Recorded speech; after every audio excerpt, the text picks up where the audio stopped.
Scheme. This VR game attracted a record 50 million people online in their free time. Anyone could join it absolutely free, for 100 million users in total within a month since the game was released. It was something special, and a huge number of players could develop in a short period of time. The dizzying success of this game is explained by one single reason which contributed to the very good development of the game. Absolutely everyone who entered this game felt perfect.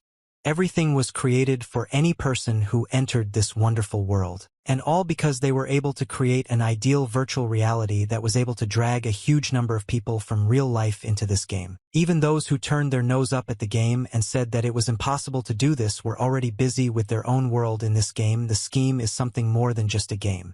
This is a new life. The guy is also one of the former skeptics, but now he is sitting in his bed enjoying the sea breeze in this game that conveys absolutely all the sensations. He experienced an absolute thrill from what he received in this ideal game that conveyed all the possibilities of the world. The guy's name is Lee Kiho, and he is one of the participants in this game scheme. He's already playing it with all his might.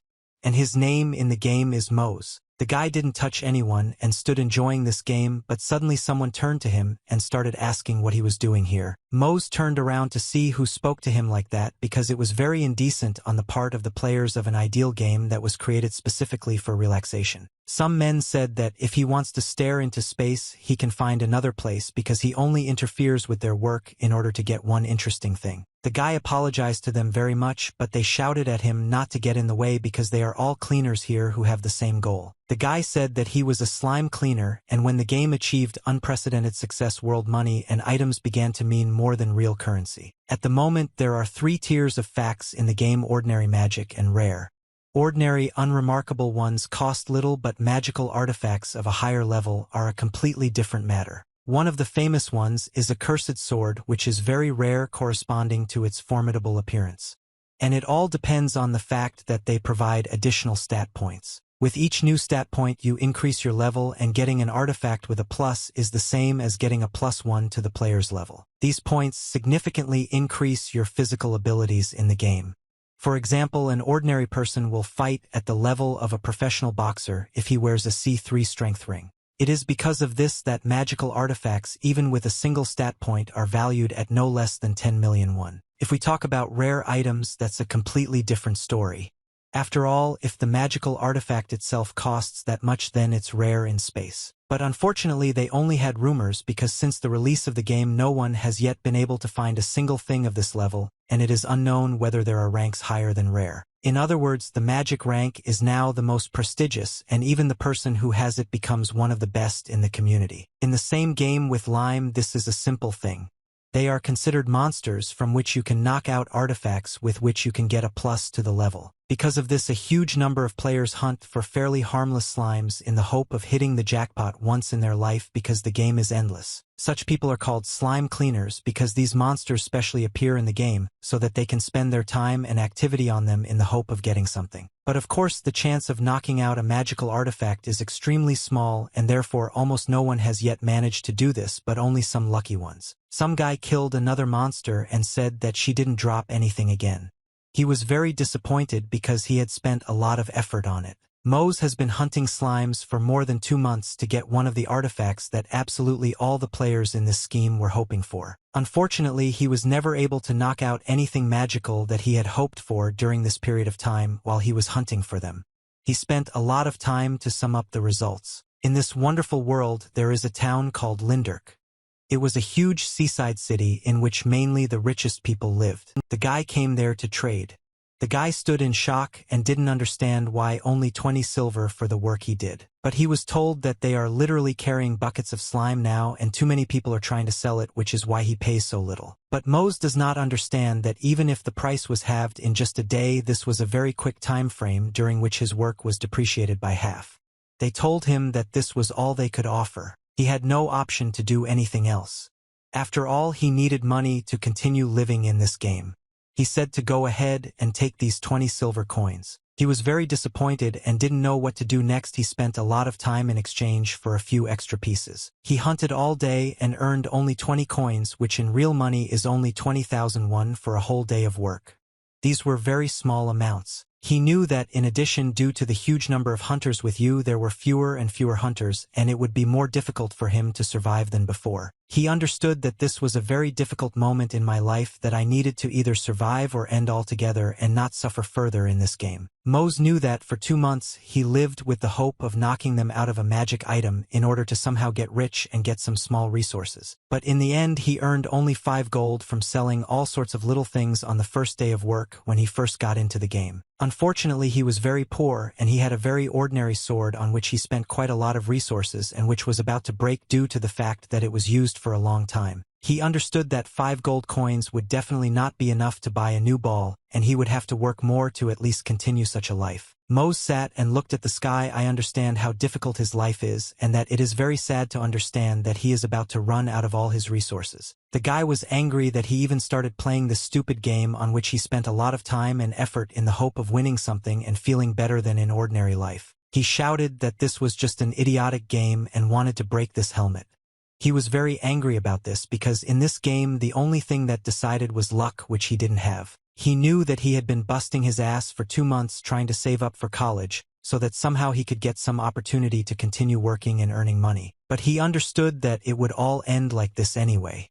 If you had given up on trying to knock out artifacts, you would have just enjoyed the game and forgotten about all the little things. You could also devote more time to part-time work and feel normal both in the game and in life, thanks to which you could get an advantage everywhere. He continued to cry and understood that this was the worst outcome of events that could ever happen in his very difficult life, because he was no longer small enough to ask his mother for money. He sat and looked at the sunset, and you realized that you need to finish with this caviar because he won't achieve anything in 2 whole months. But before leaving, the most appropriate solution would be to look at your inventory and understand what you managed to do during these 2 months of your life. During this time of hellish labor, he was able to accumulate 5 gold pieces, which was about 500,000 which would definitely not be enough for college. But the guy felt that it would be a shame for him to exchange them just for some money that was not worth the effort and emotions that he spent. He knew that he was quitting the game anyway, and he needed to do something fun before leaving it. It was not in vain that he worked all this time. Suddenly he heard some noise that was not coming from afar. He was very interested in at least seeing what was happening there. There was a huge crowd of people shouting at the top of their voices some different cries, because the very thing that people loved was happening there. It was like a small lottery, and people shouted for him to immediately open the very ticket to the best life that could only be. People shouted that this was already his 8th ticket to win something.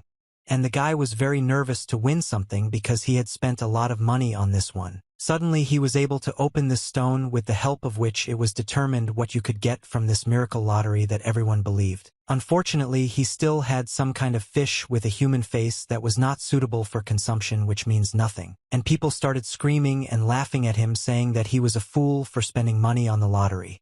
But he could exchange it and live with at least some resources in this game. The guy finally realized that it looked like some kind of lottery that he had seen in his life before without a VR game. He had not noticed this in the diagram before. He understood that if the kid had only played a couple of times a year, he would have gotten something out of it, but he gave up like all people. The man who sold the lottery asked if there were anyone who wanted to try their luck in this ideal game in which the absolutely chosen ones win. He said that for 5 gold pieces you can win a real treasure here. The guy was very disappointed because for 5 gold there was only 1 attempt, which was a complete scam because the guy spent as many as 8 attempts on this and didn't win anything. The man told the guy that he clearly couldn't wait to try to play this game and looked straight at him. He wanted him to play and noticed that he was new. The seller said if he wanted to try his luck and pointed his finger at him in the hope that the idiot would fall for such nonsense as wiping, because this is losing money. And the guy started to refuse, and I say that he just came to watch and tried with all his might to refuse this game because he knew that it was a scam. The man told him not to be afraid to collect because he feels that he is different and special, unlike those who played before. He said that he saw something completely different inside and looked at him very suspiciously, trying to find out something about the guy because he was a difficult salesman. From Mose came a huge source of luck that not everyone had in this game. Most likely the guy didn't try so hard in vain, and now it will pay him back. The salesman said that he had been waiting for the descendant man for a very long time and smiled. You understand that he can once again deceive some young man who spent his last money on buying himself a sword. The guy was very surprised, and the salesman spoke very confidently.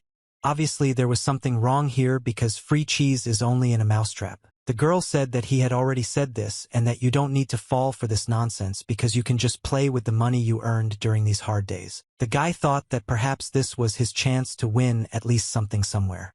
After all, before this, he had never succeeded at all. Nothing fell out of the slimes. And he understood that this was the last chance to get something in this game, and even if he won't win anything, he earned this money by honest work, and converting it into regular currency and living on it for half a month would not be a pleasure. I know how hard it was for you to get it. He said that it wouldn't hurt him and bought this lottery with unusual items that only a select few could have. The guy was sitting at home and trying to do something with this game because he understood that he needed to soon go out into real life and finish with it. He looked out the window and watched how people lived in the good life of a person, which was unfair to the people who suffered from failure. He is glad that he was able to get out of the crowd by buying this lottery and not opening it in front of everyone, because for him it was not important to do something for show, which is a very good quality in a person. Mose understood that he had spent the rest of his money on this thing. He was both sad and happy that the end was very close and he could finish the game very soon. Looking back, the guy realized that he had nothing to remember what he had just done. So he caught these stupid slimes with which he tried to win something. He felt uneasy from what he understood about such a resource as the time he spent on this mediocre game in which he received nothing except 5 gold coins, which can already be considered thrown in the trash because he bought a battery in which no one will win. He realized that he needed to act decisively and said that he was checking the contents and leaving the game.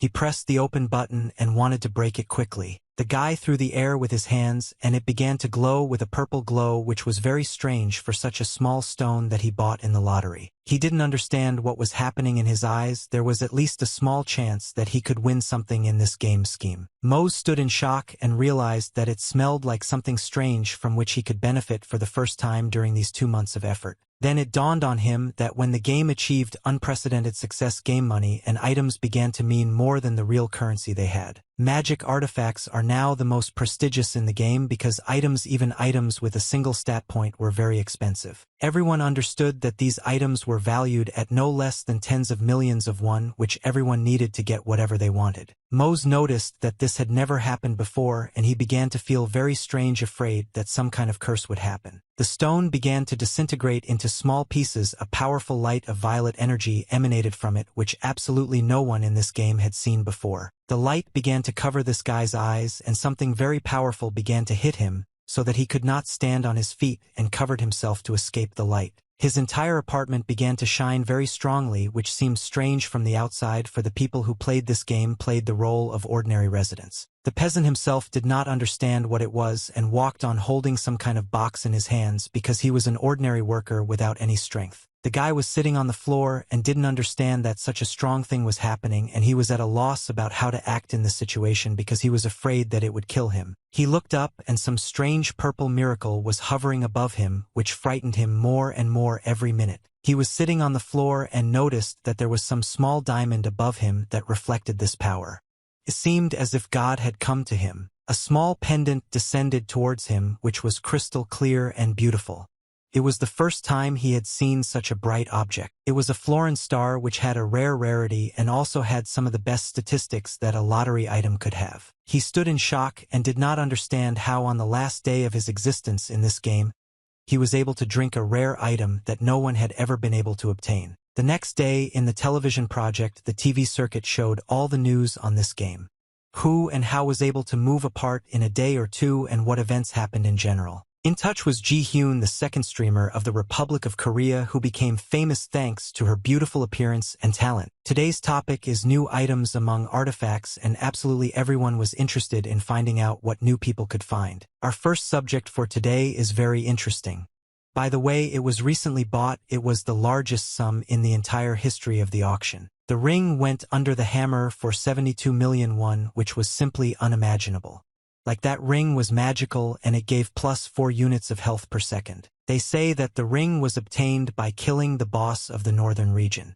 Particularly noteworthy is its effect of restoring health, which not everyone had. Health is considered the rarest of the known magical abilities because with its help you could heal people who were next to you.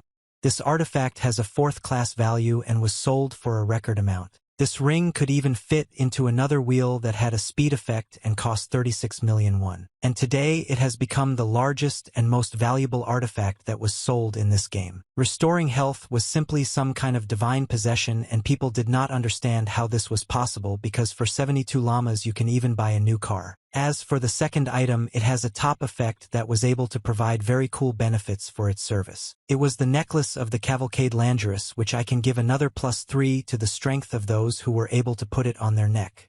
It was purchased for 39 million won and confirmed the popularity of its effect. The guy always believed that the world of such prices was extremely far from him, but suddenly he received the strongest and most powerful specimen in his life. But this was only until yesterday, because he was able to get that same Florence star that would become a turning point in his life. After all, before this no one had ever been able to obtain a rare artifact with the help of which you become much stronger and more powerful than you could ever imagine. Rare artifacts in other games are considered something like garbage because there are cooler items.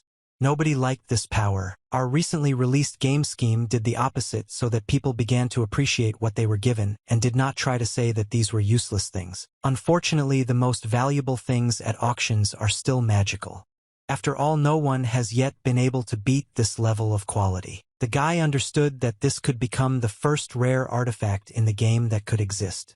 After all, no one had ever sold rare things before. He held this pendant and was very happy, because I don't understand how lucky you have to be able to knock out a pendant with rare quality, because it was practically impossible. He could not contain his emotions and rejoiced loudly, realizing that he had become a millionaire or even a billionaire because it was rare.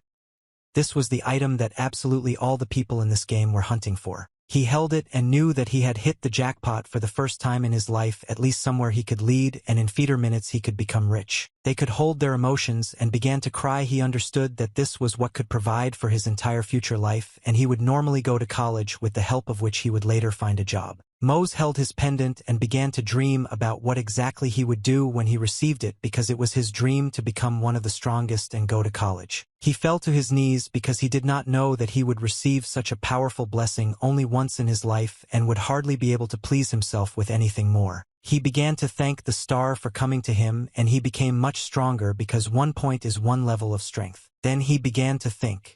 After all, if you think about it like this, it turns out that everything is much simpler than he could even imagine. Out of joy, he began not to restrain his emotions and think about how much it could cost in real money, since magical artifacts cost so much. He understood that the value of the effects of Ito and stars is much higher than that of magic ones. In addition, the most popular health restoration effects are 17.7 seconds. Mose implied that the price would definitely exceed 100 million won, and even 10 or even 20 billion, thanks to which he would become very rich and no one would be able to beat his wealth. He knew that he would not have to worry about paying for college, because he would have enough money for all his wants that he could possibly have. He will also be able to buy not only a good apartment in the center of this country, but also live for the rest of his life without worrying about costs. He will also probably be able to buy himself a car, which he has dreamed of for a very long time. After all, some of his peers already had a car thanks to their parents who were rich. Mose began to look on the map for where he was at the auction he wanted to go to in order to sell this pendant and earn a lot more money than he could have ever imagined. Finally, he was able to find the very button where you could go to the auction, with the help of which you can sell absolutely all the items that you have in your inventory. He began to wonder how good this pendant was and whether it was worth selling it to get all the things he dreamed of. Mose understood that this would be a stupid idea, and that in fact it would be better to test it to understand all its strength and power and then put it up for sale. He knew that they say that even 3 additional stat points of strength makes you a completely different level of player. The guy remembered that he couldn't even really kill the slime and inflict normal damage on it, so that it would split into several pieces and he would earn at least some money from it. He knew that by using it he could become a high-level player who would be one of the best and fight against the most powerful monsters in this game. He will be able to play like the leaders. Mose understands that through everything that he was able to go through, he simply has the right to take advantage of it and feel much better in this fight. He understood that in his place someone else would definitely have sold it, and it would have been a stupid decision to get money in exchange for feeling invincible. For the efforts that he made earlier, he will be able to pamper himself a little. During these 2 months in which he did not rest for a second and tried to get the artifact. In addition, he understood that he could put the star up for auction whenever he got tired and play this useless game in which he would be the best thanks to the pendant. He looked at his statistics and realized that he is very shameful because he only gives the traveler class and he does not know how to fight against monsters at all. He decided to put on his pendant with the help of which he will improve his level and become much stronger once and for all in order to feel those possessions that he does not have. As soon as he put me on his chest, some strange sensations began to occur to him, and he became much stronger and more dexterous in a matter of seconds. His health and agility instantly changed, and with the help of this pendant those numbers that were threes changed to completely different possibilities. He noticed that some strange machinations began to happen to him that he could not control because the suspension had a completely different effect that he could not count on. Mose didn't understand what was happening to him. He felt much worse than before. His emotions were simply impossible to describe because he was moving very violently. He felt pain and realized that he had never felt pain so strongly before. After all, it was completely tearing his body apart. He was lying on the bed, barely able to withstand the force of the upgrade, which he had hoped would go a little easier than before. He lay on the bed and realized that this is the pain from upgrading to the 18th level. He didn't understand why it's really like simulating pain. After all, it's just a VR game that he went into. He swore that when he had to remove the suspension it wouldn't be much easier. And these were the most painful stages of his life that he began to experience. And the guy decided to look at his inventory in which he had practically nothing except this pendant. He squeezed the coin in half as if it were a chip. He lay on the bed and didn't understand that he could really do this. It's because of this that everyone is going crazy to find artifacts. He got out of bed because he knew that he needed to act somehow and he didn't have much time left to properly rest with the help of this pendant. He thought that he would need to immediately test the artifacts in action and began to move to one place where he really wanted to go earlier, but his budget did not allow him to do it. He knew that from the center of the continent you could easily get to any region that you needed to get to for any reason, and finding allies for the game would not be difficult because it was full of players. And all because you were in the very place where absolutely any player can become the best, namely the best lived in it. They called him Aspiratin. As expected, everyone in this city was rich and had good power with the help of their artifacts that they bought. The guy began to wonder if he thought a little of himself coming here with just one pendant and having nothing else besides it. Honestly, he understood that, in addition to the star, he only had an old sword that was about to break, and finding a team with such equipment would be much more difficult than he could imagine. He went up to the board and looked. Maybe there are quests in which only one player can take part and not rely on a team.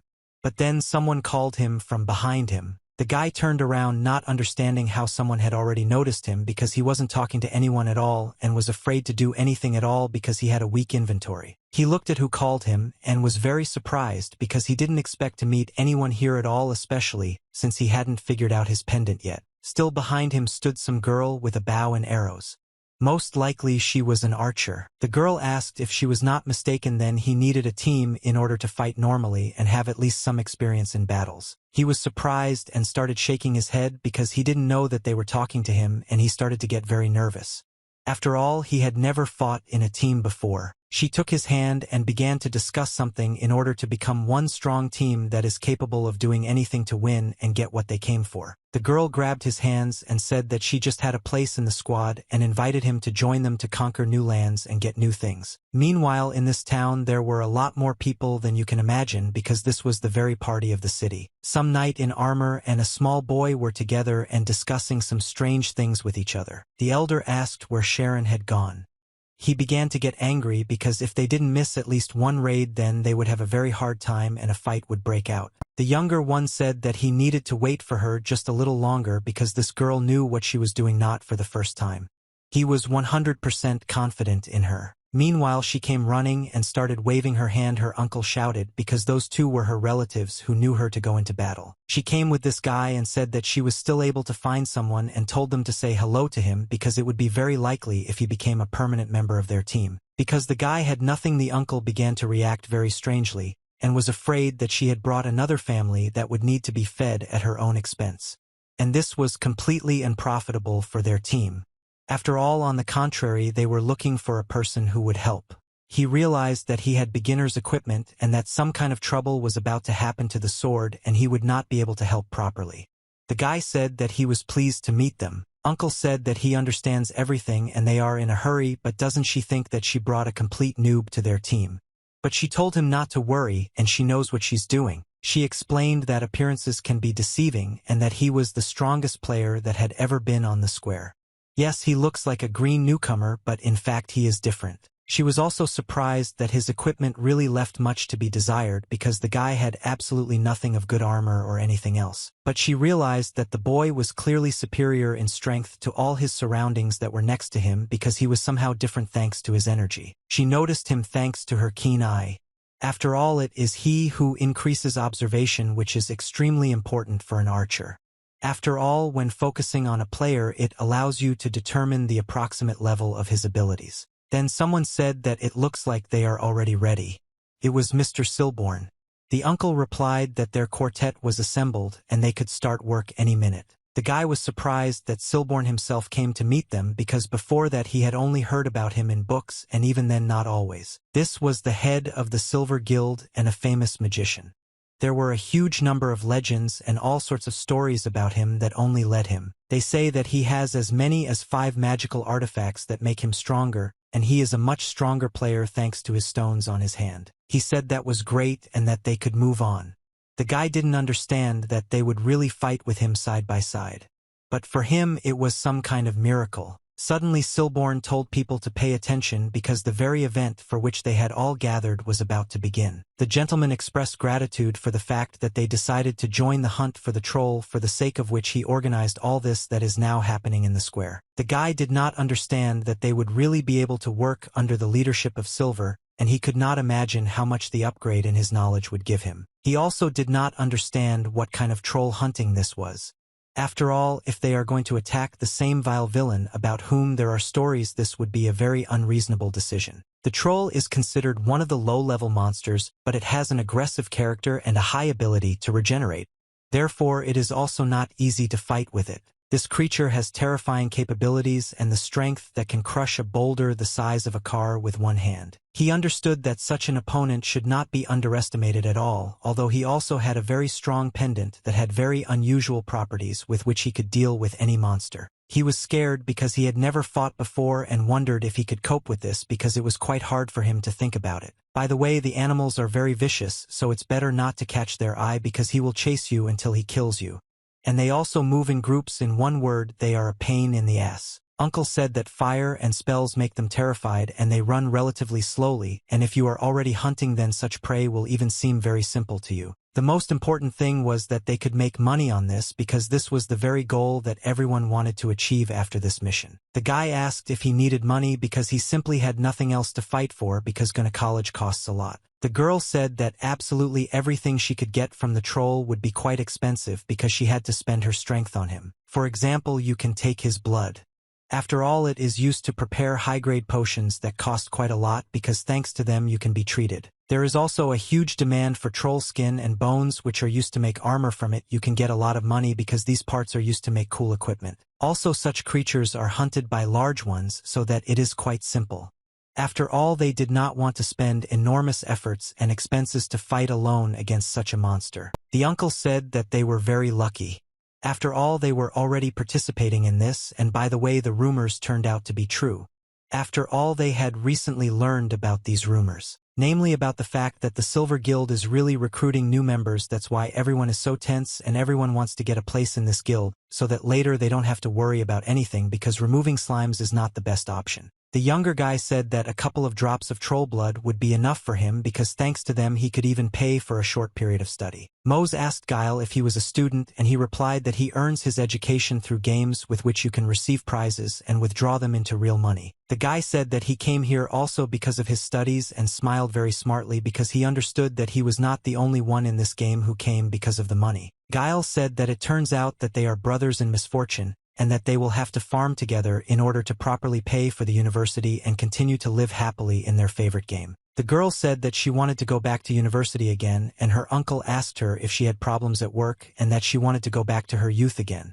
But the girl said that it couldn't be otherwise. Then there was a loud cry and someone proclaimed that ladies and gentlemen should turn their attention because something very interesting was about to happen. They were told to come closer now and tell them their plan with which they would attack this troll. They all approached him and Mr. Silborn himself came out of the crowd to proclaim very interesting ideas that he knew to attack the trolls. He opened a map with which you can indicate where to go.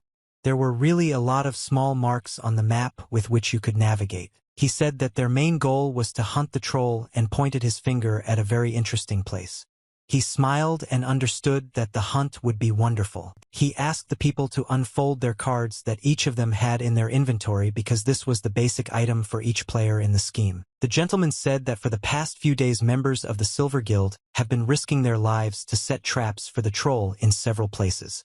He said that he would now announce an action plan. The gentleman explained that first they successively lure the troll. You place traps on his way so that he falls into them. And when he gets into the last one, then they all run out together and attack him so that it would be easier for them all to kill them together. When troll is decontaminated and blood is dripping from him, the mission will be completed and absolutely everyone will be able to receive the dividends they were counting on. The gentleman said that people move much faster than trolls. They should be able to catch one of them quickly and without risk, and absolutely everyone will get bonuses. The people began to discuss plans. As usual, the famous guild had everything thought out and there should not have been any mistakes in their plan. The guy said that he wanted to enjoy his new abilities, but apparently he won't have to fight one-on-one with anyone, so he's disappointed. Guile asked if this was a fair fight, but his uncle said that they couldn't change anything, so they would have to act like this because it was a game. Guile called Mose and told him to take a look because there was not a single member of the Silver Guild on the team to lure the troll, which meant very big risks for people. Uncle realized that most likely they will all attack in the vanguard and are probably trying to cut off participation points for killing them. They give much more. The girl said that you should always look for the positive, and it's good that they were able to call them to the hunt and they don't know at all because something magical could happen to them in this fight. The guy said that even if you are on a team, it is not a fact that you will fight with everyone because everyone tried to get some benefit from this and those who killed the trolls received the most. The gentleman said that rewards are distributed automatically depending on the number of participation points and that they must show everything they are capable of and work hard so that everyone benefits. Meanwhile, one of the teams followed the zone of the third trap into which the trolls were supposed to fall. After all, it was not set for them. The guy with red hair asked his teammates what the idea was. They just need to find a troll who will then run into their trap along their path. His teammate said that everything is so, and as soon as they meet him, they must immediately lure him into a trap so as not to waste time and have time to survive. He realized that it turned out that the members of the Silver Guild were going to fight with him later. He realized that this plan was simply great. The guy hoped that when they accepted them into the team, they too would probably only go hunting. Everyone supported him and thought that it would happen. The guy with red hair told him to look at his feet and wanted to say some phrase, but did not have time to finish it, realizing that something strange was happening ahead. His friend started looking somewhere, but he didn't understand what was happening and finished his sentence calling him an idiot, realizing that now they would really regret their participation. They noticed how the trolls in front of them were killing one of the members of the people who decided to go into battle against these trolls in order to get at least some money for the reward in this battle. These creatures were very angry. After all, they felt that they were being attacked and they had no choice except how to defend themselves and save their asses with an attack. The monsters were very angry and the trolls wanted to quickly deal with them. After all, they came to their territory where they lived normally and did not bother anyone. They realized that they had not come at the best time to lure the trolls into a trap because they were about to become another victim who would be killed by the troll. The trolls were very angry and realized that more new victims had followed them, and they needed to be killed immediately, otherwise they would give information to their people who would attack and kill them. The guy began to run with his friend as fast as he could to escape because the trolls were very dangerous because they had very sharp fangs and muscles that were ready to throw them several kilometers. But they had an advantage because they were told that the monsters called trolls moved much slower than people, which gave them a chance to survive and lure these reptiles into a trap. The guy shouted to his friend to close his mouth and move faster with him because these creatures were about to kill them. Therefore, they had to act much faster than they could ever imagine. They raced with all their might to be able to get to the very place they ended up in.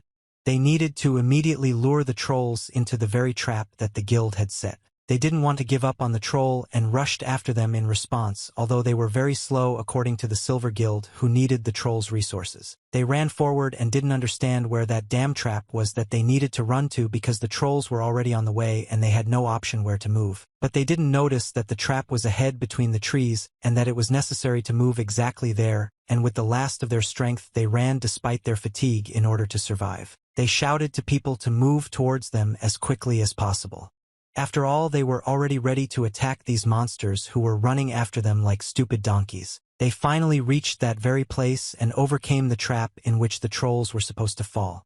They were very happy that they managed to run. The guy with red hair got very angry and began to take out his sword because he understood that he would have died if it weren't for his fast legs on which he moved. He raised his hand to finish off these creatures and was ready to kill these fucking trolls and get the very valuable objects that fell from them. That good blood knew, and that meant that the trolls were already dead because the guy was much stronger than them physically and tactically. He lay below in the blood of this troll and understood that he was able to kill him despite the difficulties that lay before his feet.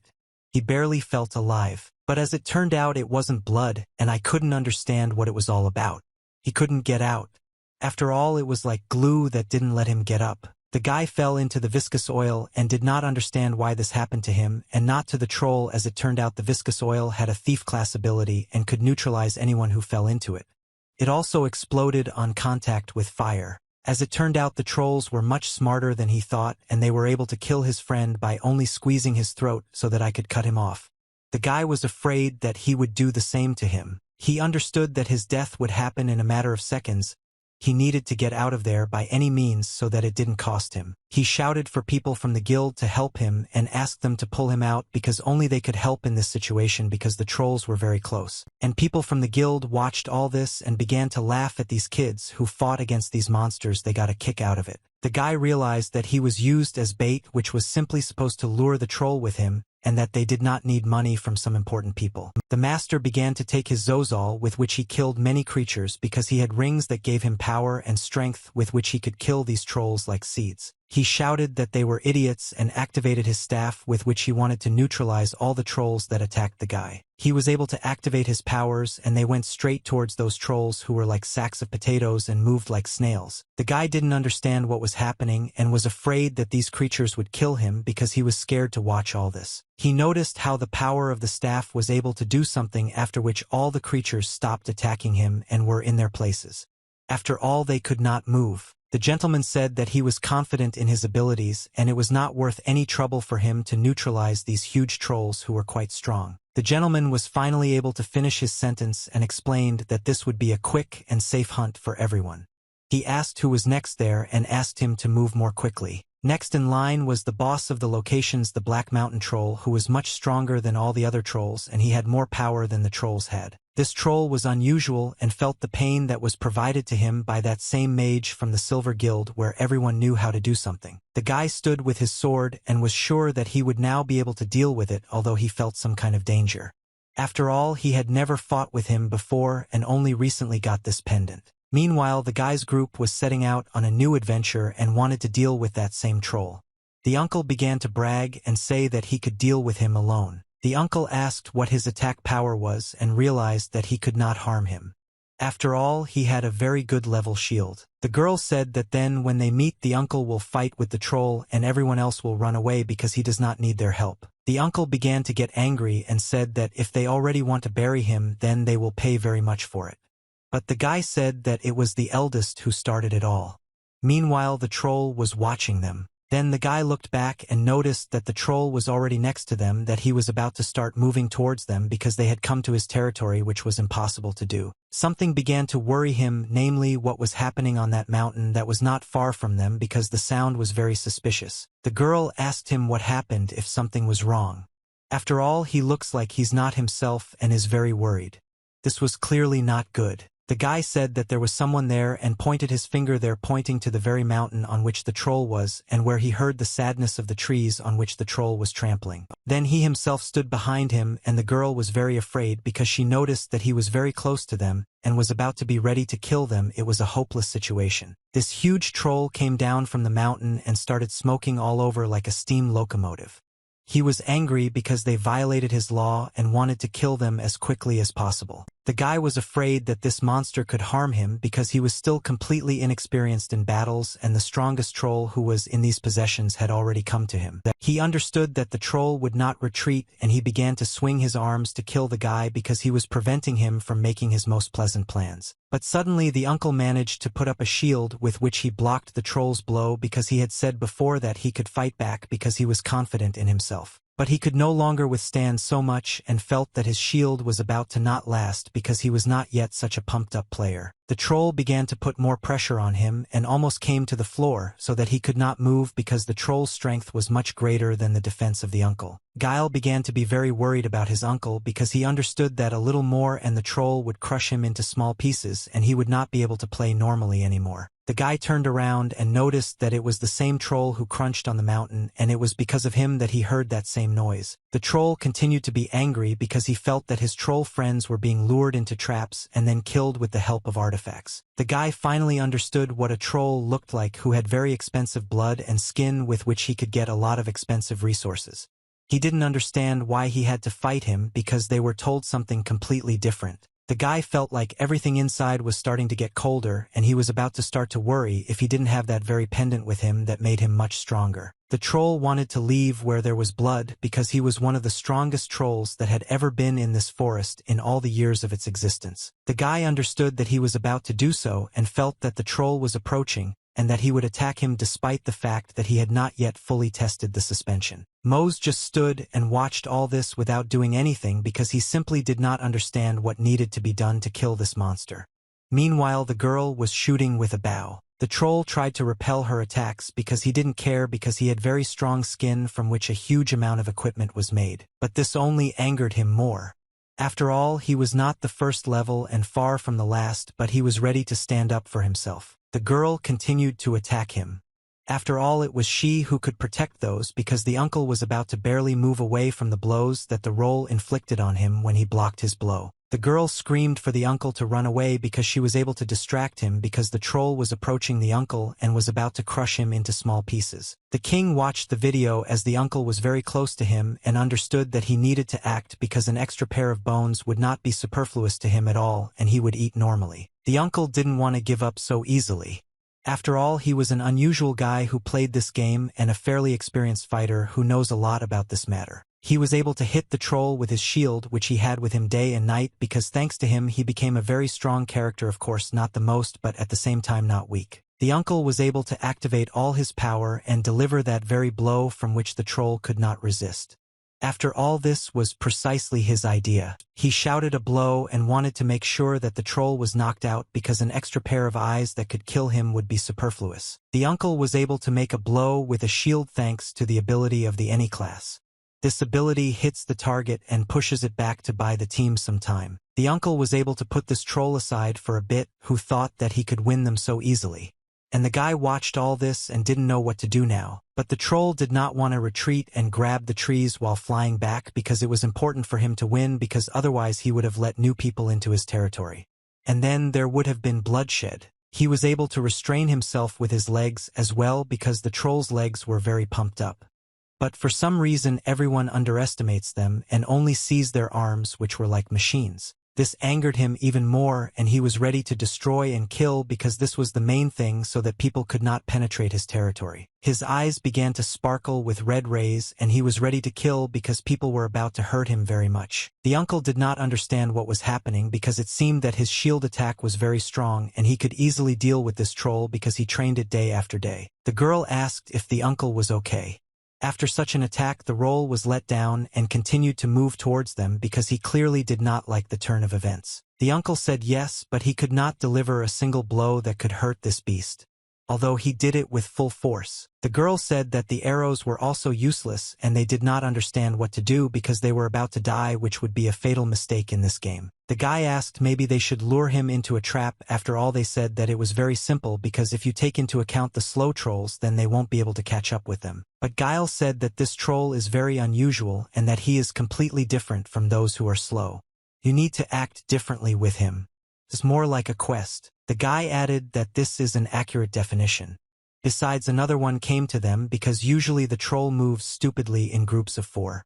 But if you look at this one, it will be difficult to finish off even one of him. Mose was afraid that he would not be able to overpower him because this monster was somehow different in comparison with others because his body parts were disproportionate and his skin was completely different. The uncle asked if they could defeat him because he also didn't understand, but Guile said that even if he regenerates, his strength and level of protection are still high. The uncle knew that there was only one way to act, which had never failed him in his life, and he took the bottle to drink a little. He realized that they must restrain the troll in any way in order to somehow stay alive, then they will die, and they have only one hope, that the Silver Guild will arrive on time. This creature continued to attack them. They only had to dodge because the monster was slow enough, but not so slow that they underestimated it and did not move at all. The girl decided not to retreat, and the main defense was an attack with which it was possible to gain time at least a little, and she decided to shoot arrows at him. He liked it, and Troll felt uncomfortable, so he had to get rid of it because he didn't like it. This continued to anger the girl because the monster could calmly repel her attacks with one finger, despite the fact that she tried to make them as strong as possible with all her might. The uncle told her to step back and that Mose too should not waste time and distract him from behind. And he would at least somehow be able to detain this troll. The guy understood his tasks and decided that he needed to act immediately because otherwise the troll would kill them, and he had just become a member of their team. Mose didn't understand what he was doing here at all, and why he decided to take this adventure even though he had one of the most powerful things in the game that was worth billions. He knew that they had been playing together for a long time and working well as a team, and it was such people who truly enjoyed the scheme because this game was for team spirit. He understood that compared to them he was some kind of poor fellow who lives in the hope of hitting the jackpot in order to somehow earn extra money in this game and not have fun as all normal people do. The guy killed slimes day after day for 2 months to get the very treasure he needed. He really wanted to get into a real adventure like right now. Therefore you had to evaluate the opportunities and chances that life gives you. They shouted at him not to stand but to move because now many people are counting on him, and one wrong move of his will be equal to the death of the entire team he just got into. The monster was already swinging to kill him. After all, if he neutralizes at least one, it will become easier for him to fight the others. After all, when they act as a team, it is much more difficult for him. He understood that in a second he would be finished and he was about to die because he did not know how to fight in this game and only killed slimes. But suddenly the uncle ran to his aid in order to substitute his shield with which he could protect the guy from the blow of this big guy. The uncle was able to hit him in the stomach, and the troll felt pain with which he could not attack the guy, and everyone remained to their own. But unfortunately it was not for long, and the uncle was able to hit the monster only for short periods of time, and he absolutely did not care who did it to him. The troll was ready to kill anyone. The uncle shouted for Mose to get together, otherwise they would all die, which would be terrible. After all, they had come a long way in this game and acquired the lives of new characters. The guy began to think, will someone like him be able to change if he started the journey a little later than the others, because you need to act, otherwise you will be healthy in this game even though you have the strongest weapon. He gritted his teeth and said that not a little, because he had had enough. He had to fight to the end and fight for the lives of his loved ones, for the sake of whom he took this adventure. He jumped up to kill the troll, and he knew that he could do it right now. After all, it was he who was destined to kill this monster. He had already swung and hit with his sword, which left him with very little strength to fight against the hand of the troll himself. He thought that he could cut through it with this sword. But common sense was much higher, and his sword broke because it was not of good enough quality, because he had it at the very beginning, and no matter how strong the ball was, it still influenced a lot. He repented into small pieces, and Troll smiled and did not understand what was happening because the guy really wanted to kill him with his blade. And then he realized that the strength of the weapon was 0, and because of this he broke at the most unnecessary moment. Everything as always happens at the most awkward moment. There were some screams. The guy couldn't kill this troll normally because he relied on his own strength but did not rely on his loot that he had. He fell to the ground and began to feel pain. After all, he could not properly understand the whole situation and make the right movements in order to neutralize the monster. Mose was angry that he didn't succeed because he thought that he could kill the troll and impress the team that he had been setting up throughout the battle. The troll was easily able to hit him, and he flew far enough away, and for some reason did not use his abilities that the pendant gave him. He hurt himself very badly and flew quite far because the troll realized that he had some very strange power that he needed to stay away from. What if he suddenly felt his health become less than 20% and the strength of his leather gauntlets was at 0, and they completely broke when he was lying on the floor? After all, he had practically nothing left. The girl told Guile to move away because the monster was coming and he needed to move. The monster wanted to kill them as quickly as possible. After all, he was already tired of them. The monster was able to hit Guile with his bat, and he was very badly injured. After all, he had no defense at all and he was a search engine player. The girl understood that the troll could take out any of them with one blow. After all, they were still weak enough fighters to fight a monster of this level. She told them to leave because if they continue to attack him, he will become more and more aggressive every second and begin to kill them. The girl said this to her uncle so that he would immediately run away because otherwise they would all suffer.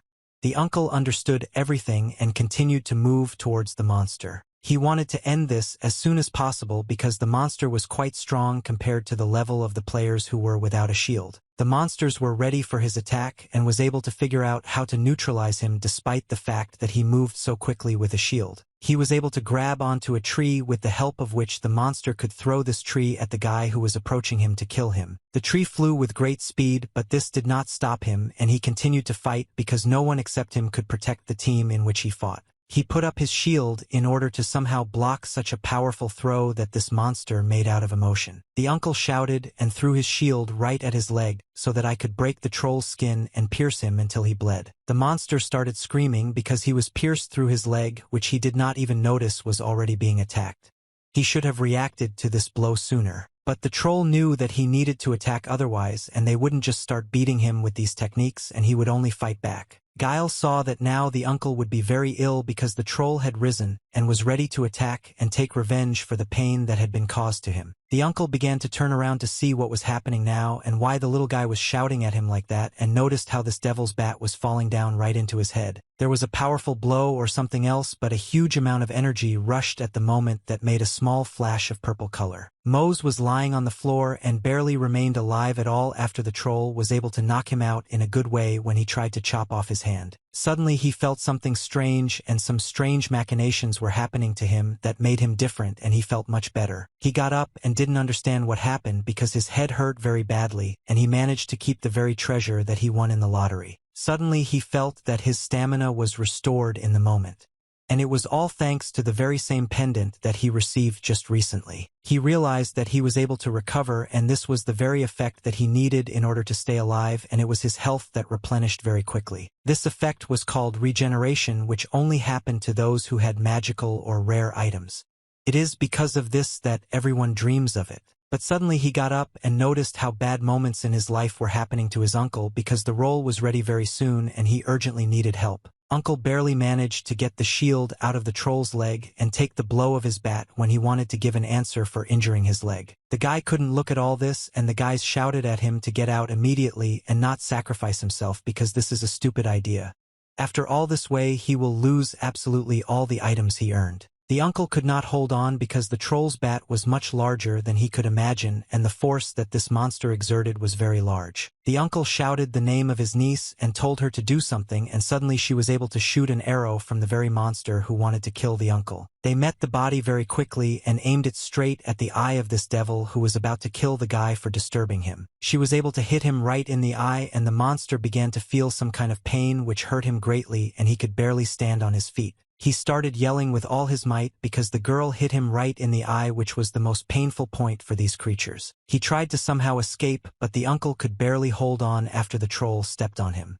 The troll screamed in pain because a hit in the eye was the most painful. The uncle tried his best to fend off his blow, but he understood that most likely it would all end like this and he would die in a fight with the troll that he wanted to go to so badly. He felt worse and worse every second because the monster did not retreat and continued to attack him in order to crush him like some kind of insect. The uncle had no control over the situation at all and was about to fall down and die from the fact that he could not withstand the attack of this monster. But Mose couldn't just leave it like that. After all, he had a superpower with which he could stop the health of his ally and also had good statistics. He ran at the troll with his bare hands to beat him because it was important for him to save the life of one of the team members he was a member of. The guy managed to hit this troll with his fist and he flew back much further than any blow he had dealt him before. The troll could not stand on his feet because the guy activated the same pendant that he was able to win in the lottery with the help of which he will become much stronger. He didn't understand what he did because he had never been able to test the suspension before, but suddenly he was finally able to do it. Guile didn't understand what it was all about and how the guy managed to send the troll with his bare hands much further than with a sword. It was some kind of throw with a deflection. Mose felt that he really had the skills with which he could attack the monster, and he barely lay on the floor afraid that he would be attacked again. He did not understand that such a giant could be felled with one blow, especially since his sword fell apart when he wanted to kill him. That was his problem, that he relied on weapons. Then Guile called him and Mose asked him if he was okay. He said that everything was okay, but Uncle's situation became much worse because he could barely withstand the monster's blows. He understood that he needed to act, and suddenly his keychain somehow began to shine, with the help of which some strange things began to happen that raised everyone's ears. Guile realized that this was the light of healing that only mythical artifacts had, which were not at all the first passerby. And finally the guy understood what it meant to restore the health of his teammates, which he really counted on when he realized that problems had started with his uncle. Uncle was becoming lighter and lighter every second because the treatment was so fast that no one even had time to blink an eye when he felt better. Uncle thought that he had already died, but in a split second he managed to wake up and did not understand what had happened to him, because just recently he had almost died and it would take him a lot of time to heal. He understood that the scale of life was completely full, but he could not explain how they could heal him so quickly, especially to the maximum. With the help of his abilities, he continued to restore the health of even the rest of his team members, and the girl's health became much greater. The uncle realized that this guy did not look like a simple beginner who did not know how to play at all, and he was clearly hiding something. But this had to be sorted out later, because now we need to deal with the troll. Meanwhile, this monster was still alive, and the guy heard someone behind him beginning to be very indignant. The troll could not die from one attack and could barely control himself because the girl was able to hit him right in the eye, and the guy was thrown back several tens of meters that he barely survived. She shouted that the monster was already getting up and they needed to act immediately because otherwise they would all die, which would be the end of their path in the game. She said that this time she would aim for the back of the head. Meanwhile, grandfather realized that Mose was much stronger than he could have imagined and threw his sword to him, saying that this fight would end. He had wasted his energy. He grabbed his uncle's sword and was ready to kill this scum because the troll did not want to give up and continued to attack them. The guy accelerated to kill him. After all, with this sword, he would have much more opportunities because it was already a two-handed sword that was of a higher level. The guy continued to attack this troll, who had just stood up and swung the sword that his uncle gave him to finish off this troll. Meanwhile, Mr. watched as his inventory was completely full and there was not a single simple slot. He understood that if this continued, he would probably be able to earn more than 100 million won in just 10 minutes because the skin and blood of this troll were very expensive. He understood that this was undoubtedly brilliant, and he managed to do it with just a few instructions.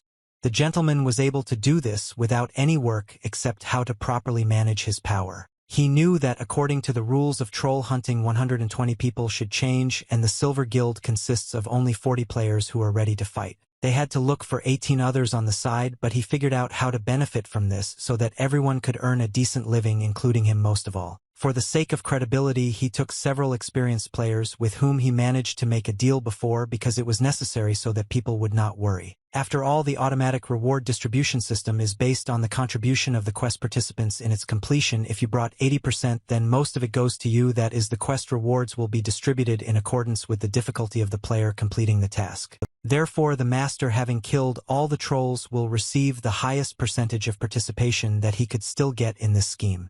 It was simply brilliant. Unfortunately, of course, because of the deception, rumors will spread. If his reputation suffers, he will simply go into the shadows for a while until everything calms down, and then he will be an altruist for a while and get rid of the past as if this never happened. But suddenly something strange happened, and it showed on the map in the inventory that the quest was completed without taking much time. It was written that the quest was completed, and I congratulate absolutely all the participants who were able to take part in it, and the troll hunt quest was successfully completed. It was written that everyone was being congratulated because the main target was destroyed, namely the troll named Black Mountain, who was the strongest. The gentleman did not understand what the Black Mountain was and what the hell was going on because he thought that he had killed absolutely all the trolls who were in this territory. Here everyone started to get statistics for this quest and who was able to put in as much effort into this task as everyone wanted to profit from it. Each one displayed information that the Black Mountain had been destroyed and the automatic reward distribution system was being launched, and the group with the maximum percentage of participation was number 13.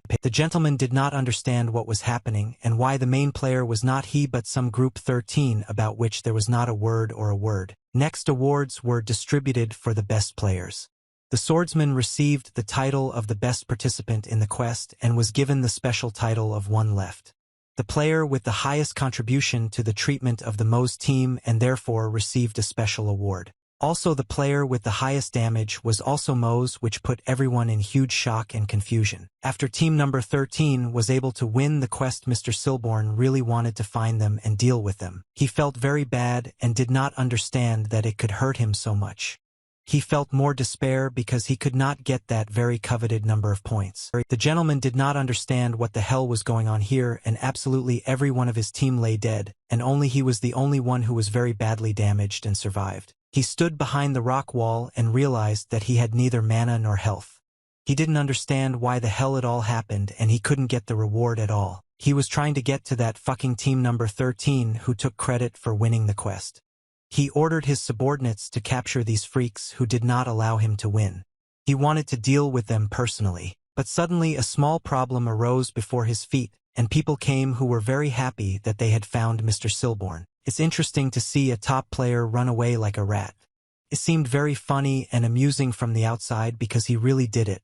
They told him that who he was, he had no choice to save himself. He asked them what they wanted from them and why the Dark Guild came for him. They said that he himself knew very well because he was the head of a detachment on a troll hunt. The assistant chief with the Black Guild said that he wouldn't live anyway, so he'd better give up. Mr. Sabor did not feel at a dead end and was completely emotionless because he did not know how to act in such a difficult situation. Bloodshed began and many people suffered because it was a fight for resources that fell from the players after their death. Meanwhile, in the square of the main town where the most interesting quests were located and the strongest teams were selected, it was an ordinary calm day. Someone came into the library and was told that they were very glad to see him. It was the simplest day that could have happened in their lives. Mose went into the store and the salesman asked if he was looking for anything here to fit his budget. He said that he would at least put it up for auction and threw in one ring that he could get. This ring was very strange and had red magic on it. The guy looked very confident and understood that he would be asked where he could get it from. After all, this ring didn't just fall from the sky. A few hours earlier, when everything was calm, the guy was outside in good weather as everything usually happened. He and his team are on the street where they were able to receive some kind of reward for being able to defeat that same boss. They were able to find the core they needed, and most likely the uncle said that it was different from the usual ones because it was the boss. The guy looked at this core and really hoped that something valuable was stored in it.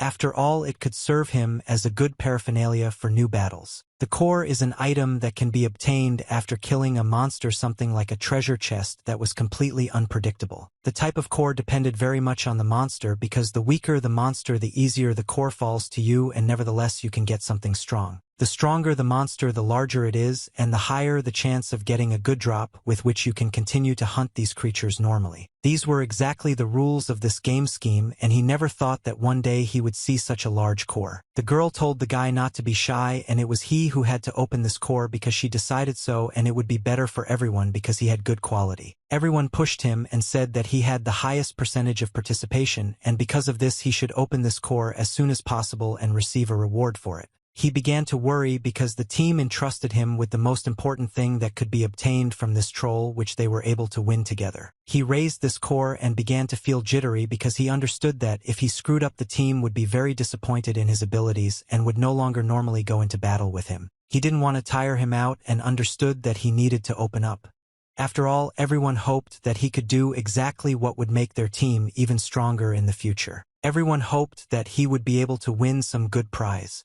After all, they spent almost everything in their resources for which they had to risk their lives. Mose slowly opened the egg to see what was in it because in such a large core there must be something powerful. While he was opening the core, everyone was watching him and were afraid that he would not be able to get a good reward because he was already at a very strong level thanks to the fact that he had a pendant. The rules of the game will indicate that items are distributed according to the percentage of participation.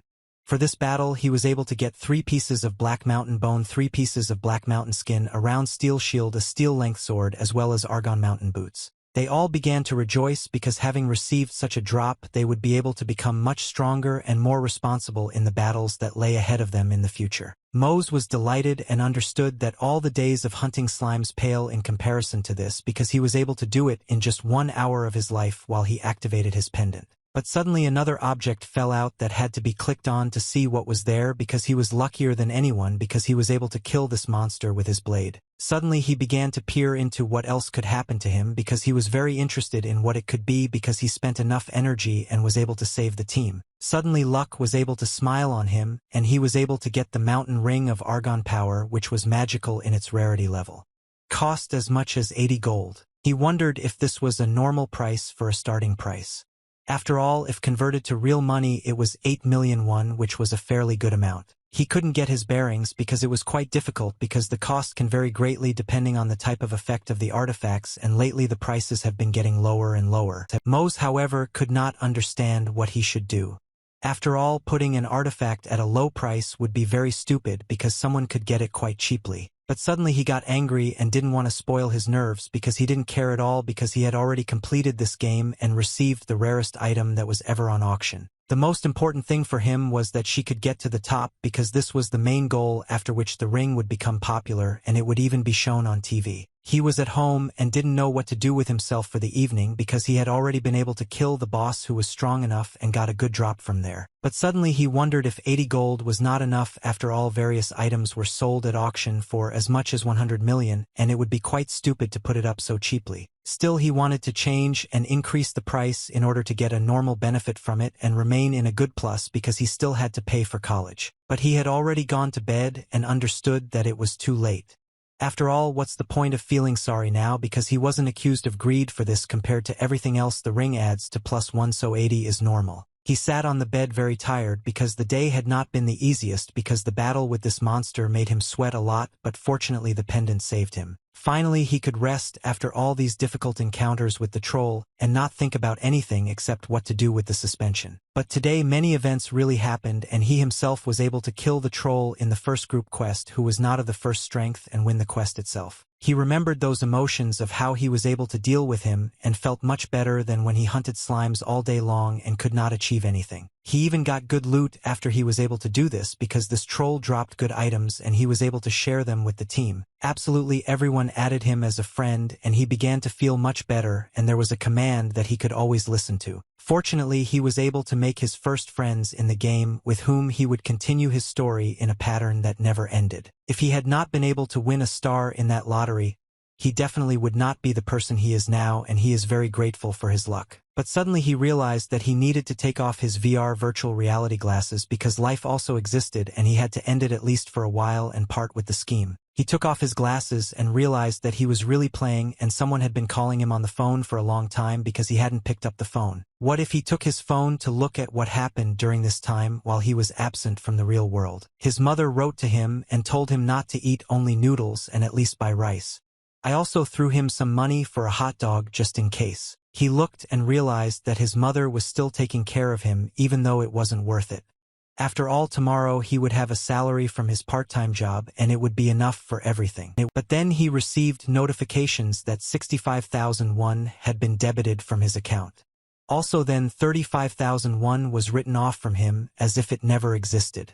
He was very indignant and did not understand what they thought of themselves. He looked that they had robbed him completely without even enjoying the moment, but suddenly he noticed that another write-off had occurred which he had not counted on. He looked at his phone and his eyes just flew out as if he saw a suicide note there. He was very scared and felt bad. He simply could not understand how this could happen because he tried in every way to exist and not depend on his parents or anyone else. But at that moment he was able to realize what happened to him. Just some better life that he did not count on. He smiled very much and realized that this was exactly what he wanted. His emotions could not be expressed in words because he was happy like a child. Finally Mose realized that thanks to this game his future would be completely different because he was able to earn 30 million won in just one day. Meanwhile, he went to the scheme's office in the Republic of Korea to buy exactly what he needed from their store. Leaving this store, he looked at his phone to understand what was in it because he couldn't wait to see what balance he had left and whether he was able to complete everything. Mose felt that he had received money for the ring.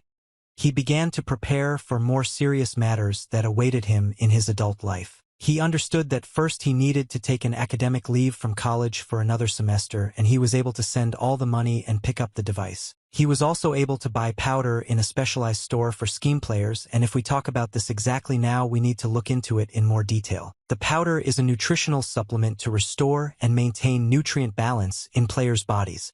This thing is very necessary if you play for a long time without a break, and when you eat in the circuit you get this supplement through VR glasses. You feel very pleased and you continue to eat it without stopping because the game is the most important thing for you. All the necessary microelements pass through the skin of the face and enter the blood, and this is simply a real godsend for gamers. After all, there is no need to be distracted from the game and waste time on preparation. Although of course it's better to go offline and eat normally, but when you're a scheme player you simply don't have time for this because that's where real money is earned. He looked at his phone and was very interested in one point that he had wanted to sort out for a long time, but it never worked out because of finances. He also decided to check what was happening in the scheme community and what requests were the most popular. As it turned out, his name was on the first line. Mose was very surprised because when he saw his name he felt uneasy because such fame can bring not only advantages but also disadvantages, because of which you can be hunted and killed. He couldn't understand how this could happen because he just went through some kind of quest that few people were preparing for, and it just became something unusual. Mose felt strange sensations and his family simply could not close because he could not make out the fact that after defeating the boss of the Black Mountain, Mose began to enter the top players. But when he was able to read the latest news he realized that Silborn was killed, and he was also surprised that there was a lot of information about him and objectively someone was paying a lot for it. Suddenly he began to think about what consequences might await him when he entered the game because people would want to play with him, and this was very obvious. He understood that as soon as he entered the game everyone would shout for him to join the guild and together they would be able to conquer good heights thanks to his power. But he also had enemies who wanted to fight him because he had become a popular person and the anti-hype method was quite strong. Unfortunately, he couldn't even sleep in the game because he felt that he could be attacked at any moment in order to get those very things that were very expensive. He is a nervous object that is almost impossible to control without any experience in this. He understood that this would not work and quickly rushed home because his life was in the balance, because he could be attacked at any moment because he was not at home and was just resting in his room. Mose flew into the apartment like mad and understood that he needed to open this game as soon as possible because otherwise he could be killed there and all the artifacts that he knew could be lost. He started eating the powder and knew that if nothing changed, his freedom and future in the game would simply go down the drain, and therefore he urgently needed to act. Mose understood that in this place he became very popular and it was time to get out of this place so that they could not find him later because otherwise he would become a very strong object for hunting. He was finally able to, and the children glasses, to enter the game. After all, it was there that all the facts about him and information that was important to every thief were stored. Mose wanted to log in as soon as possible and join the server where he could control his gaming body and all those expensive things that he had. After all, they turned into vital currency. He stood on the edge of a mountain from which the entire city could be seen. It was not easy for him to part with him because he felt that he had become almost like family. During these 2 months, even though he was not there very often, he knew that this was his chance in a million and he couldn't let it go just like that because this wouldn't happen in the next life and he needed to quickly think about what to do. The best solution in this situation was to go away from everyone so that no one could hunt him and have some information about him. Of course, he didn't want to part with this city. I needed to forget and move on because you are a person who is popular, which means that you are practically not allowed to stick your head out in public. To see what they can do for him with the money and resources that he can provide in order to get new things. The master said that everything is ready and the equipment is made from the skin of the black hole trolls in excellent condition and is ready for use right now. The guy put on all this paraphernalia and felt much better because having expensive skins on you makes you feel more confident and practical. After all, the said armor of the Black Mountain had very strong properties, namely plus 9x health, plus 3 to agility, plus 8 to strength, and plus 118 to defense. He felt better than anyone, and the worker said that for the first time in 20 years a blacksmith got such a job.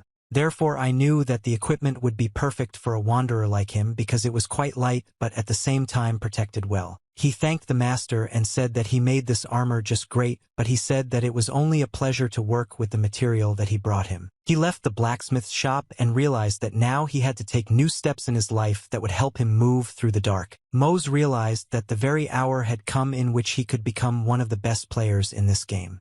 After all, this is where you can become whoever you want. Well, or so it seemed to him, because as soon as he got out of a civilized place he had to look for a new life, which was quite difficult because there was only a forest and a cave around. He could not understand where the place he found was located because for a very long time he followed the same route that he had built for himself. Apparently he was really lost and he didn't know what to do now, so he sat down under a tree and decided to rest. But suddenly he looked down and noticed that the wind began to blow from under one piece of earth, which was strange because the earth was of one layer. He pressed his hand on the stone from under which there was wind to check what it was because he was always interested in looking for new adventures. As soon as he was able to press this button, a blue glow came from there which frightened him and seemed strange from the outside. He began to shake and he could not understand what it was. He felt fear and no surprise of the situation itself. After all, when you are confused, you cannot understand anything. The entrance to the cave began to open, which turned out to be something incredible because only he could have thought of such technology and found the discovery by chance. From there, the wind began to blow strongly and drag it in. After all, the cave wanted new faces to get into it because it had stagnated for a long time. Suddenly he wanted to look at what it was on the map because he couldn't understand why there was such a strong gust of wind and why it was so addictive. He managed to be the first to open the dungeons. This was a black root dungeon that had never been opened before. Every day he learned more and more in this world thanks to his capabilities and could not understand how he was able to find new territories. The cave seemed something very strange because the entrance to it was simply huge, as if it had been specially created for those trolls who lived nearby. He entered it and noticed that it was very dark there. Therefore he needed to turn to his inventory where he had a small sphere, namely a shining Belsec stone that could glow at 15 for 30 minutes. He was really very interested to see what was happening there, and he opened his mouth, which seemed very strange to him. He felt somehow uncomfortable seeing all this. Following the cave, he began to find various inscriptions that scared him very much. After all, before this no one could find this cave as the game itself indicated. The further he began to go, the darker it became in the cave, and it was scary because someone's remains lay there, which was not a good sign. But he didn't care and continued to follow and found a very interesting place where he could stop because it was something important. He noticed how in front of him there was a small monument on which lay a red tablecloth, and on the monument were written very interesting life moments of those who lived here. The light came from there, and he couldn't understand what it was because it was such an ancient cave. It was a very ideal place with bad history and mysteries. He read that it was marudal bones and a skull, and it was impossible to convey the depth of hatred for whoever imprisoned us. That's exactly what was written on the wall. Dark forces ambushed their troops, and the smell of rotten blood filled the air. He felt uneasy and anxious. Caught by surprise, they were able to say goodbye to their lives and found themselves bound in a dark cave by one curse. They cannot find the normal peace of death, and then some creatures began to crawl towards him from behind. These monsters began to move one after another, and he felt that there was someone behind him because such a loud noise could not be hidden. He was able to notice this and understood that he needed to act and check how much stronger he had become thanks to the equipment that the blacksmith gave him. The skeletons did not want to retreat, but on the contrary went into battle to punish him because without their permission he entered the territory where entry is prohibited. He smiled and said that he knew that a mess was coming, and that's why he was ready, but he didn't expect so much. Mose held his sword and felt confident in himself because he knew that he was much stronger than he might seem at first glance. He was already ready to fight against these skeletons and swung his new blade, which he received after killing the troll with his own hands. In seconds, the skeletons began to scatter one after another. This did not stop them. After all, they had to do what they had gathered for in the first place and began to attack him. There were a lot of skeletons, and he could not control it because each of them was approaching him faster and faster to punish him for entering their cave. Although he was very strong, he understood that he would not last long because such a large number could simply crush him. He continued to dodge and beat all the skeletons that tried to kill him, but it was very difficult and he spent a strong charge of energy to do it. He knew that he did not belong to the combat class, but there was simply no end to these creatures and he did not know what to do with them. After all, continuing to fight was suicide. Unfortunately, he also did not know how to use a sword because it was not an easy task. And these skeletons continued to take their weapons and attack him. But fortunately, he was confident in himself and knew that he was capable of withstanding such a top of skeletons. The skeletons scattered one after another, and he impaled them on his sword despite the fact that they were in good armor and did not feel pain. But suddenly one skeleton was able to grab him from behind, which made it possible to stop this machine which was scattering the skeletons one after another. A crowd of these creatures attacked him, and the guy really had a hard time and he couldn't get out from under them because they simply couldn't be stopped. He felt that he had been hit very hard and he needed to somehow be able to resist them. After all, they were very close and were ready to kill him. He began to use his superpowers to somehow spread them, thanks to the fact that he had the opportunity to do this because the star was with him. He also had very strong armor with which he was able to withstand the attacks of these creatures and was able to activate his powers to deal with them. A strong charge of energy came out of him, and these skeletons that attacked him could not resist the power that he released. There was a strong explosion of energy, and the bones of these skeletons scattered well to all corners of this cave wherever they could get. He realized that using the force was like a supernova explosion. To do this without the support of the staff was simply impossible at his level. Staves are the player's items and equipment that enhanced his characteristics. This is what the union of a rare artifact with magical equipment and weapons that he always had with him in the fight against them means. He was finally able to exhale and relax. After such a battle, there really were a lot of skeletons, and it was not so easy to fight them. But these skeletons continued to attack him because everything was not enough for them, and it was as if they were reassembled from the remains that were obtained from dead skeletons. But he can only be in pleasure, and he smiled. You understand that you need to end this already.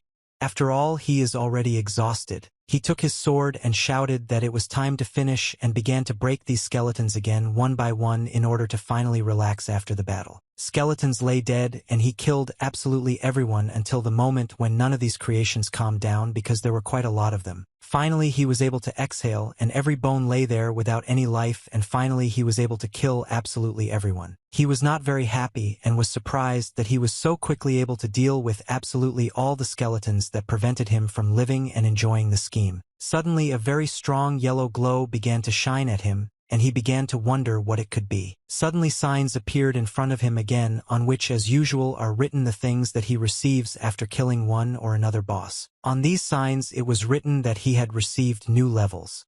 He was able to gain 2 new levels in such a short time. This made him very happy because he had only chopped up skeletons and had already increased the level twice. It was something like a dream because they paid real money for it. He felt joy because now he was already above 10 and he could be much stronger than ever. Due to the fact that he was very happy, a strange sound began to come from the cave, and he was afraid because he did not know who else he would have to fight against again. He kept his weapon ready, knowing that suddenly someone could attack him from behind, and he always needed to be prepared for such unpleasant things. But suddenly the sound disappeared, although he knew that he had just heard some noise that confused him and did not allow him to relax normally. He thought about it and continued to keep his sword at the ready because he felt that the danger had not yet passed. She still needed to be under some kind of cover. He continued through the cave where it was no longer so dark because he ended up in exactly the place where the light continued to shine. Still, he continued to listen to different sounds and could not understand what it was, but he followed them because he was eager to find out what it was. Finally, he was able to go around the corner and realized that he was able to find that very place because he could hear that it was from there that the sound he heard was coming. But suddenly he noticed some very strange smells that hung in the air because it was impossible to hide from them.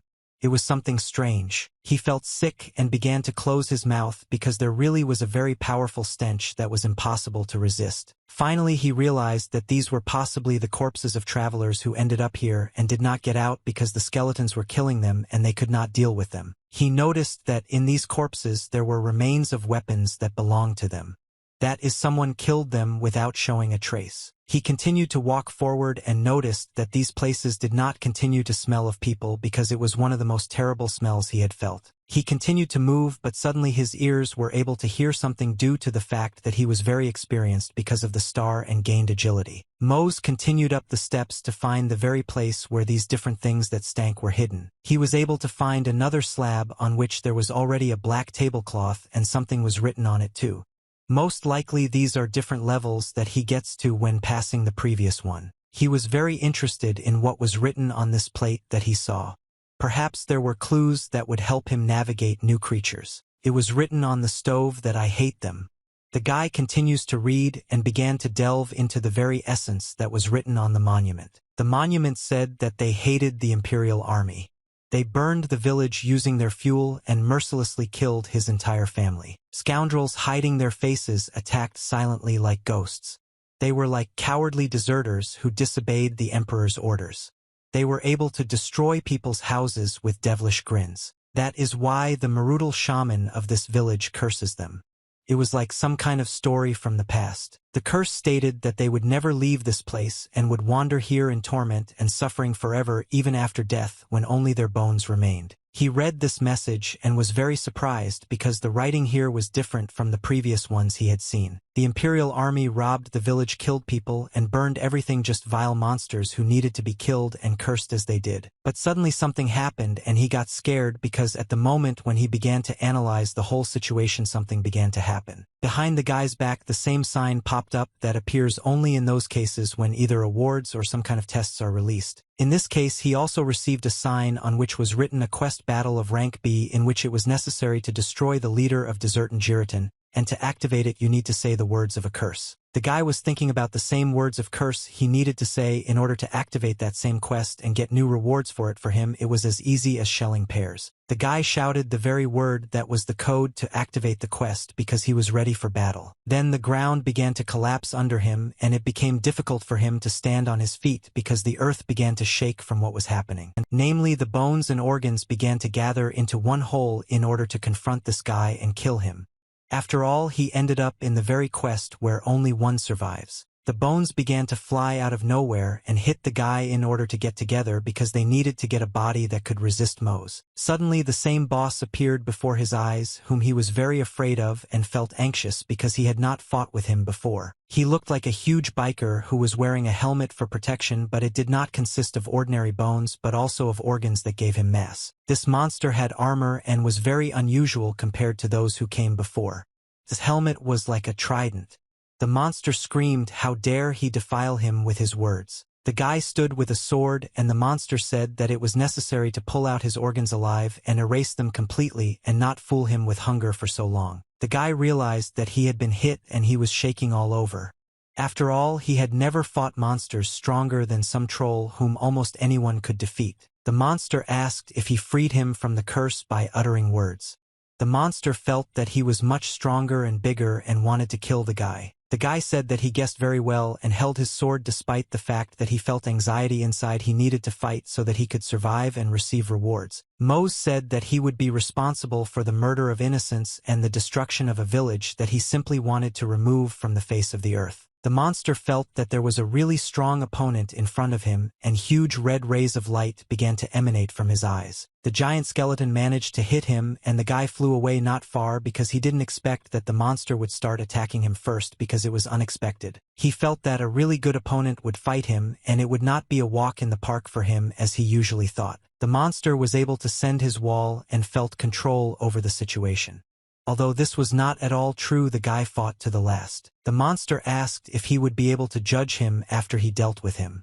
He thought that he could kill the boy with his left hand because he was 20 times taller than him. For him, he was an arrogant, stupid man who only believed in himself because he ended up in this cave and thinks that he can set his own laws here as people everywhere love to do. The giant skeleton said that he could not live and began to tear his vocal cords, which were already barely holding on from the remains of living people. Unfortunately, this was the same boss of the location that they will now talk about, namely about the types of location bosses. Each boss of the location has its own unique name. For example, Troll level 99. It was the Black Mountain level 99 which he was able to win. In fact, the monsters in the scheme are divided into location bosses and ordinary monsters. Due to the fact that the boss is stronger than ordinary monsters of the same level, putting them on the same level is simply unthinkable. And even knowing this, he could not have imagined that the battle with the first would be as difficult as it turned out to be. His health level after the first hit was less than 20%. He understood that this time, even with so many opportunities, the battle would not be the easiest, which would give him greater opportunities to have more experience in the future. The monster didn't understand how he was able to put it down. and the skeleton decided that he needed to put an end to this brat who imagined himself to be much stronger than him. He understood that as long as he held on his body could heal, although it still ached in pain. Regeneration was almost instantaneous thanks to the effects of the star and his new armor. The giant skeleton did not understand what kind of dark magic he was using and got angry and therefore flew at him to kill him because it was just something mythical. The monster swung to hit him a second time and knew that he was much stronger even though the guy was able to restore his health very quickly. The guy understood that he needed to react with lightning speed. After all, this boss would not give you a chance to make simple attacks and not dodge his blows. He managed to do it much faster until he reached it. After all, this was the main task of getting ahead of him in speed. And then this will be followed by the same blow that he can deliver with his sword, which happened after he defeated the Black Mountain Troll. He knew that his counterattack would be able to harm him at least a little because he had prepared it during the time he was recovering his health from the blow that was dealt to him. The guy managed to seriously hit the monster and he fell back because he had a weak spot on this armor exactly where the guy could get. He managed to do it again, and the unimaginable strength of health and agility granted by divine equipment allows him to move as he wants. Thanks to all this, he can fight back even the boss himself, who was head and shoulders stronger than the other skeletons he had to fight against earlier. He realized that this was the best item he could have in the scheme. With such an armor set, he can defeat anyone who gets in his way. The boss did not want to give up and said that even if his body was cursed, he would fight to the last, even though this could be his final battle. He threatened that he would kill his bones and be able to free himself from the curse that had overtaken him for a very long time, and because of it he was imprisoned. Mose said that he could talk as much as he wanted, but he still wouldn't be able to win because he was much stronger than him from artifacts and armor. The monster said that he is a crazy little bug who doesn't know his place, and he is ready to show him what the difference between classes means. He began to activate some powerful force, and the guy really felt anxious and his whole body was covered with goosebumps because he was quite scared to see new inventions. This was the removal of a restraining seal, which was very powerful due to all the characteristics it had. The monster was able to activate his sword and pointed directly at the center of the circle that was drawn in the demon star. He gave off energy all over, which seemed somehow strange. It was Giratin, who was level 35. The guy couldn't understand how his level could increase so quickly. The monster flew by so fast that he couldn't even notice it, and he managed to cut through it with his blade, which he had activated just recently. The guy was cut almost right through, and such a powerful blade was able to tear the armor, which was made from the skin of the blackest troll. His blade was something different because it was completely blue.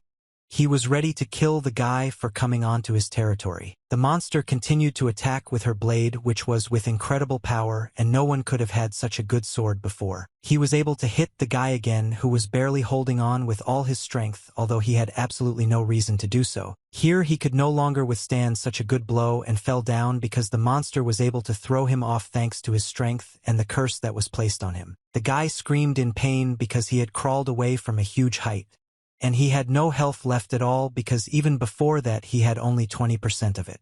The monster said that he was able to cut him in half with one blow, but everything prevented him from doing this precisely because of his magic, which he could not overcome. The giant skeleton said that there was no point in swinging his sword anymore, and he would put an end to his life because he shouldn't have come out, and he just gave him a ticket to the real world. Mose understood that he barely survived and began to experience hellish pain, and if he had not had this armor on him, he would have died 20 times and been reborn again. But he understood that now he was not who he was before, and he would be able to kill this monster thanks to the fact that he had gained experience and strength thanks to his connections and luck. He realized that he had 300 units of health, and recovery occurs very quickly, and he manages to restore a fairly huge amount of health. Namely, he can install more VV and stop every couple of seconds, which gives him the ability to hold on, and he is almost immortal. Until he dies, he will always have a few seconds to fully restore his health and feel as if he were brand new. Of course, it was difficult to imagine that the pendant could play such a big role in his future because he simply wanted to play the lottery with his last money. The skeleton giant did not understand how he was able to withstand the blow of his sword.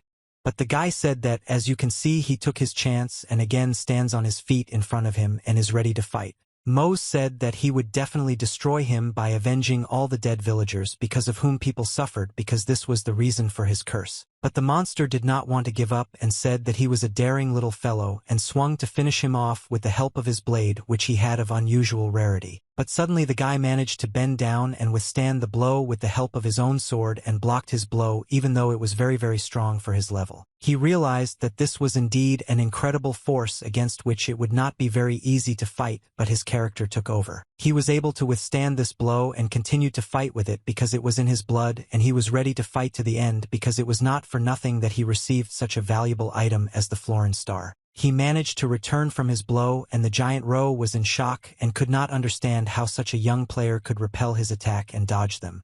After all, this had never been possible for anyone before. Mose understood that he had practically no chance and that he needed to wait for the moment with which he could attack. And suddenly such a moment happened because luck smiled at him once again and he was able to swing his blade at this giant. Mose knew that when the giant fly opened, he would be able to inflict a very precise, painful blow on him, which would be the final one in this battle.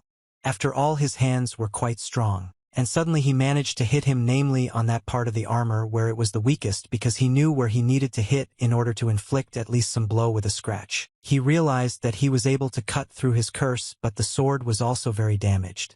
After all, this was not the easiest opponent that might seem at first glance. The guy was glad that he hit, and we must not lose the momentum and with the help of it continue to strike at the giant. He felt that he had to act very quickly because otherwise the giant would be able to activate his power, and he would definitely not survive. Even though he had a special star, he could still be knocked out with one blow. The giant began to feel pain and ate how he controlled himself because the guy dealt him quite a lot of blows which became very painful for him. But this only angered the skeleton, and he said that it was a daring insect and wanted to kill it by swinging his blue blade, which was the size of 4 people. He was already able to swing his hand to strike the guy, but he stood and didn't move because he knew what he was doing. Mose had a good quality of wit. But he also felt when he needed to do this or that trick in order to neutralize his opponent and leave him in the cold. The guy managed to cut his hand and the ball flew to the side along with that part of the hand that was swinging to kill him, but it was all in vain because the guy was in prime. He was able to correctly use his strength, and the giant was left without an arm, which was incomprehensible to the mind because he was almost 20 times larger than him. Mose wanted to give up on this and knew that he needed to take advantage of the moment while the opponent was in shock and decided to neutralize him. The monster began to dodge his blows, but the guy managed to hit him because he was much smaller and more dexterous than this huge giant. He was able to cut through the skeleton like all those who attacked before him. Previously, he already knew how to fight such opponents. And these were like seeds for him. The guy was able to finish him off and put a sword to his head, indicating that he should surrender because otherwise he would suffer death, which would be quite quickly because he did not need to waste time on him. Mose held his blade over him and realized that this was the end of this battle because he was able to make him completely defenseless. He said that the end of their battle had come and Jiritan could not defend himself from some young man who had just entered the game and had barely learned to wield a weapon. The monsters didn't understand how this was even possible and couldn't understand who this guy was because he saw that he had a rather weak level. He began to talk about some stories about some creature that blessed Bellic and also about the heir Bernarder. He couldn't understand how the guy could kill him because he was the Golden Knight of the great Imperial Army. The guy felt some strange emotions and couldn't wrap his head around how great this monster was if he talked about himself like that and said that he was a knight. He pointed his blade at him and said that he was a pathetic murderer of a disgrace of the Empire who did not deserve to live. But the master said that he was stupid because they simply called him a killer and that he could not understand at all what it meant to be a warrior who had no other options. The guy asked who he was.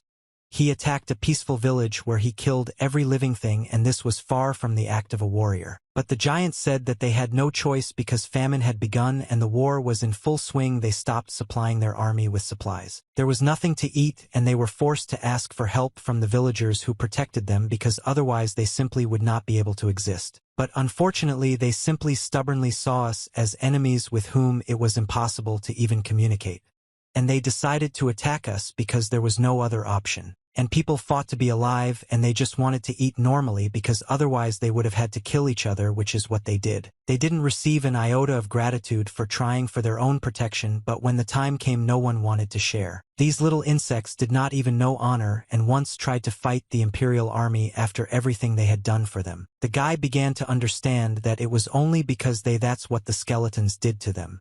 They killed everyone because they wanted to eat, and the monster said that, of course, and not a single pathetic worm survived. He understood something on him. The curse would have been such a wonderful memory, but everything happened like an accident and he had no choice. Mose realized how dire the whole situation was and that he simply had no choice, and because of this he attacked this village. The guy told him that he asked him if he knew what it meant to be a warrior, and he said that he knew a lot more about it than someone like him. He said that 2 years, and that these were the most difficult years of his life that could be imagined because there were practically no conditions there. But the soldier's oath was the most important thing that could be done. After all, they swore an oath in the face of the people and the nation. He had no choice, and he shouted that they were the army of the Republic of Korea and swung his blade to kill this monster who believed that he could charm him with this story. The guy could not stand such strong emotional conversations and hit the helmet with his blade to kill this giant skeleton who did not understand at all what he had to live. He was able to kill this monster by breaking his skull into small pieces. This is another boss that he was able to win because thanks to these battles he will receive new items. He felt like he had become much stronger, having gained one more experience for killing a boss who was not a little weaker than the troll. The guy felt pain inside because he began to remember all those years of service in the army of the Republic of Korea that everyone who was in this territory had to serve. In fact, a bad inflammation appeared, and he could not think how he could say such stupidity to the damn soldier. Most likely he just went crazy. But suddenly in front of him, or what he was able to get for overcoming another boss in this game. Most likely this was the most enjoyable part of this game because after you killed the boss you always got rewards. He was again able to increase his level, but there were already several times more signs than when he killed the Black Mountain Troll because he was a weaker boss and he did not yet know who he would fight with. He realized that he was able to raise the level by as much as 6 times. And this was all thanks to this giant skeleton who was not very strong. He was given a new achievement that collected 11 swords, and he received +2 units for each improvement in his characteristics. He was surprised and did not understand how they could raise his level so much and give him such an achievement +2 to each statistic. But suddenly it's worth fighting against some more monsters because it wasn't the last one that was in this cave, which he ended up in quite by accident. Suddenly he heard something begin to crack very loudly and break into different pieces. Most likely it was a cannonball that fell after the player. And so it happened that he received a new core after he was able to kill a boss of such a high level. He was stronger than the previous one, so I am stronger than the other one. The guy also understood this, and he said that this core was clearly different from all that he had seen earlier in his life, and even more so in the game. He began to open this core with the help of his hand, which could do completely different functions in this game without even touching the object. The core began to open, and suddenly he began to understand that this was really a way to make money, and he could use this game to live in the real world. Various objects began to appear before his eyes, which at first frightened him, and could not control how much drop there was. He looked at everything that fell out of this core. I couldn't believe my eyes that all this could only be given to him by defeating some boss. The guy realized that he needed to quickly remove all his inventory and felt emotions and happiness because he knew that all these items cost much more than he could imagine even for a good amount. His eyes sparkled with happiness and he felt joy because he began to earn really good money thanks to this game, and all this because he played in the lottery and was able to win that very pendant. But suddenly he managed to notice what interested him most of all, namely the very sword that Jiritan himself had when he fought against him. The sword really was somehow unusual and glowed because some very strange energy was coming from it, and he could not understand what it was because the sword seemed to be emitting something black. Finally, it could dawn on him that this was the very thing that Jiritan himself was holding in his hands. It was this weapon that could almost kill him with one blow. Suddenly he looked at the characteristics of this sword and he began to feel something very strange, namely fear and surprise, because what he noticed was mind-boggling. He began to look at the characteristics of this sword and noticed that there were quite strong statistics, namely strikes and agility, which were different from all that he had before. He noticed that this sword had a unique rarity and could not understand that he was able to discover another rarity in this game that was not yet available to anyone, and no one knew about the unique one. Mose felt indescribable emotions and goosebumps began to run down his skin because he still could not understand what he could do with his own hands thanks to this pendant. It was that unique sword that no one knew about in this game, and its characteristics were much different from those that existed before. He knew that the highest known ranks were rare, but he could not even dream that there was something higher. He understood that if this note is unique, then even in the future it is unlikely that there will be something similar to it, and he was again able to win the jackpot. Then it dawned on him that he was the first in the game to receive a rare artifact. And now he was able to get a unique one himself. It was not a dream but a fairy tale. But suddenly the sword began to disappear somewhere, and he could not understand what happened because he was worried about losing such an expensive item. And the sword began to disappear in seconds because it was unusual and had characteristics that were very strange for those that were there before. The guy began to feel fear because the sword began to dissolve right in his hand. And this could mean that he lost this sword, which would be a mistake. But fortunately it was not at all what he expected. A couple more flew out there, on which it was written that he was able to study something. Namely, he was able to learn the skill of calling the sword, and this call can do a very interesting thing. It was written there that if you say one word, this sword will appear. He was glad that he was able to get his first skill in the game. After all, before that he did not understand at all how and what to do in these games. He stood and thought and realized that now was the time to test it and see if he could use it when the sword was needed. Mose shouted the code word for charm, and very strange things began to happen, and the sword slowly activated just like then with the monster. One place that appeared was the circle in which the Hell Star was located, and it was from there that the sword appeared. It was very incredible, and summoning a sword was the main function that he was able to get from this boss, not counting the expenses that he received from the boss. The sword appeared in the same way as that of the giant skeleton, and he obviously liked it because with its help he could kill his rivals even easier. He now held his new acquisition in his hands and was glad that he was able to do this thanks to his efforts and courage. He began testing this sword and realized that it fit very comfortably in his hand.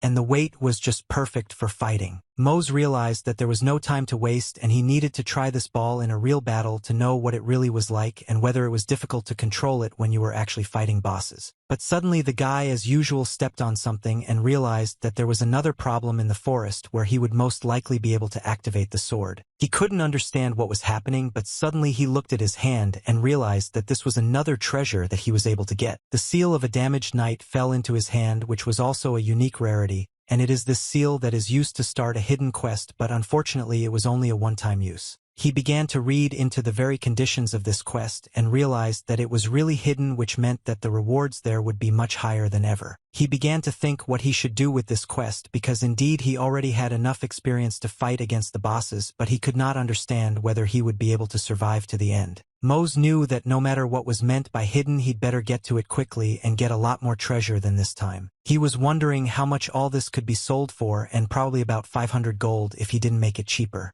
He felt that he had truly become the person he wanted. But suddenly some sun began to shine on him again. But this only gave a sign that he needed to quickly get out of this cave. He realized that the sun was already rising, and if he didn't get out of here quickly they might find this place, and he had to take the loot to the nearest village. He didn't know that with this money he could forget about poverty for a while. Meanwhile, he got to the city of Arts Toiko. Meanwhile, people were confused about what was happening to the market because the prices for things had become somehow very incomprehensible. People did not understand that such huge artifacts had been put up for sale for several hours in a row, and they were not becoming less and less, but on the contrary the number was growing. No one could understand what was on the first page of the auctions, and there the price for the very book that was being sold grew very quickly. But suddenly people realized one pattern: all these things were exhibited by only one player, but they could not understand who it was. Then they paid attention to who put out all these items and noticed only one name there: Mose. This seemed very suspicious. He was able to auction off a book of the quick healing skill, which was of rare rarity, and when used the character gains the quick healing skill. Its current price was 800 gold, and there were 4 hours and 21 minutes left until the end of the auction. But the most interesting thing was that Mose remained the seller, and he had already put quite a lot of lots on the market. People began to realize that this was the same man who was with Silborn during the troll hunt. That's when Silborn died. Meanwhile, the Central Trade Committee of this city began to discuss very strange inputs that were being put up for auction. He looked at what he had, and his eyes simply ran wild. After all, he could not concentrate on the quantity. How much of everything he was able to get during those battles. Mose had huge possessions, and before him was a large amount of gold that he could spend until the end of his life, until he sold everything, although even then he would still have enough to live. The same servant approached him and said that he had earned 8,726 gold at the auction in a short period of time. Mose didn't understand what was happening to the market. The servant repeated how much he could earn, but he could not calm down from such numbers and continued to ask him. And he answered him that he earned 8,726 gold. That's the amount. He fell on the floor and couldn't concentrate because he really felt a lot of fear, because the greater the power, the greater the responsibility. He understood that he should be happy because he still couldn't believe the reality of what was happening, and in this dungeon he earned as much as 80 million won. The guy also asked the servant what it looked like in the strange coins on which a dragon was drawn. He was interested to know what it gives. The servant realized that he did not know and decided to deign to explain to him what it was. He said that this was Ormacon's token, which was quite a valuable object. As it turned out, one such token is the equivalent of 1,000 gold. From such an amount he could not control his emotions and closed his mouth. This token was of a magical level and weighed only 10 grams. But it was equal to 1,000 gold coins, and its history is that on this coin there is a dragon with a golden skin. He couldn't believe that there was a coin with a magical rank and that it turned out to be something fabulous in his life. The servant said that it was important for him to remain vigilant for some time because now he has glory, and for it he can suffer very much. He meant that now everyone in the city would want to find out who Mose was, and because of this he had a lot of fans but at the same time opponents. Unfortunately, a dark guild has formed in the game whose members rob and kill both players and NPCs. The guy began to understand that he really should be careful in this game because otherwise he could be robbed and killed and he would lose absolutely all the equivalents. Meanwhile, people started discussing who he was, and they were interested in how much money the auction brought him. They understood that this was at least 100 million won. People began to envy him and thought how to rob him if they could only meet him. The guy realized that everything was much more serious than he had ever imagined. He understood that he should lie low. But the stealth effect of this hood will soon end and he needs to buy something better. But suddenly some brilliant idea came to him and he realized what would need to be done in this situation thanks to his capabilities. The day was good as usual and he began to go somewhere because he knew that if he could do this, he would get good opportunities in this world and continue to earn money there. He came to the blacksmith and said that he needed armor that completely hides both the body and face and that it was very durable. The blacksmith began to list all the details that he needed to make and realized that the guy would pay a pretty penny for it. The guy said that he didn't care about the price and needed him to show everything he had. This made the blacksmith happy and he realized that he could make money from it. He showed him the best armor he had because it was made of some very strange steel and sparkled like nowhere else. He began to understand that it was unlikely that they would recognize him if he was equipped with this because then his face would not be visible and he would be able to defend himself. The master said that this is a real work of art and that it was made at the King Smith competition a long time ago. The guy asked what the price was. The blacksmith said that he would charge as much as 200 gold because the armor was so good because he made a normal markup. Plus, he kept this armor for a very long time. The blacksmith said that he knew that it was a little expensive, but this was the best equipment and the best work he could do in his life. After all, it was with this equipment that he was able to win the tournament. The guy did not waste time and threw coins on the table for him. In order to quickly put on this armor, he needed to disguise himself so that they could not recognize him and the Black Guild could not attack him. Mose said that he would take it and gave him even more gold than he could have expected, but he had never seen such good armor. The guy shouted that he needed the whole set to completely disguise himself and be irresistible in this game because he had enough money. Meanwhile, night came and this was the time for that same Black Guild that attacked only at night to kill and take loot from people. The girl in the black cloak began to move very purposefully towards one place and felt that someone was watching her, so she looked around. She came to some guy whose name was Veyron. The guy asked her why she came to him because she was on a mission again. The girl's name was Kia. She said that he guessed about her mission that she needed to do something. He said that he could help if she only asked him about it. The girl said that he would only interfere with this task given that this task took months of preparation, but the guy knew that she was not easy. And he shouted that she was a rootless mongrel. It was very rude of him, but he needed to offend her with something so that she would react to it. Which is basically what he managed to do because the girl couldn't just leave it like that and knew that she needed to punish him for such words. She flew up to him from where she was and wanted to kill him because she can't stand being called names. She presented the blade as I say it and he said that she was fast enough as always. He tried to somehow hook her up, He told her to calm down because it was stupid to cut a colleague while on duty because he was also working. He knew that she needed to remain calm, but she could not tolerate what she was saying. You need to follow the rules of communication and think about what you are saying. She also told him to watch his weapon and the words he spoke, otherwise he would lose both. You girl began to pronounce some words to break and activate a portal with the help of which you can see some things. The stone flew off the floor and began to activate something very strange. The girl wanted to get exactly what she came here for because her mission was simple. She was able to open a portal with the help of which she could see absolutely everything from another world because she was one of the members of the Black Guild who were hunting for one very important item. Different portals began to activate and create very strange rings with which you could check different objects. Veyron said that she was an impudent mongrel, but it was clear that he liked the girl and he wanted to fuck her because she was not just accessible. He opened a scroll in which very valuable information was drawn and written about the item he was trying to find. He was wondering where this item could very well be hidden. After all, it was he who was interested in this search. He only needed the Florence star that was on Moses' neck, which he was able to win in the lottery quite recently. The weather in this country was always excellent because it was a game. Of course, you couldn't change everything. Everything was designed so that people wouldn't think about bad days. Meanwhile, some guy Vesmos was in a cart and said that he was his savior, that if it weren't for him, everything would have been different. But the guy said that there was no need for gratitude. After all, he agreed to let him down so they were even. The man said that he thought that the monster would already eat him. In general, the man said that he was really very grateful to him because the guy managed to cut off the head of this creature when she was about to open her mouth and bite him. The uncle asked him about his age and realized that he was most likely a student now because he was very young. The guy said that in this way he decided to make money from teaching. And now here are these pies. The man said that he gave a damn about the fact that his parents are proud of being independent. The guy asked his uncle how he got into this game in the first place. The uncle said that this is a long story because he was fired from the company. After which he opened his own restaurant with chicken dishes and everything went bankrupt. Then he heard about the scheme and it seemed like a no-brainer option to make money and decided to try. But to work on the delivery of business answers since everything should be perfect. The man asked where the guy was going and what specific place he needed to get there, but he met him quite by chance along the way.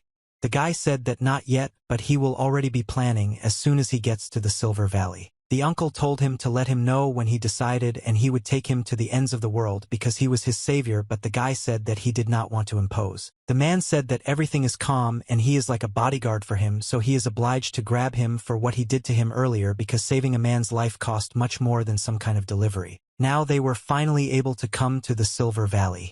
The man said that there is a fountain in the center of the Silver Valley and he needs to meet there if he wants to follow it further. But suddenly he got some kind of warning that his defense needed repairs, which surprised him very much because he had just recently bought it. He understood that stealth was the most important aspect for him, and that this was the first thing he needed to do in the Silver Valley. He again went to the place where the anvil was to get new armor from the blacksmith who already knew how to make good things there. The guy thought about how cool it was to receive that same sadness that could open a secret quest, and he was sure that there would be many more rewards that cost many times more. He realized that of course there was a hidden quest and it was already interesting, but he needed at least some kind of hint so that he could navigate. He thinks about it all the time, but to no avail. Zero seems to be at a dead end. The guy realized that first he needed to meet with his uncle Carrier. The blacksmith said that everything was ready and that he could come to him again. They made him excellent armor and he realized that after these plans he had to take the next step. He went out into the street and did not understand why so many people gathered in the square. Perhaps there was something interesting there since it was able to gather such a large number of people. Meanwhile, some guy started beating the uncle of the carrier who was a little late. He shouted that he hated it when he was late and kicked him. It was some kind of valley clan. Unfortunately, the uncle was only delayed for a few minutes with the delivery, and people were already avoiding him. It's hard to believe that this is the heir of the clan who behaves like this with his workers. He continued to beat the uncle because he didn't like it when the goods he needed were delivered at the wrong time. He wanted to kill him completely. But suddenly Mose managed to block the blow of this clan heir and stopped her with the help of his hand, which he put up to save the uncle's life. She did not understand to the heir that he was able to do this because to contradict him was the same as to contradict the law, so it was irreparable. The guy said that sometimes something happens on the road and people are late. It is not right to beat people up for this. The guy let him go, but the heir.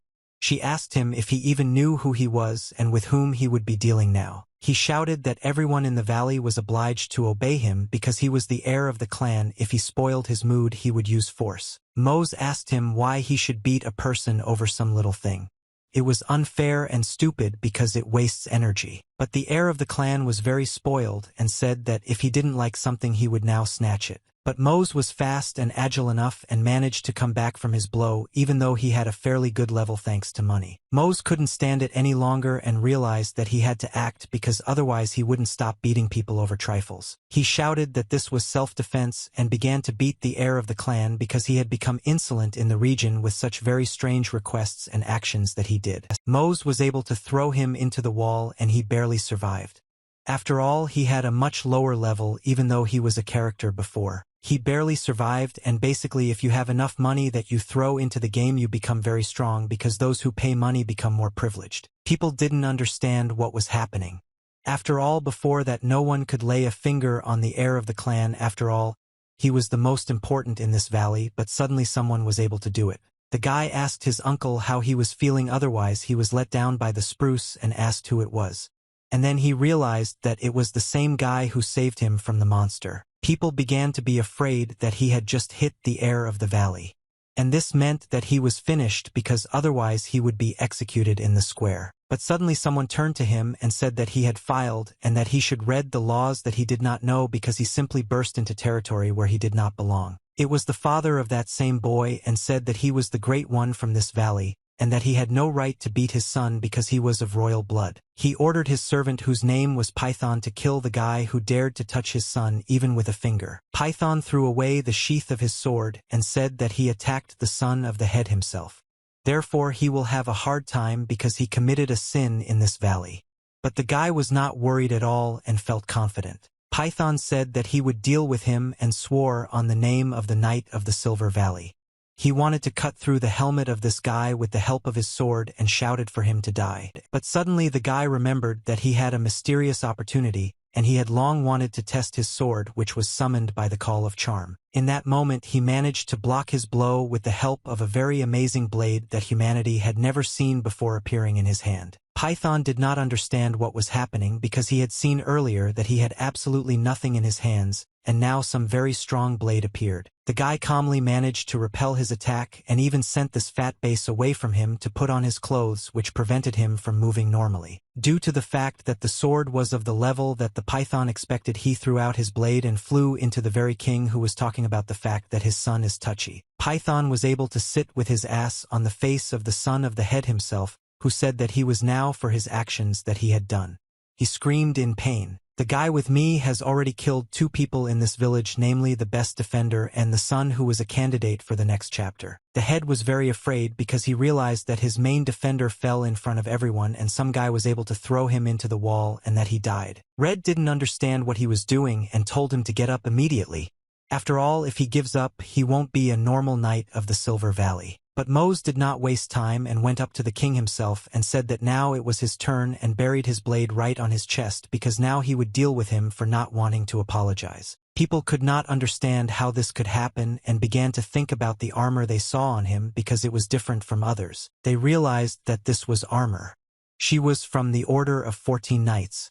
They began to fear that very strange consequences might happen to them. But in fact these were cries of joy and did not say that they had finally come to their aid to remove the king who was mocking the people. People shouted that he took away half of their income and called it a tax. And their father was generally executed because there was not much to pay. They begged him to kill him. He had no idea who these Knights 14 were, but judging by how the situation here was developing, it was already clear what was happening. He very sternly asked the head if people had told the truth about him, those things that were very bad. The king did not know what to say to him because he felt that he would be killed. He began to make excuses that it was not at all true and that it was partly true, but they were simply stockpiling supplies in case of famine. The guy asked maybe he should visit his house and make sure of this because he could check whether he was telling him the truth. He knelt down or begged for mercy, saying that he had committed a terrible crime and would like to repent, and asked for mercy. Mose realized that there is justice in this world and that there is no need to kill people if they are ready to change for the good of the country in which they live. The guy said that since he admits his actions, he will not take his life, but he will compensate for the damage to all victims. The king said that he would do all this. People began to applaud him and consider him a hero because he was able to return their money that they earned with their hard work from this deputy who took everything. Here he had another sign that indicated that his glory level had increased by 2874 units thanks to rumors. But that was not all, and he received another tablet that he was able to complete, namely the hidden quest tyranny of the clans of the valley, and the reward that he received was a hint to obtaining a rare artifact. He was glad that he was able to get such valuable clues because thanks to the fact that he completed this quest, people began to respect him, and in the meantime many people already had their eyes on him, which was a good alibi for him if people began to respect him. The hint for obtaining a rare artifact sounded very simple. He was told to head to Phallop, namely to a city on the edge of the continent. He was happy and realized that this was quite unexpected. But for him it's already a great bonus because with the help of another rare artifact he can become stronger. It was somehow very strange for him. After all, if he just needed to go to that city, it would be too easy for this game as a scheme. People continued to rejoice and said that he was some kind of message from heaven, and noticed that he had an engraved sword, and for a long time they had not seen a knight with such a weapon. Meanwhile, the people continued to talk about various incomprehensible problems that needed to be solved, and on the mountain stood two monks in some kind of costumes. One asked the other whether it was worth punishing the one who was wearing armor. He told him that he needed to calm down because he had forgotten God's prophecy that one day a certain stranger would come and make this world a better place. Thanks to him, they had very little work left because he was able to end the very problems with theft in the country. They didn't understand who he was, but the older one said that he wasn't sure, but it seemed to him that this was the same character that everyone was talking about, Mose. He thought maybe it really was him, but he really needed to understand who he was. Here it was already going beyond the scope. They realized that they should follow him to find out more about him. After all, if this is really the person they think about, they will be able to get more information than they could find out somewhere. He realized that his next place where he should go was the city of Phallop, where he was sent a hint about finding an artifact. This city was very beautiful and looked like something new in the world of art. There were quite a lot of different people in it who had their own secrets. They were able to kill him on the border of the continent in the city of Phallop, to which he needed to go to receive a special reward for the quests he completed. Meanwhile, at the city employment office, someone was discussing very strange things that the guy wanted to know because he was impatient to receive an award. He didn't understand anything at all and barely controlled his body, but he felt very bad because he couldn't get the information that interested him. He cannot understand how many days this has already been going on because he tried for long hours to find the very information that would become very useful to him. He understood that the secret class, unlike ordinary players, is a class in which players possess hidden powers or knowledge, and thanks to them, they can become stronger in moments. Unfortunately, these are not very common in the game because you need to understand that these classes are so rare that in the community they have schemes. Nothing is really known yet. Unfortunately, even the bureau workers could not help him because he really hoped to gain some new knowledge about these people, but he had to go and find it himself. He understood that most likely he would actually have to search the entire city to get information about this item that was supposed to be given to him after he understood all the clues. He looked ahead and began to think because perhaps these people could know where certain clues could be located in order to find loot. He noticed that the people here were of very different types and they had some strange ears. Most likely these were new skins in the game that could only be obtained if you were born in this territory. He didn't think that he would be able to meet elves here, but this city was truly full of surprises.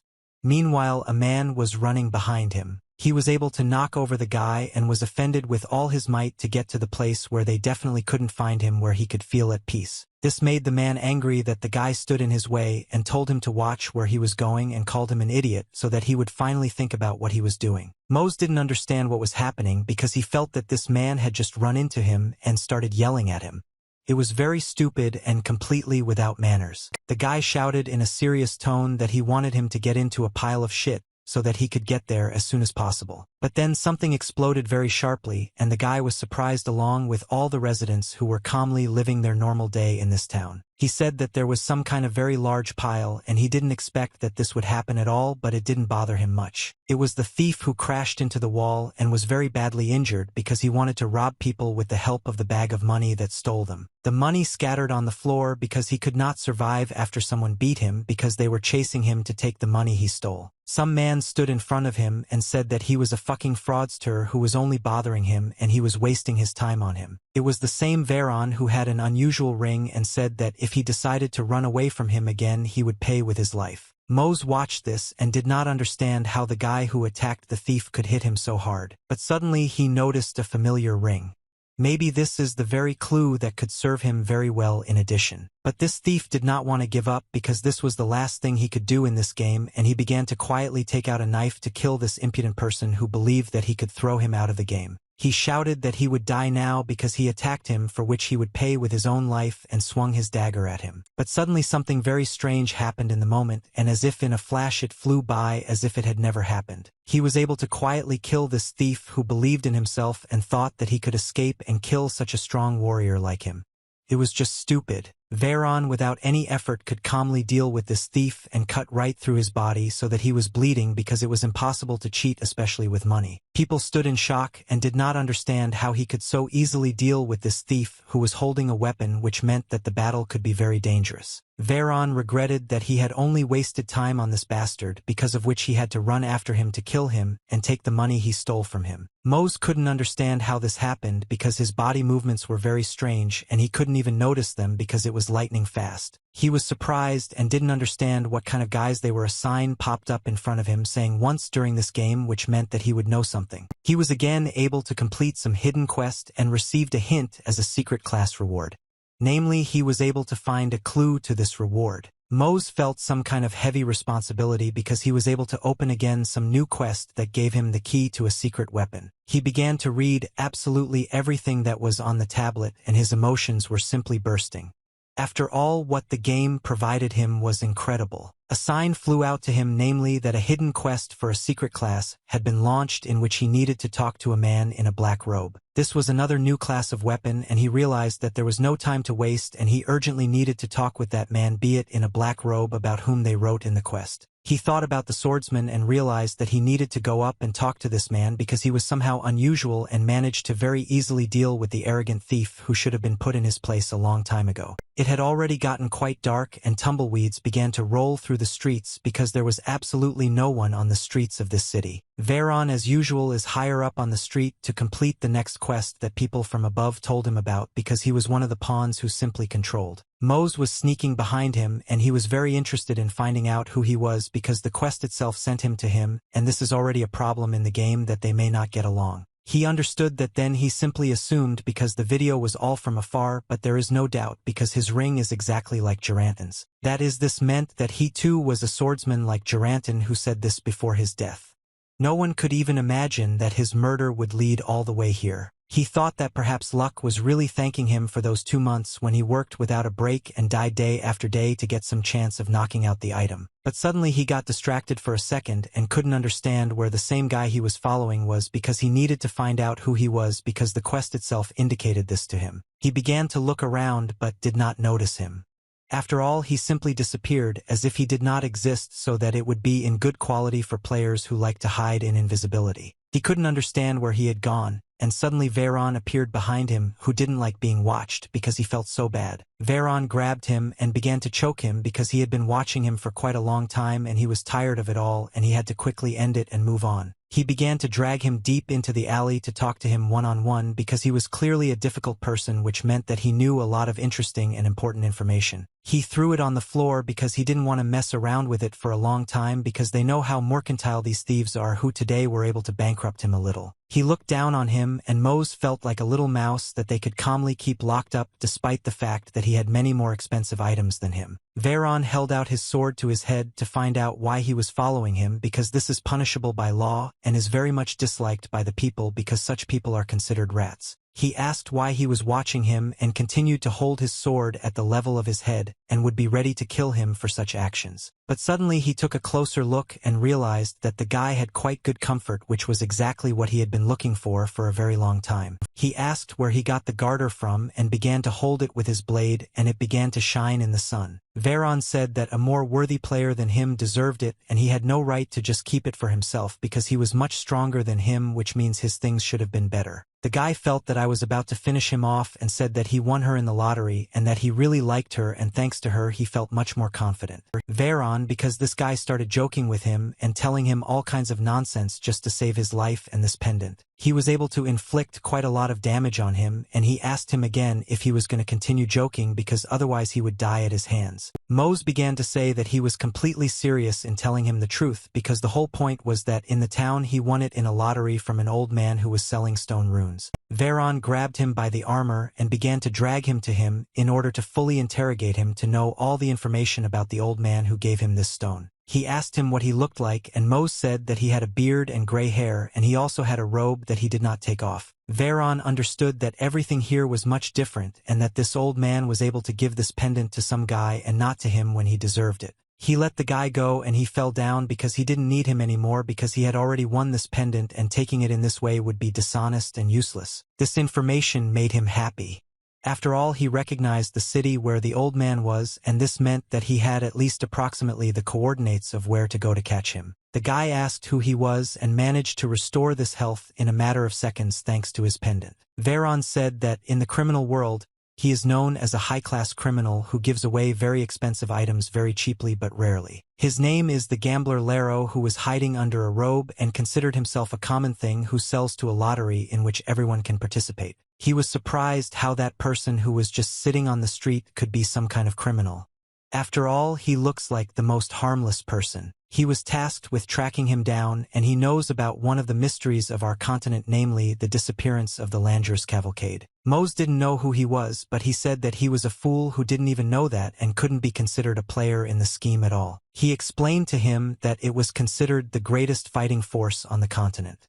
But one day all of it disappeared on the way to war, and a search party explored the place where its wars disappeared but found only abandoned ruins. The guy realized that it turned out that this pendant belonged to Florin, who was the commander of that same army. Mose thought that it was just a magnificent artifact. But in fact it turned out not to be so, and it really was a working one. Veyron looked at him and understood that this pendant is indeed considered a very valuable artifact because thanks to it you can become one of the strongest players in this game diagram. He realized that judging by how quickly his wounds healed, the star was indeed real, and he was lucky. But he was more lucky because now he can kill him and get it because it belongs only to the strongest warriors. He held out his ball and hit him on the helmet because he wanted to kill him because this pendant cost much more than anyone who played this game could imagine. Mose didn't understand what he was doing because just recently they were communicating and discussing what they needed to do. After all, the old man who was selling these stones was a fraudster. Veyron said that since Florin is not here, he will kill him and take the pendant for himself in order to become a much stronger and more powerful warrior than this game has ever seen. Veyron shouted at him to be a good boy and die because he didn't need such retarded assistance in this battle, and the pendant seemed to help. I realized that he was going to kill him from the very beginning in order to take away the very pendant they were talking about earlier. He said that, of course, and that it was intended that way. Veyron said that dead people can't tell stories. That's why dead people can't do anything normally. He flew at him to finish him off as quickly as possible because he understood that this star really had very good capabilities with the help of which he could become much stronger. Now he finally understood why he gave him all the information so easily. The guy said the same word of charm and activated his sword, but it was quite late. After all, that rival was already able to fly to him and was ready to kill because he simply did not need witnesses. He began to attack him. It was lightning fast that he had less than 10% health left in the area. Therefore you had to be careful not to die because this way you will lose all the loot. He was already glad that finally the pendant would be his. After all, he managed to put the guy on his shoulder blades. And what did it mean? That now all the treasures would fall out of him. He could become much stronger. But suddenly he felt something and realized that some strange mythical things were happening here that needed to be completed quickly. He didn't understand how the guy survived at all after this blow because he trained him for years to be invulnerable in battles. Then it dawned on him that he was immortal and that he was one of those who could not be attacked because otherwise you could simply die and lose all your loved ones. He approached him and began to ask how he managed to restore his health so quickly because it seemed very strange to him that he was able to recover so quickly. He said that it was quite sad, but he didn't care because even if he rose from the dead, he would still look for him to kill him again and again. Mose felt that everything was fine, but he was really worried about the blows that the enemy was delivering, but he understood that he only needed to hold out for just a couple of seconds to restore his health. But it was quite stupid to hope that he would not resist and wait to see how he would restore his health right before his eyes. He made another move due to which his health level was less than 3%, so he had to be even more careful because one more touch and you would remain dead even if you had the most powerful items. He felt very strong pain. He understood that he had to act somehow, but he could not do anything because the Veyron's blows were so strong. Mose could not understand why his consciousness was leaving him so quickly and did not want to resist to stay alive because that was the main goal. Suddenly they said from behind that the swordsman kept the whole truth and devoted himself to him. It was another player who looked quite experienced. The stranger managed to block the guy's blow and said that he should have reminded him more often that this was a top-secret mission. Mose did not understand at all what was happening because it was some strange miracle that he was saved from the last moments of his life. The stranger said that he not only spoiled all the secrets of the immortal but also succumbed to temptation and behaved like a lousy dog. He said that he was calling him a traitor and condemning him to death, which was not even discussed because it was a law that could not be broken. Veyron tried to dissuade Master Robin from doing anything to him and killing him. After all, he only said this in order to get profitable information. He asked to be given another chance and he could fix everything.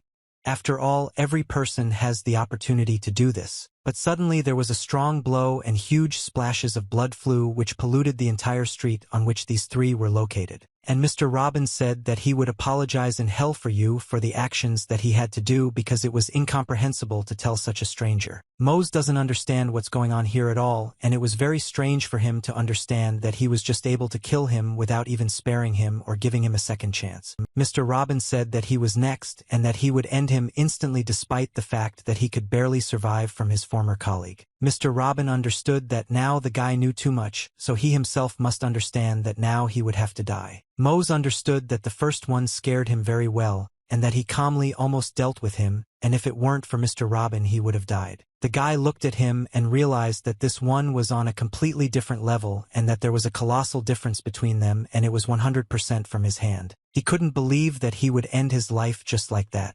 After all, before that he had fought and was not afraid of anything. And then some Mr. Robin scared him. But he understood that he told himself that he would be completely different and therefore he had to fight to the end so that it would not cost him because he decided to put everything on the scheme. Mr. Robin realized that he didn't want to give up and it would be really interesting because the guy was much weaker and could play with him like a toy. Mose realized that he belonged to a secret class and he simply would not have another chance, so he had to use what he was given, otherwise he would simply lose everything. He knew that even if he died and had to pay a fine, he was still not going to retreat and was ready to fight to the end. And Mr. asked him if he felt the difference in their skills because he must understand that they differ a lot. He will have a hard time. The guy said that even if he died and came back from the dead, he would still haunt him, so he had to give it his all. The man understood that the guy really had good stamina, and even though he was shaking, he didn't lack courage and the will to live. He knew that even among swordsmen, it is not often that you meet such a strong person who is ready to put everything on someone and fight to the last. But suddenly he noticed some very strange but important detail on his gloves. Namely, he was able to declassify that very ring. He couldn't believe his eyes because this was the very thing that almost all the swordsmen who were in this game dreamed of. On the guy's hands was the seal of a swordsman, which introduced a very strong characteristic that could only be obtained with some strong achievements. Mr. grabbed him by the throat and began to ask him what this ring was doing. After all, it is not just given out to anyone and you can't even win it in the lottery. The guy couldn't move. The branches grabbed him very tightly by the throat. He said that he received it after defeating Geranton. The man asked, what did he say? After all, he knew this word earlier, and from this he too was a swordsman. He continued to look into his eyes. He was wondering how the guy knew about such a great warrior who received a curse because of one mistake. The guy realized that this was the name of himself.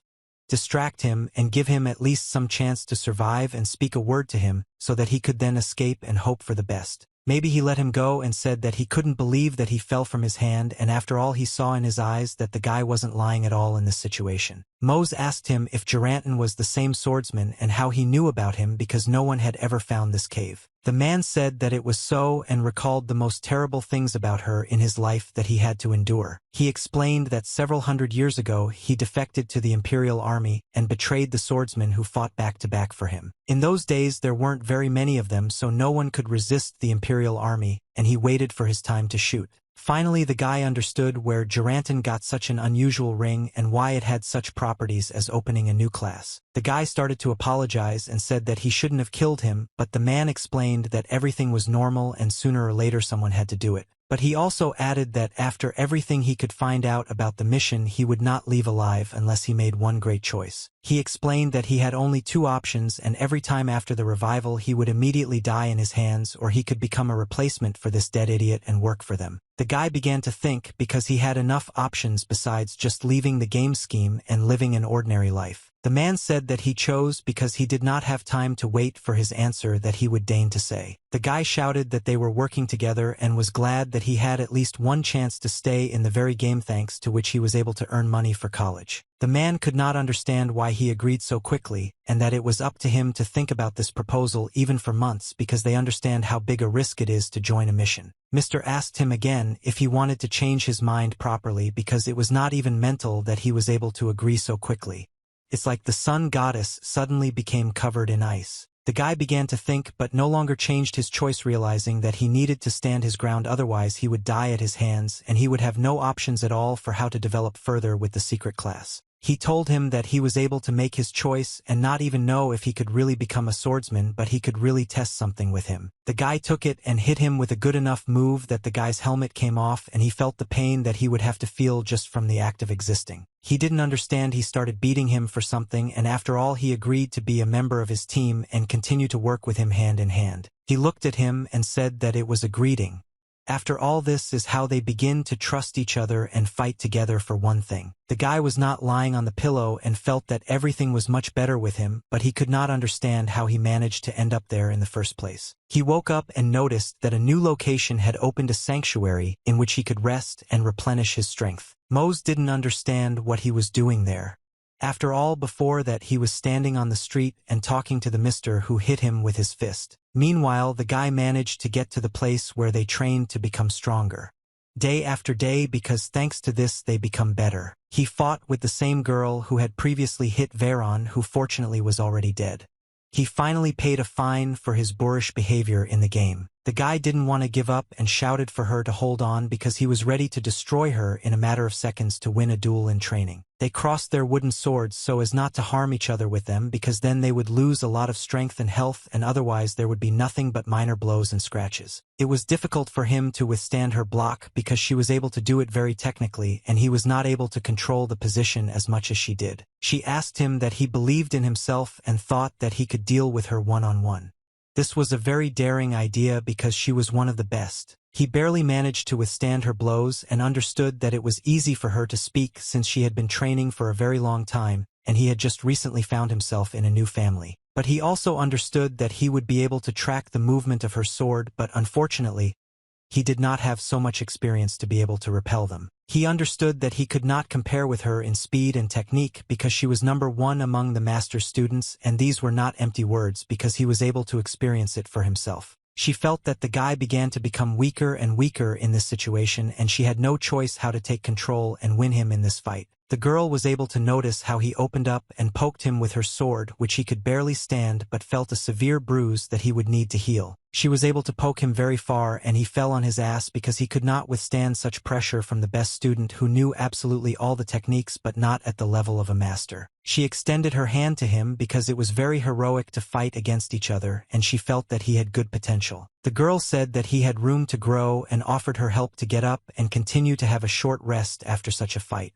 Mose felt a little disappointed because he lost to a girl who was slightly below his dignity, but still she was the best student, so he understood that this could happen. He has already changed his intonation towards her and said that she should give him another chance to shine. Next time he will definitely win it. Meanwhile, in real life, the boy contacted his mother, and she was very surprised by what happened. The guy continued to train and told him to just accept the money. But my mother couldn't understand how he was able to send her 4 million won, which is a huge amount. She asked where he got that kind of money and told him not to lie to her if it was something illegal. But he calmly explained to her that it was just a gift from him that he had been saving for a very long time. She also asked him why he suddenly became so polite, but he hung up and said that it was time for him to run. The most important thing is that he said that the money is hers and she will decide for herself where to spend it.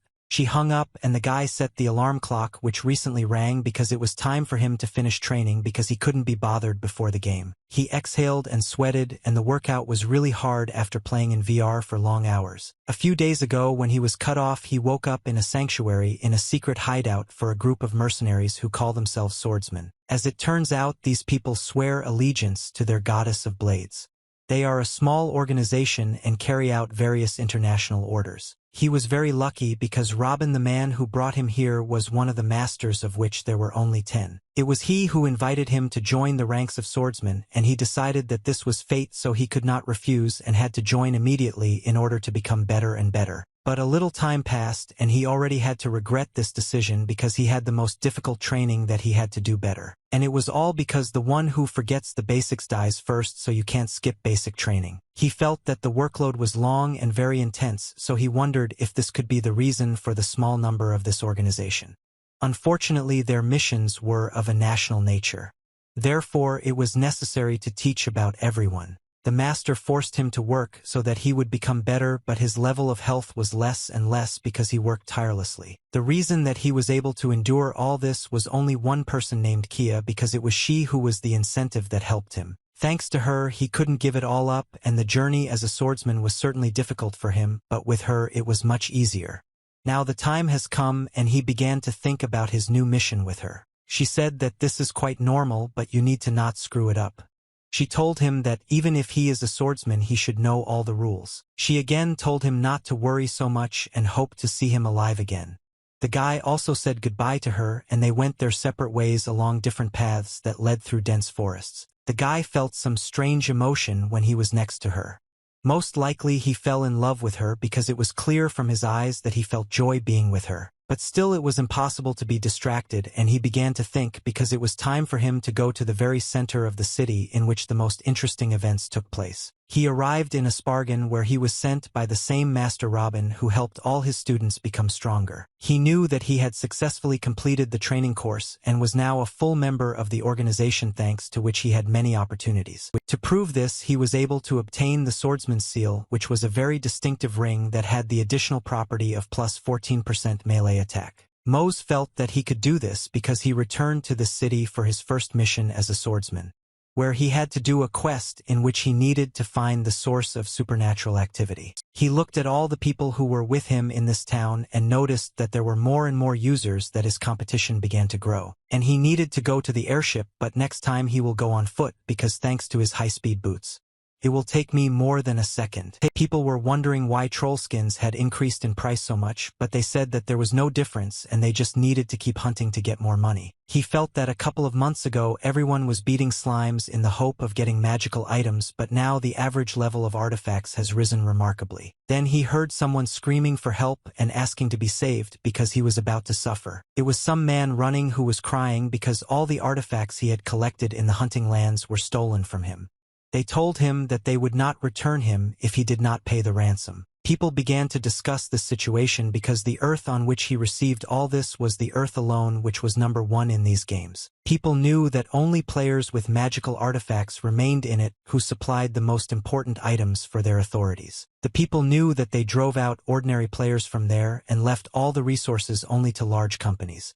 The guy who contacted them was unlucky. Mose began to think what he should do in this situation because he sees how the man is suffering from the fact that he was blatantly thrown out, which was unfair in this game. He felt that he had to help this guy because he was above all this and his strength of character could not just leave it all like that. In the meantime, they were able to get to the place where the very village was located in which the most interesting artifacts were found. There were people standing there who insisted that this place was only for members of Guild Number 1, but the rest of the people did not understand what kind of chaos this was and why they were not allowed there. They began to spread their arms and shouted that if they did not leave they would help them and hinted that they could calmly kill them. Meanwhile, the same guy came who was beaten and took away all the resources because it was inconvenient for him to be in other territories and he was kicked out of this one. The bald man asked if he had any idea how much the artifact he scratched earlier was worth.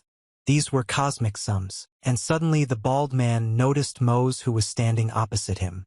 He didn't understand who else this was and why he came with him and not with money. The guy said that the hunting land is a public area that is open to all players and they have no right to dispose of it. They said that they are the number 1 guild. If he doesn't want to get it, he has to leave, otherwise they will start to loosen their hands. He began to tell them what they had done, namely that they first occupied public lands and now they were threatening ordinary players. It was just below par, but it turned out they were able to break through even more and they are just garbage and a pity for the scum that needs to be removed from this game.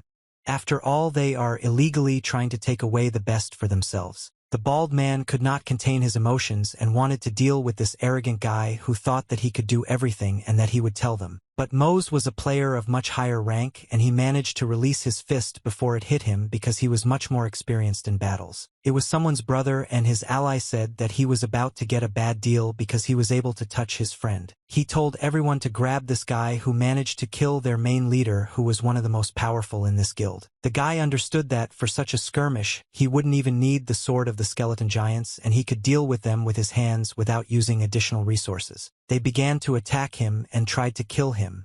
After all, they had swords with which they killed absolutely everyone who stopped in their way. But the guy would already have experience and calmly deal with them with the help of his fists and knock them out with one blow. He was unstoppable and he calmly dealt with them because it was not his level and he had long since finished with it. Absolutely, the entire guild began to fly away from his fast and lightning attacks, so they could not even react to try to fight back. They began to worry and did not understand what kind of horseradish he was who was able to kill almost the entire guild in a matter of seconds without fear of consequences. He held another player by the neck because he thought that he too was from the guild of these creatures who did not allow the main people to live in peace. He shouted that he simply decided to hunt in these lands and was able to calmly kill even this insolent person who lied openly to his face. The rest of the guild members did not understand what to do.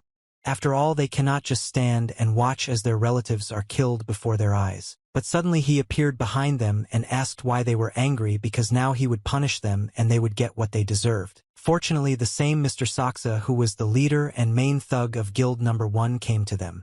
He looked like some kind of pumped-up monster. They were glad that he had finally come and now they were dead because Saksa would be able to put an end to this and punish him for the actions that he had already been able to do to half of the guild. Suddenly, the people who came to work on these earthly people noticed something very important on the chest of the Sox himself, who was practically invincible. They were very surprised by the very badge that was bronzed only by players who were among the top 9,000 participants in the scheme itself. They thought it was a joke and didn't understand what to do now. But the guy was very trained and knew that while he was with the swordsman in this game, a lot had changed. Now the latest rating system looks completely different. Just 3 months ago, a player's position in the ranking was determined by his popularity. However, the Information Guild began to count players at the official level in order to no longer believe the rumors that were in favor of fighting in the rankings. The giant got angry and asked if they didn't know that in this guild there were as many as 10 anchors who had such a badge. Guild Number 1 was the strongest and practically invincible.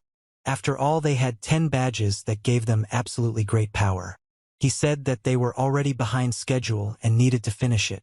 He indicated that they should all disperse until he calls the guards, because if this happens they will all become dead and all the loot will fly out of them. But that wasn't enough for him because he knew what the guy had done with his teammates and pointed his finger at him to talk to him one-on-one. He said that the guy would pay for raising his hand against his guys, but suddenly some very powerful attack flew into his face. The guy managed to knock him out with one blow.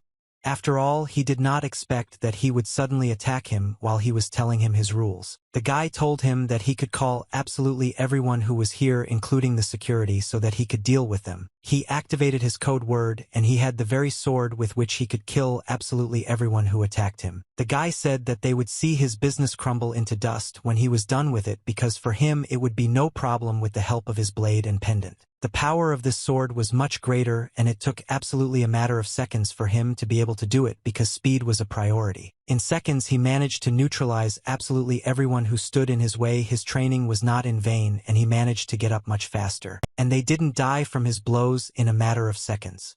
While he just flew near them. After all, this is exactly the technique they taught him. People were dying, but he didn't care because it was the guild that was able to greatly prevent the common people from living, and thought that this game would be a paradise for them. He felt invincible and understood that the same huge fighter remained whom he was able to knock out for a few seconds while he killed all the guards. People were afraid of him and tried to escape somehow because this was the only chance to survive and remain intact in this game. But the guy noticed how they began to leave and did nothing because he was simply too lazy to kill them, because they were not worth the time and effort that he would spend on them. He calmly put away his sword and realized that this was a fairly easy walk for him, which he didn't even have to do if he weren't so good-natured. But suddenly he received a hint in which it was written that the airship on which he had reserved a seat was leaving in just 10 minutes.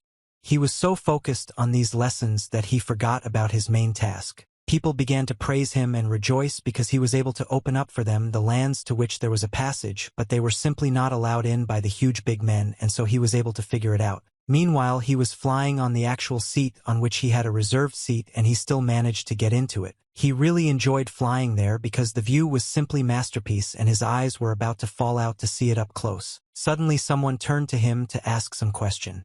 After all, this person already knew him if he addressed him like that. He was asked here about the mission, and he said that's exactly what he was doing, and began to have a very nice conversation with him because they were doing the same thing. Then he noticed that he was wearing the same ring that could be used to determine who was participating in this mission. Mose said that the truth only calls for the ball because it was their greeting, with the help of which they determined how to further communicate with this or that person they met. The man said the same thing, and he began to look at him because I feel that he is of some kind of black rank. After all, he was emitting a strange smoke. He felt that he had a completely different aura and began to wonder what he should do. After all, perhaps they wanted to deceive him. Therefore, he had to be very careful. But suddenly he had that same epiphany, which was the unique ability of this character that allowed him to see the name and level of another player. He noticed that he was 3 heads taller than him, and he had as much as 91, which was not an easy task to win him, but he did not want to fight him. He felt how the guy recognized his level, and it became very pleasant for him to realize that he was one of the most powerful characters. This really made him happy because he would communicate with very strong players, with the help of which he could achieve good success in this game and also in life. He told him that he didn't think that he met swordsmen here because basically when he was here he was very bored because there was no one with whom he could discuss this or that situation. He said that his name was Callowar and he was a swordsman from Low Swans. He also introduced himself and said that he was from another town, which made him happy. Callowar realized that something serious had happened in the north, but he did not understand why he decided so because there was no trouble at all. He told him to think about it because there were already 5 important features on one airship. This is not good 100%. Mose didn't understand who he was talking about, but he said that he was just now approaching to meet with them to discuss a couple of issues and invited him to go with him. The guy said that he was now very curious. It looked very strange that he went along with him so easily and did not think about his mission. The doors began to open and he told him to follow him because then he would be able to correctly find the very place where they were going. A huge hall opened in which everything was in beautiful white colors along with blue and a tablecloth that looked as if it was some kind of luxurious palace. The guy couldn't understand what it was, but it was very chic, and the man invited him along with him because it was time for them to come to them. Someone said that everything was finally assembled and he felt very confused because he didn't know what to do now. These were some of the strongest people on the continent who could exist in this game. They all came together in one place to discuss important issues. He couldn't believe that these were the best people on the continent. There were quite a few of them even on the game server itself. Jump asked that they came to participate in their mission. And he himself was a mercenary of the Triple Crown rank, and he had level 201. The girl said that they didn't really look like skilled fighters and thought that they were unlikely to be able to cope with such a task. She was already level 217. Some guy said that even if they don't make a serious impression, one of them has a blessed artifact of heaven. He was a member of the Order of 14 Knights. Mose thought about it and began to understand what the guy knew along the way.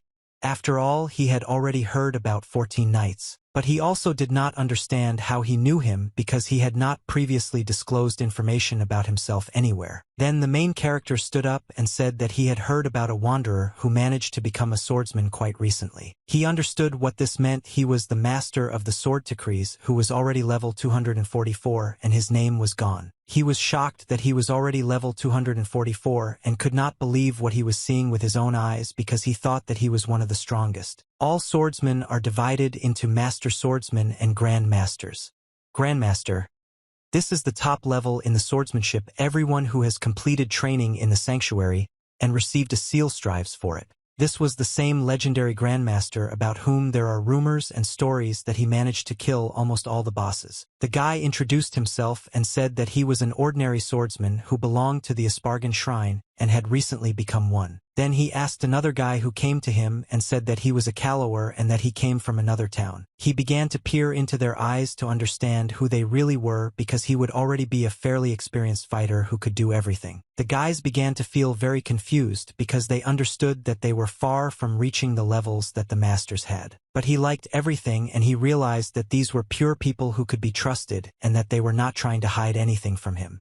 After all, they were pure. He was happy because the young swordsmen do not cower in front of the Grand Sword Masters. The light awaits them for sure. Your future.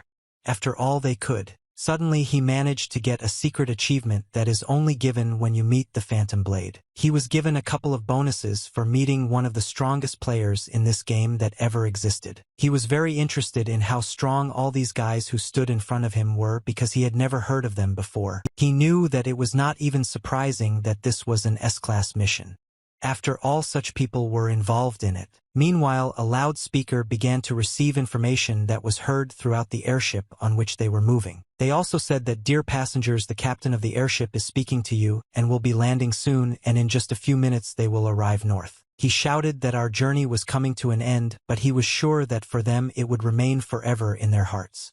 He shouted that blessings be with them. The chief said that all the details need to be discussed only when they arrive in Langara itself, where there is enough space where this could be discussed. The guy agreed with him, but suddenly another sign flashed in front of him, with the help of which he recognized the new achievements that fell to him. But suddenly he saw that the level of the quest had somehow changed and became completely different, which became very alarming for him. The quest level doubled, and now he needed to find that same supernatural source. He didn't understand why the quest was twice as difficult. In the meantime, they were able to get to the north all the way to the Snow Wall Fortress, where they needed to arrive to receive very important information. They realized that the level of the quest had suddenly increased and that it was necessary to act somehow because it was not without reason, so some action would not have hurt. The main thing was that I understood that if this continues, the task would have to be cancelled because the news that they could not read shocked them. The big guy thought that maybe this was for the best.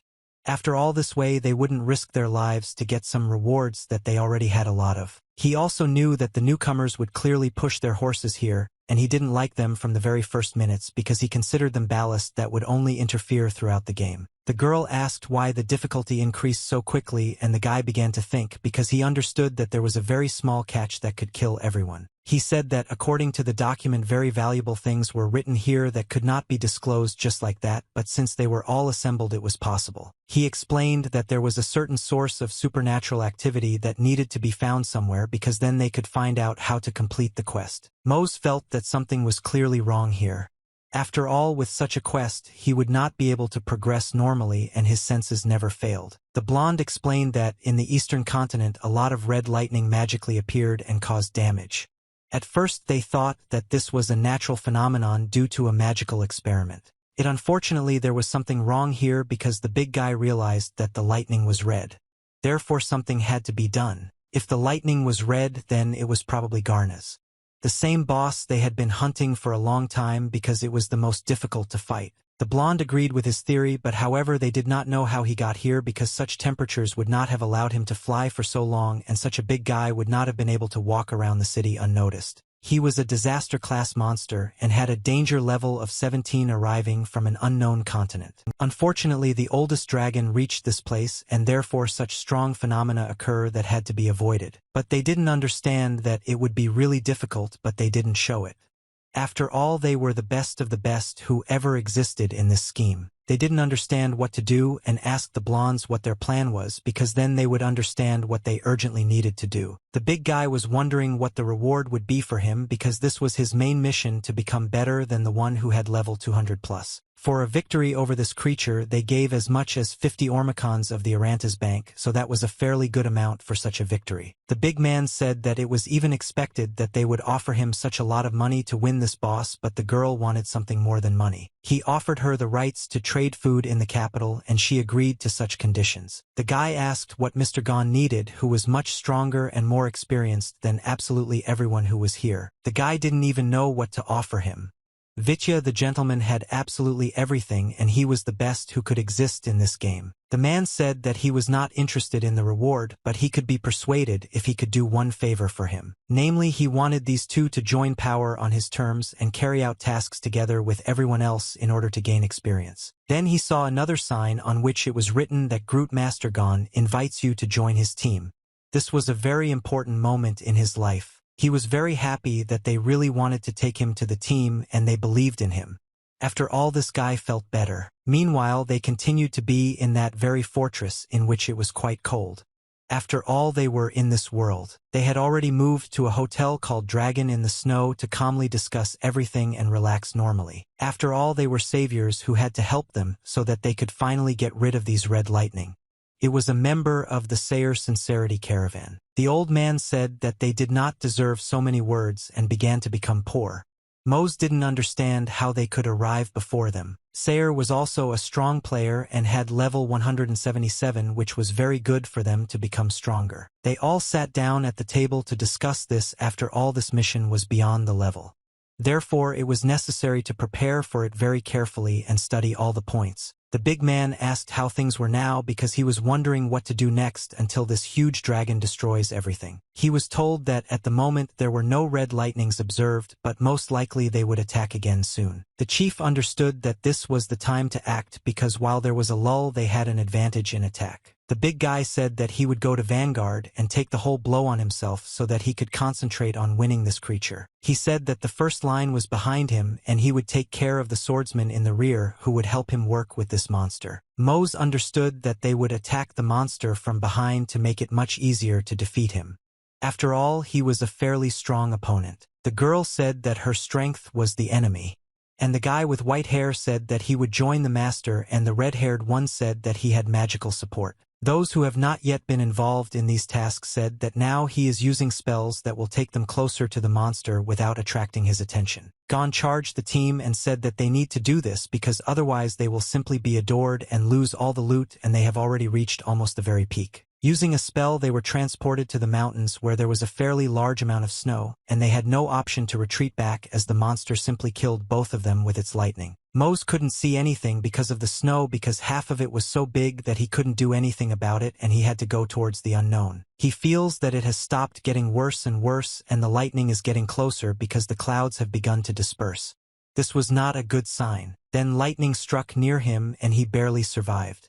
After all, if he could have struck a little closer to the guy, he would have simply cut him into pieces. He realized that he needed to move because lightning kills with just one charge and he would have no chance at all to use his pendant, which he was able to win in the lottery. He realized that the monster simply moved his wings and was able to shoot so hard that the lightning almost killed him. His friend, who only had level 91, told him to hurry up because they didn't have any time at all. They needed to act because otherwise I wouldn't just say goodbye to my lives. They all came to the place where these monsters were in this game.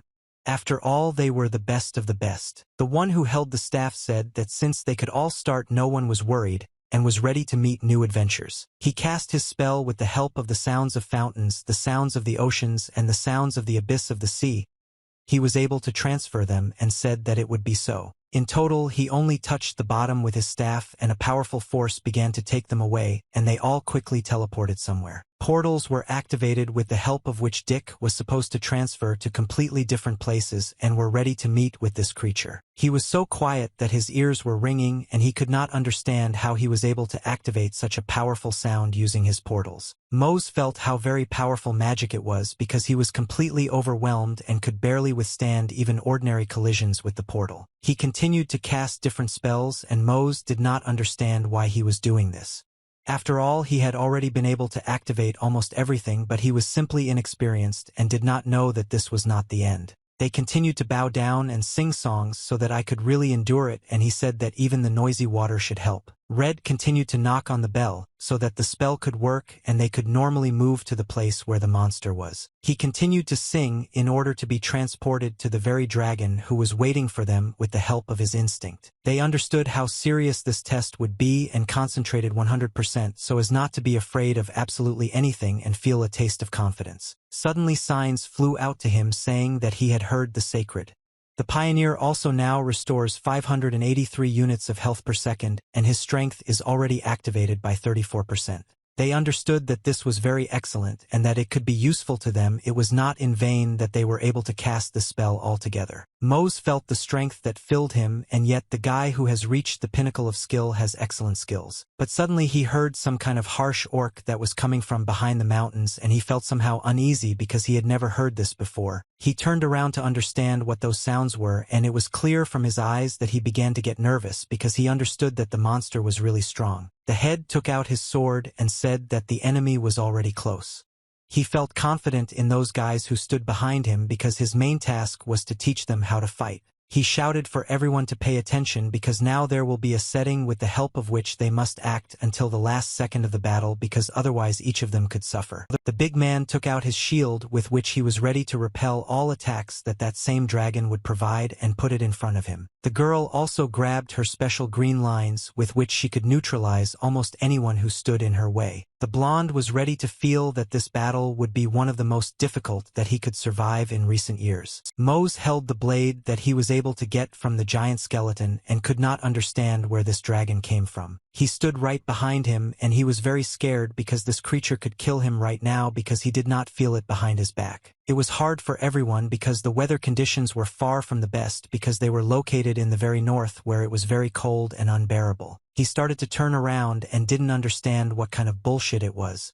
He managed to notice this monster who was standing right behind him and saw how it was already ready to tear him to pieces. The dragon was simply huge and no one thought that it would be able to attack so suddenly that they would not even be able to prepare for its attack and adopt a defensive mode. The guy's eyes were so big that he could barely control them because he felt that perhaps this was the last battle in which he would take part at all. He was very scared because the dragon was already opening its mouth to kill him because he attacked them suddenly and did not want to move according to their scenario. The dragon was ready to shoot his lightning directly from his mouth because he saw that the guy was ready to attack him. He felt that his death was already close, but he did not know what to do in such a difficult situation because he had a fairly weak rating as a fighter. The dragon activated power sound waves that began to knock down all the fighters except the main one because he had good durability. The guy could not stand on his feet and felt that he was about to fall and turn his back to him. But if he does this, then we can assume that he is already a dead man. His legs couldn't just keep him away. The dragon felt its power over him because he stopped wider and wider because he was happy. Mose already thought that most likely he would die here and that would be his last adventure in his life. He felt disappointed in his mission because it was his first and he almost lost it. The dragon began to attack them with the help of his fire, which he released from his wide mouth because he did not like that new people had come to his territory. The guy could barely repel this attack, but I felt that he was getting hurt and his health level was decreasing because the fire was very painful. But suddenly someone managed to run and save him. After all, he simply would not have been able to withstand this entire blow because he was still very young and inexperienced. Still, a huge man who didn't like him managed to run and save his life because he felt that without him people here simply would not survive. He shouted to him why he wasn't doing anything and just sat down. He had to go to the rear while he repelled his attacks because this was not an easy task. Immediately someone launched a cable car with the help of which it was possible to do a very clever trick and help the man who was holding back the dragon's fire. They were able to tie the dragon's mouth so that he could not release his fire, and for now there was rest in order to gain strength again and then repel the attacks of the creature. This was the girl who was able to close his mouth at least for a short time. After all, he had already growled enough and showed that he would not give up just like that but would fight to the last. The chief praised the girl and said that she did a great job of tying the head of such a monster. Almost no one had ever managed to do so. The head and his assistant decided that now it was their turn to give him a good blow, so that he would understand who he was dealing with. He already wanted to attack him and shouted what he would now receive for the actions that he did with his assistants. He took it and hit the dragon in the face to cut off its head, but most likely he was not able to kill it so quickly. They were able to give him at least some damage but did not completely kill him. After all, this was the most powerful boss they had ever met. Gon said that as he thought this tactic would allow them to gain some time, but it was clear from his face that he was dissatisfied because this was not the end. He finally understood how the strongest play and was ready to help fight because it was a good experience in his life that he will remember forever. The dragon managed to get out of those ropes that were able to break. After all, he had quite powerful mouth muscles with the help of which he was able to break them. The head told everyone to get ready and the big man said that he could be relied on and took out his shield with which he was ready to hold back these attacks. He prepared his shield with which he could also attack and not just defend and not bring any benefit. He sent him to hell with his flame and activated his power with which he launched retaliatory blows at him which formed a strong confrontation. They fought one-on-one for a very long time and the man barely managed to hold back the fire of this creature that was already approaching him. This confrontation was very impressive and almost no one could understand what needs to be done now because every mistake costs your life. He understood that he would not last that long because it was very difficult to control the fire of this creature which was many times stronger than him. Meanwhile, the two monks continued to activate some kind of power with which they tried to help their teammates, but Mose did nothing. Red asked the Almighty to have mercy on this mortal and wanted him to help him with this battle so that they would win. He and his friend shouted to shed theological light on the enemy who was attacking them. They were able to activate some kind of force that hit the dragon and it stopped hitting with its flame at least for a few fractions of a second because it became much worse. This all happened due to the fact that the activated dispel and for the duration of the skill the characteristics of the enemies were weakened for as much as 2 hours. The big guy understood that this was a great advantage with which he could add a little fire to this game and help everyone else slay the dragon. The dragon could be understood because it was hard for him to fight against such strong opponents. Moreover, they were not alone. He was able to completely penetrate the attack of the dragon which was already defending himself and hit him with his beam which was very powerful. After all, he had a shield with the vanguard. But this only angered the dragon and he could not die from such an attack which they were preparing to make as much as a whole team won. Then, at that moment, the level of this big guy became as much as 354. And he could easily deal with this dragon, but he noticed that it was much stronger than he thought.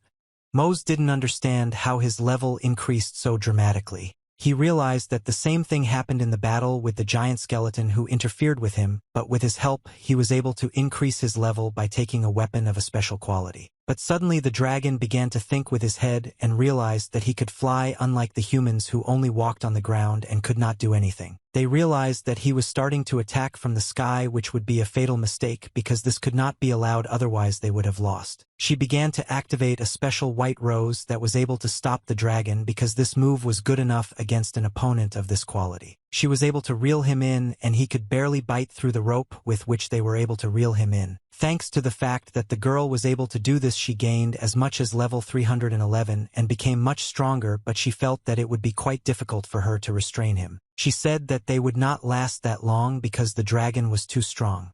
The blonde told her to hold him a little longer and he uses the charm, but he needs to fly up a little. He activated his superpower. Wings appeared from somewhere like a hawk that was completely white. Mose was surprised that he was actually fighting alongside such strong players who even had the ability to fly and not just be at the bottom. And his friend shouted that this was their chance because the dragon was still tied up and he took his sword, which he was able to get by playing a giant skeleton, and went into battle. They rushed because this was their chance to prove themselves and raise their level, which they already had was almost 0 because they were inexperienced. But the dragon was strong enough and managed to notice with his left eye that a couple of some knights were moving towards him and needed to be eaten. Then he realized that the dragon had noticed them and that what a problem awaited him. After all, they were very weak and no one would have time to save them. The dragon managed to attack them with the help of snow, and they suffered greatly because they did not expect that he would be able to control the elements that are not subject to everyone. this could hit them very hard. After all, they were quite weak players in this battle, but they understood that they could not give up and that they needed to move forward to complete this quest. He thought that he would be able to deal with this dragon so easily, but this creature knew that they would attack it. Therefore, you need to act somehow unconventionally to kill it. The dragon became much worse, and he felt that someone wanted to attack him because he knew when he would be in danger because it was an unusual boss. But suddenly the head himself turned to them, who understood that they still needed to be trained. After all, they were completely raw and were not ready to fight against such creatures. He said that the tension had shackled their shoulders and that they needed to act decisively. Gon took out his sword and was ready to fight this monster. Gon told them to speed up and deliver a stronger blow so that the dragon would not be able to deflect it and attack in response but would only writhe in pain. He told them to remember that the duet of sword and technique is the main weapon of a swordsman which he can use in any situation. Gon took out his sword to show these newcomers how to act in these situations because he was already a very experienced fighter and knew how to properly control all these problems. He said that they must one day become the same masters. One day he feels in them the potential that will emanate from them in the peace of centuries. He managed to cut this dragon and he felt pain, and after all he was able to cut through most of his body, from which he began to writhe in pain. The dragon was in great pain and he was lying on the floor bleeding, and that he needed to somehow fight back because otherwise he would not be able to survive. This made him very angry and he began to flap his wings to fend off at least some blows that they wanted to inflict on him. The guy was stunned because this Gon's level has become as much as 388, and now he is even stronger than the dragon itself, which was quite a strong monster in the entire game. He realized that his technique was perfect and simply had no equal because the Phantom Blade was able to reach level 388, which was legendary. The guy said that it seems he has found an idol that he needs to worship and look up to in order to become as strong as he is one day. He shouted to them that this was their chance because the dragon was wounded and they had to attack everyone together to kill it once and for all because that was their main goal. Then his friend shouted for Mose to help him do something. After all, they attacked him all together, and it was necessary to assign roles to what everyone would do. He understood that this game would not end if he did nothing because these were the rules of the game itself, the scheme they were playing. He began to activate his blade and the one closest to the dragon more and more calmly in order to be able to defeat it and cut off its head from its shoulders in order to obtain the core. As they moved forward, Gon was able to notice something that interested him in this guy because he began to move more actively than anyone else to kill the dragon. He began to understand that it seemed like this guy really had a great future ahead of him in which he would become invincible. Mose became stronger thanks to this practice and knew that someday he would be rewarded and he would be able to fight against such creatures on his own. Mose was ready to cut through this monster with his blade because he felt that he was already quite close and it was necessary to act decisively. He hit him with his sword on his huge skin because he wanted to get at least some extra points because he understood that the dragon was no longer in shape and he needed to gain experience. The dragon screamed even more. It became more painful because the guy hit him exactly in the place where he suffered very much because he had been wounded there earlier. The dragon really got worse and all his skin rose up because he felt that he could really be killed now because he was already wounded. But suddenly he began to resist, which made them very tense, and they were afraid that the dragon could rise again and attack them. The guy continued to work hard to kill him because he felt that if he didn't try his best he would have to leave the game and pay a fine. The head told them not to overexert themselves because now he would show how it should have been done, and was already taking out his blade from behind his head, which he could use perfectly. He said that he is still a Salaga and therefore he needs to show how a real master does this work, and then he will understand who to look up to. He flew at it to deal another blow because he felt that the dragon was about to go, and if you do the most damage then you will receive the most rewards. The dragon began to scream with all his might because he was able to hit him right next to the neck. And if he could cut through his throat he would have died in an instant. The dragon began to bleed and was able to cut through his skin very strongly right up to the organs themselves, which were very well protected by thick skin. The guy said that one could not expect anything less from such a master because he calmly dealt with the kind of tasks that he came across. The old man asked them if such an attack would work for them and if they liked the performance that he was able to arrange so that they understood how to move. He looked up and noticed a very strange thing that could be the last thing in his life because he was afraid to expect something more. This was the same guy who said that he could attack him from above, only he needed time, and he was already able to fly so high that he shouted to them to move away from the dragon. He managed to activate some kind of force with which he hit the dragon in one place, and he began to scream because the pain was unbearable. He began to apologize to him, but this was a game in which you had to kill in order to survive and save the rest of the people. The big guy told them to quickly hide behind his shield, and the dragon would be furious from such blows because he was attacked by some brats. The guy knew that this was necessary to save millions in life, so he decided to kill this dragon with one precise shot. The dragon began to scream such a strong charge, but it had not hit him yet, and he felt that he was about to die. There was a strong explosion that almost nothing was visible except a very bright flame that passed right through. A very strong explosion occurred, after which most likely people will be saved, and they will receive a great reward for this. The dragon was killed, and they watched as it bled because they understood that they managed to do it because they were a team. Mose was very happy. After all, they were able to defeat such a strong monster that no one could defeat alone because it was very risky. But suddenly he remembered that after each boss a core should drop out from which you can get good loot. Mose noticed the same core which was purple in color and huge in size. They felt that there was something very valuable in this core. It was not in vain that they tried so hard. He began to think about how much could be done after receiving this core because there is a huge amount of everything possible there. Mose wondered why they all couldn't see the core because it was very strange. Most likely he thought that they were NPCs. He looked at this huge core and thought what to do with it. After all, most likely there was very large loot in which something cool could be found. And suddenly he looked ahead and noticed that they did not run towards the core at all but began to do completely different things, which was strange. The girl said that finally the game was over and they were able to win this boss. This is how the brutal battle against Garnas ended. During this time he was able to raise his level by as much as 25 times, and this was an excellent result for the first time. The big man said that he hated the cold, and that's why he was about to leave, and after all he received the reward and left. The girl called her people who butchered the dragon's corpse. She screamed at them to move because thanks to these things they could earn good money. The girl shouted to him from the cart so that the blonde would not forget about what he promised to provide her after they won the dragon. The blonde began to thank everyone who remained and said that he was pleased to work with everyone because for the first time he managed to finish the round so quickly. Gon said that meeting such talented guys was already a reward and shook the blonde's hand in gratitude. He agreed with him and understood that it was a really good game where everyone could get good experience and rewards for which they did not resist. Mose began to scratch his head and thought about how hard it was, but most likely the blonde was able to appreciate his efforts. The frost continued outside and it was very cold. After all, they were in the very north of this world, in which everything was very strange. The head told them to listen to him.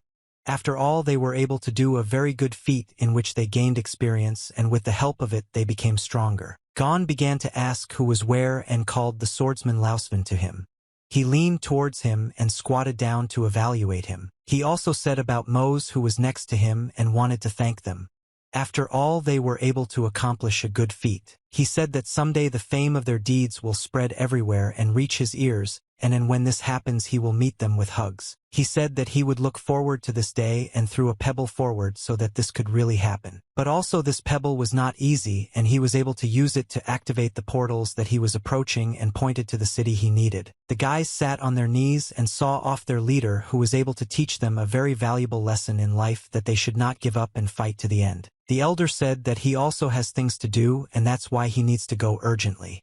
He also said that it was a pleasure to work with him. They said goodbye and said that they would see each other again someday, and that this was not the last day they met. Mose was very thoughtful and didn't know what to do, or he was standing on the edge of the world and realized that he was able to get rewards for a strong boss. Yes, and will meet good people. He knew that he was beginning to find himself alone, and that there was no battle, but then he remembered one important thing. Namely about the core that sparkled not far from it with a violet light. I learned that it would contain the most pleasant things that could be. He needed to deal with the very core of which was obtained using the way he won the dragon with the team. He started looking at the core and didn't understand why he would just take the entire reward for himself. Although he didn't really do anything. He thought it was wrong. But he also understood that it would be very stupid to refuse such luxury, and he would regret it all his life that he did not take it. He understood that, in order to stand on par with real warriors, he needed to be much stronger than he was now, because in this battle he did practically nothing. The core began to open as always, and a huge flash of light hit his eyes, which he was not very happy about because he felt it again. Very valuable objects began to fall from this core. It was so powerful that I could even move several mountains of snow that were around. He was surprised that the core was so powerful that it knocked him down because before he had only unlocked weak bosses like the troll and the giant. Suddenly, after such a powerful flash, he wanted to see what he could get after such efforts that his team made, and he objectively liked the loot. He was able to get a whole suit of new armor with a sword on which there was a red stone which made this sword just perfect. He couldn't understand what else it was and wanted to grab the hilt of the sword that he could get. The sword was truly huge and powerful power emanated from it. This sword had the properties of a legendary one and weighed only 8.8 kilograms. He dealt as much as 1400 damage and also had the skill that after killing monsters the destructive flame skill is activated. He couldn't believe that he was able to obtain an artifact of the legendary level because it turned out to be a fairy tale that could not be believed. Signs popped up in front of him and began to show various inscriptions and what he could get. Namely, it was written there about the armor of the rising sun, which was also legendary. Absolutely all the items were of the legendary level, and he was able to get them for such a difficult test. He couldn't believe his eyes and thought it was a fairy tale. He wanted to find the hidden camera with which he was being filmed because it was like a prank. He really didn't understand because what fell out of the core was the same astonishing as the dragon itself, and this legendary set that surpassed any unique artifacts was ideal. He was again the first person in this game to receive legendary items. Meanwhile, fresh news arrived in the country that needed to be told to all the people. The second streamer from the Republic of Korea was on the air. Absolutely everyone had already heard the news that the Information Guild launched yesterday morning from anywhere in the country. Everyone understood that a new era was coming. She said that a battle of rankers awaits them. Absolutely everyone can participate. Until recently a rank was assigned to a player randomly depending on his characteristics. But in the future, however, this process of verification will begin to be paid much more attention than ever. Meanwhile, Mose was out for a walk to keep himself in good shape. The reporter said that the ranker will give quests at the national level. So if you are confident in your abilities, you can come to the central square and show what you are capable of. Mose understood how difficult it was for him because every day he goes for a walk to develop endurance, and this is how he can continue to be in the game. After leaving the game, he became very dizzy because he played a lot. Unfortunately, it is very difficult to maintain the difference between the real world and the virtual one. He wanted to change real life and decided to do it with the help of a game, but the boundary between the two worlds blurred, and it's even funny. But the truth was that he was able to earn fabulous money in the game, and because of this he decided to work on himself and take the game seriously. He then began to worry that this could have consequences and thought that perhaps he should not consider the scheme as just entertainment. Meanwhile, in the real world, children played with dogs. After all, children really love the cute and kind animals they see. These were the children of a businessman who did not have time to look after them. After all, he had very important matters. In this world, there was also a young couple who walked in the park and enjoyed life because they found each other and felt great because they loved each other. It was hard for him to realize that perhaps he would even have had a normal life like other people and would not have played the game. He insisted on understanding that the issue of lack of finance will not go away.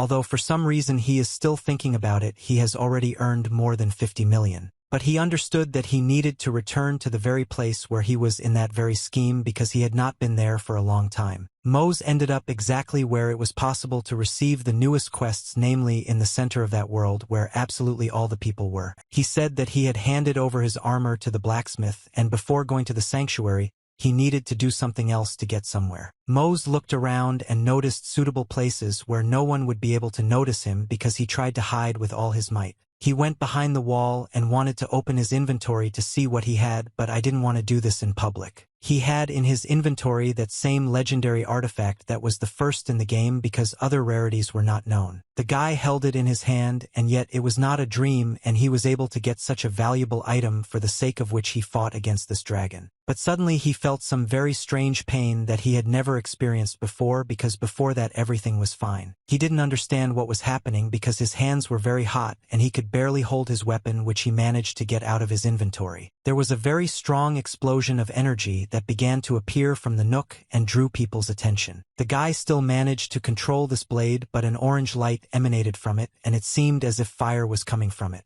He didn't understand why his head split, and suddenly a sign flew out to him where it was written that he had received the passive skill of the Itorii fighting style. What if he saw some kind of phenomenon where he was able to quickly swing his sword 3 times but he didn't even notice it? He realized that this would be the same passive skill that he was able to develop thanks to the knee, and that's how it works. Then behind him he heard the stomping of people, and he began to turn around to understand who was behind him. He looked around and noticed that someone was there, that is, they were watching him.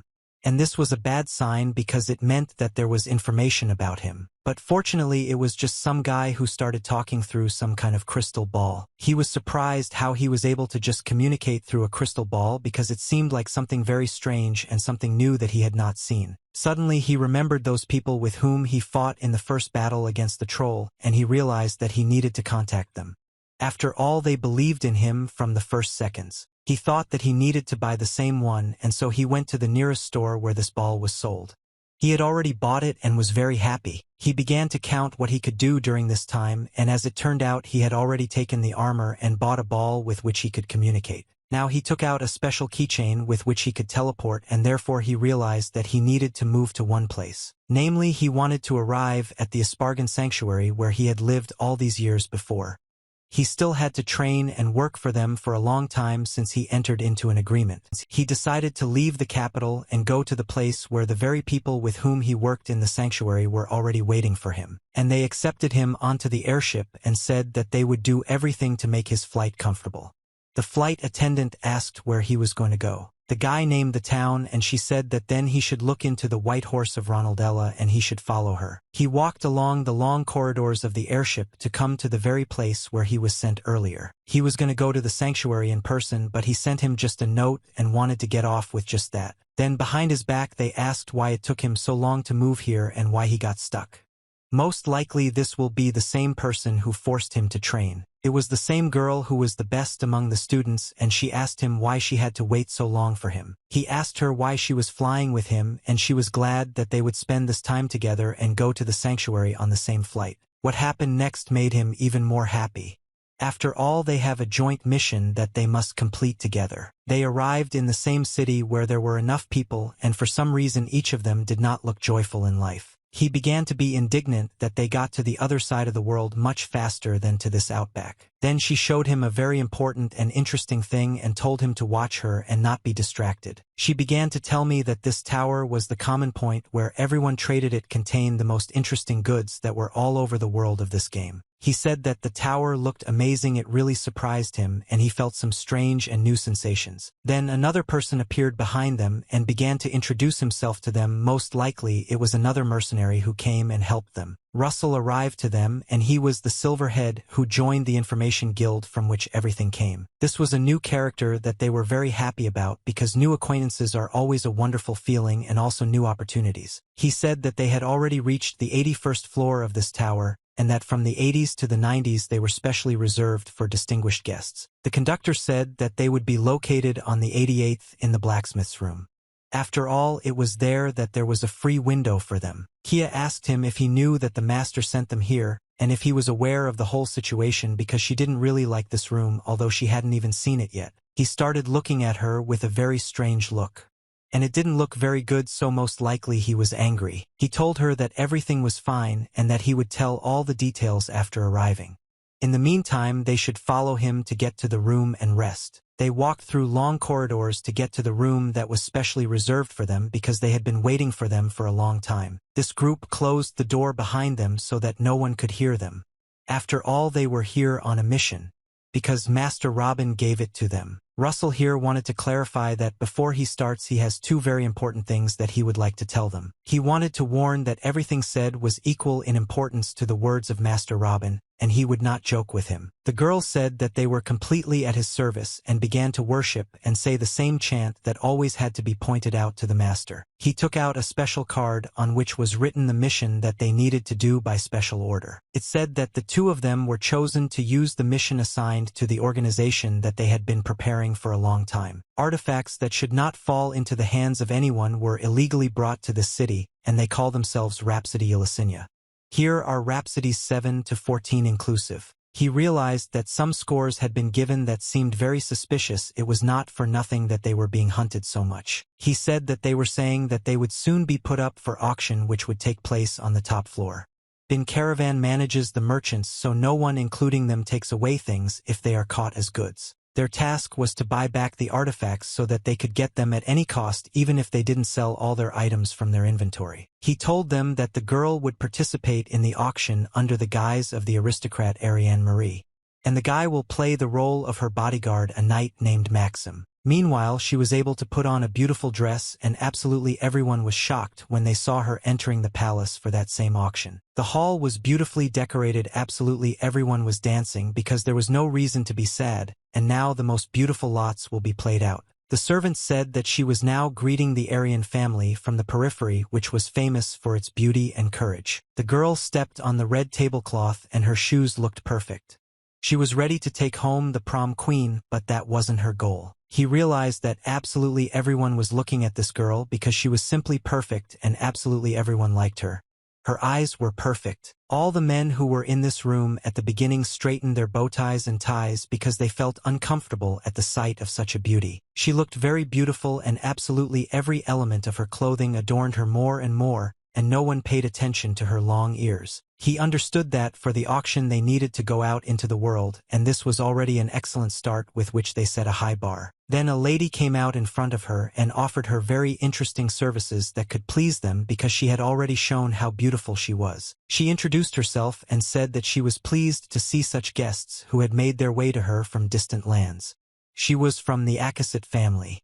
She invited them to join their table. Kia lifted her dress like an aristocrat and said that she really liked that she was greeted like that and given such an offer. They began to follow a dama who met them and immediately lured them to her table in order to get closer and get to know them better. Absolutely everyone in the hall laughed for some reason at the beginning, but no one could understand why they started having such a strong shout. Mose also couldn't understand why everyone was laughing because everything looked so perfect from the first minutes, but then what he was afraid of began to happen. They approached the table where the most famous aristocrats were sitting and noted the future auction at which they could get a very valuable artifact. The girl began to introduce the guests and distorted the last name specifically to frame them.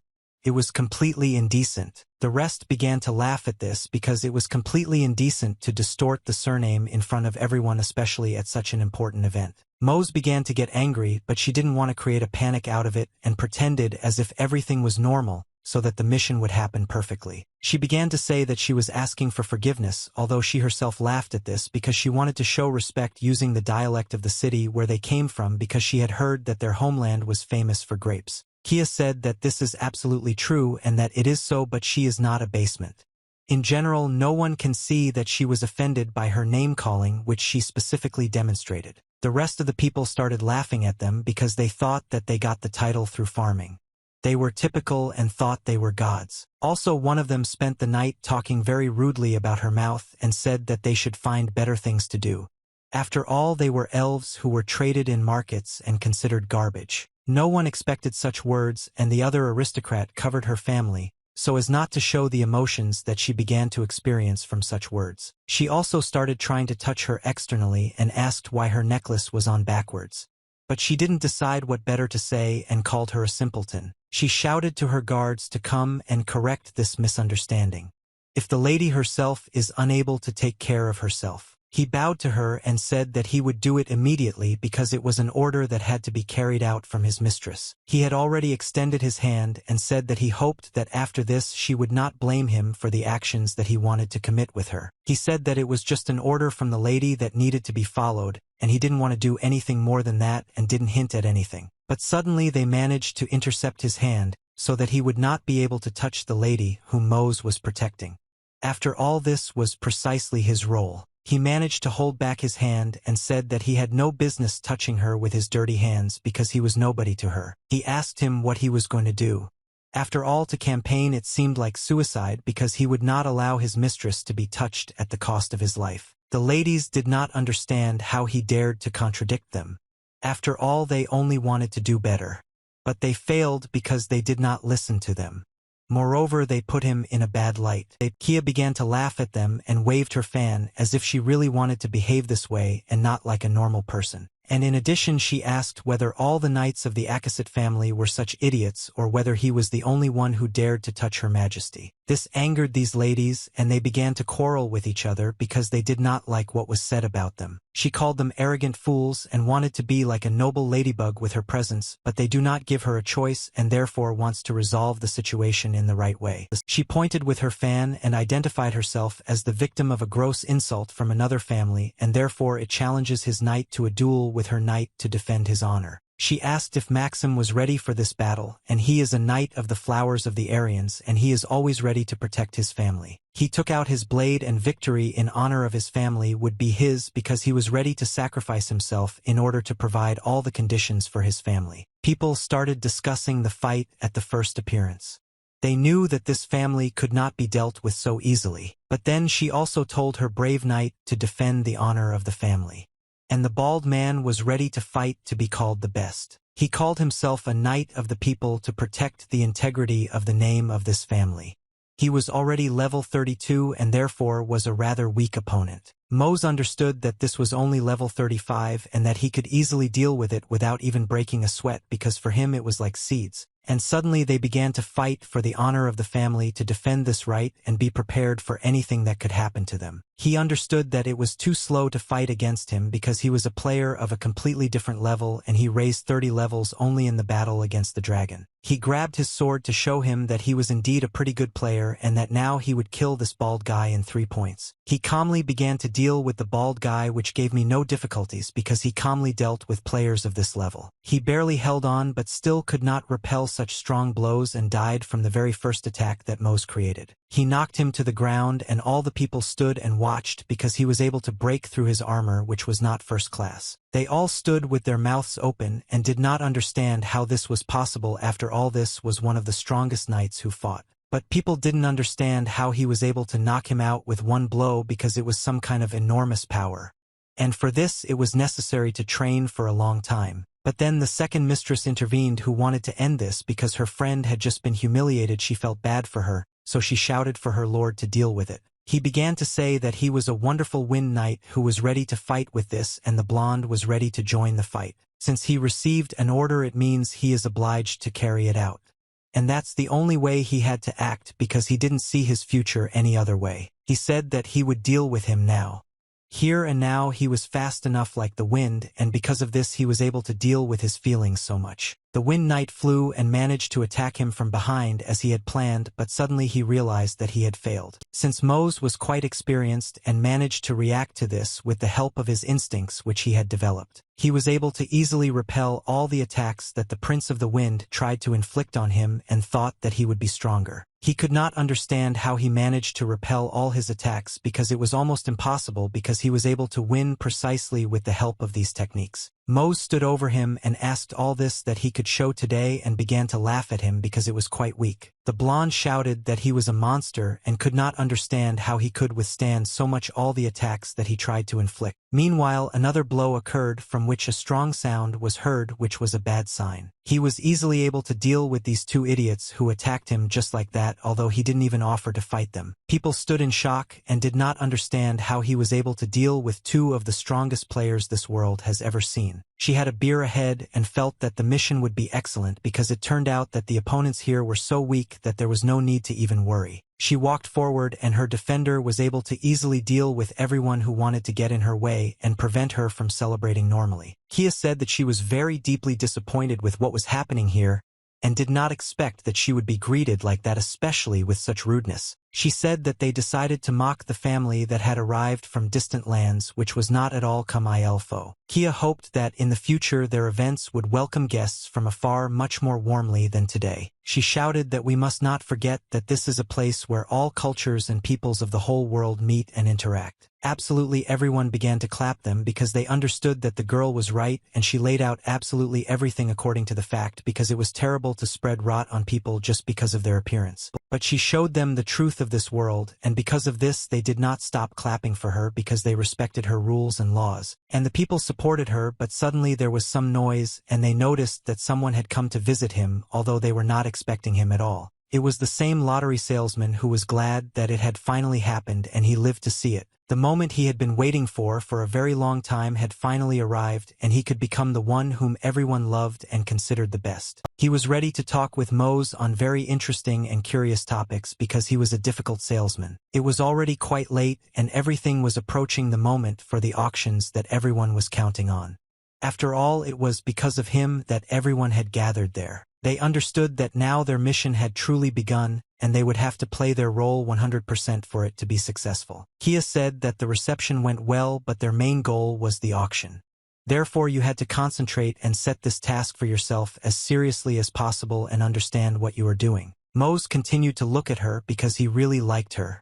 Moreover, she dressed like that and looked simply divine. She asked him why he was staring so much, and he said that it was nothing but she just fit the role very well and that's why he was staring. She began to remember very difficult moments from her life and said that she already knew how to act it out, especially since it was easy. He was interested in where she got such knowledge from because she seemed to be an ordinary and unpopular girl in this game. She said that previously she was a slave in the house of aristocrats where she had to survive, and such words made the guy feel uneasy. She said that their behavior and thoughts seemed to have been ingrained into her over all these years, and that's why she was able to so calmly play this role, which she didn't like at all. She explained that, to be honest enough, as a half-breed elf who was formerly enslaved, she wanted to finish him off on the spot. After all, now she is a swordsman, and the girl who suffered because of her status situation has long been dead, and she is a completely different person. He began to apologize to her. After all, he didn't know that everything was so serious, and they couldn't even imagine what difficulties she had to endure. She said that everything was fine and hit him on the shoulder. She asked why he was so scared because everything had already been decided. Kia looked at him and began to feel that he trusted her. Although he hid it, she knew that he would never betray her. She told him that the master would give them a good rest after the task and therefore everything would be fine. She said that this is why the mission should be successful, because this was their #1 goal. What is the carriage on? After all, it was there that the very things that needed to be delivered and arrived at the auction were located. Kia said that they had as many as 25 ormicons and another 7,000 gold, so she had enough money to buy it all. She explained that if I couldn't buy the artifacts, it would be better enough. But it wouldn't end there, and there would be a next stage. Kia knew that someone else was hunting for this artifact, and it was necessary to get rid of these people. After all, they would become an obstacle. She said that was the case. So they needed to bargain to figure them out, and then they could deal with them. So they were able to arrive at the very auction hall in which the most interesting and most courageous auctions for artifacts took place. The hall was really huge, and they stepped forward to proceed and buy the very artifact that they needed to get at any cost. Meanwhile, there was a guy on the stage who said that now we need to get your attention. After all, this is where the auction will take place. He shouted that today they will have artifacts that are more valuable than any jewelry they have ever seen, and that from treasures containing the secrets of the world and right up to things that will raise the level. The boy said that it was time to start and not to languish, because now we need to show them what awaits them in today's auction. He shouted for them to start quickly, and the people who were sitting in this room began to clap because the auction really should have been interesting. They began to take out the first lot that could be sold because the auction is very popular due to its intrigue. They had already brought the artifact they wanted to sell, and the guy said that now the first lot for sale would be announced. So he had already extended his hand to announce the first of the day, but he did it with a very long movement of his hand in order to preserve the value of the whole event. And they began to think about what could be there, because new artifacts would definitely not have bothered them, but they had a slightly different problem. The first lot was a fingernail from the index finger of the last princess of the destroyed kingdom of Esrandel. They finally calmed down because they thought that this was the one they were hunting for today, but they could take a break because it wasn't it.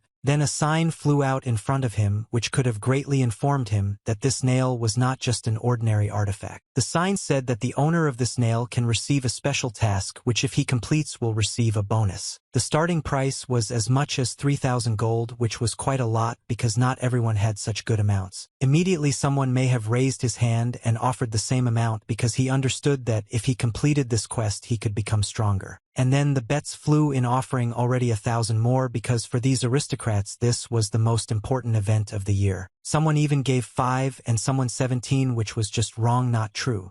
Everyone had such large possessions as to give as much as 17,000 gold. The first big bid was as much as 17,000, and he asked who would give more.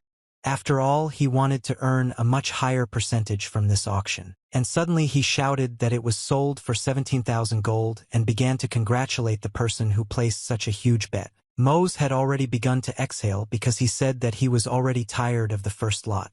Although they still had much more to do, she told him to pull himself together as the auction had just begun, and he would have to listen to many more goods. He slapped himself on the cheeks and understood that he needed to get ready because this was a very important event that he should not disturb, otherwise he would fail the mission and for this he would be killed. They immediately started talking about the next lot that was to be sold. The two of them were already very tense because they thought that this was the one who was for them. Then he began to talk about what kind of artifact this was, and he said that this was the work of the most powerful composer. He introduced them to the Rhapsody of Gelasinia 7th to 14th. Mose realized that the artifact was not so simple since the information window was black, which did not give him peace because it meant something terrible. He shouted something. The starting price was 4,000 gold. He thought that people would bet more and more, and that's why he bet such a small amount. And then the first bets flew, namely 6,000 gold, but then he was immediately outbid and bet as much as 9,000 gold. The guy who voiced the auction was very surprised that the second bid was as much as 9,000 gold and asked if anyone wanted to raise it. And then at that moment Kia shouted 25,000 gold in the hope that no one would be able to outbid such a huge bet because it was her calculation. The boy said that 25,000 is a huge amount and asked if there were anyone in the room willing to give much more for it. But people were silent and sat without saying anything, which meant that no one was ready to spend such a huge amount to get these notes. Kia and Mose thought that everything was already in chocolate, that they were able to win this auction and got the very notes that they needed more than life. The boy was ready to say that if no one wants to increase the rate, then for 25,000 gold this one is sent to this couple, but suddenly he heard 50,000 gold. He stood shocked and did not understand how this was possible because no one had ever given such a large sum for lots. Mose got very nervous because his bid was outbid, which meant that they would have to raise it somehow, but they didn't have that much money. She told him not to move and to calm down because it was necessary to show it, and it was not for nothing that you let them in here. She shouted 75,000 gold and couldn't stand it because she needed these notes for a task that they had to complete at any cost. The boy had shouted 75,000 times already and was ready to say 75,000 two times, but suddenly what he feared most happened. Mose asked her if she was crazy. After all, they didn't have that much money, and how would she resolve this situation if they only had half? But suddenly someone shouted 100,000 gold.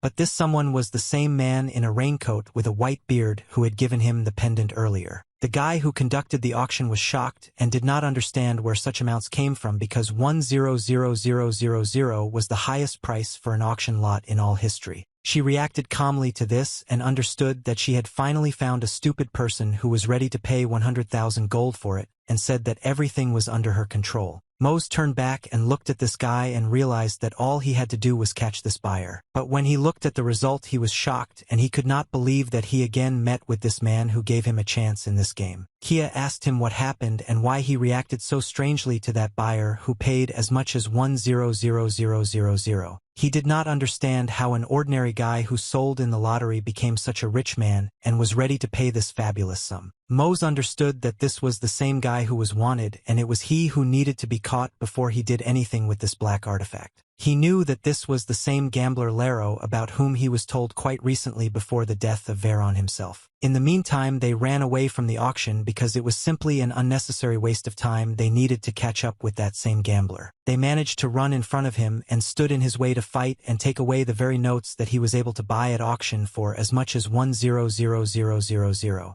He asked them why they had been dressing him up all this time, and only now they started a chase and felt that this guy had gotten better enough during this time. Mose could not stand it and did not hold back his emotions and began to express absolutely everything that he thought about this person. Lero understood that this would happen someday, and still he was waiting for this meeting to fight him.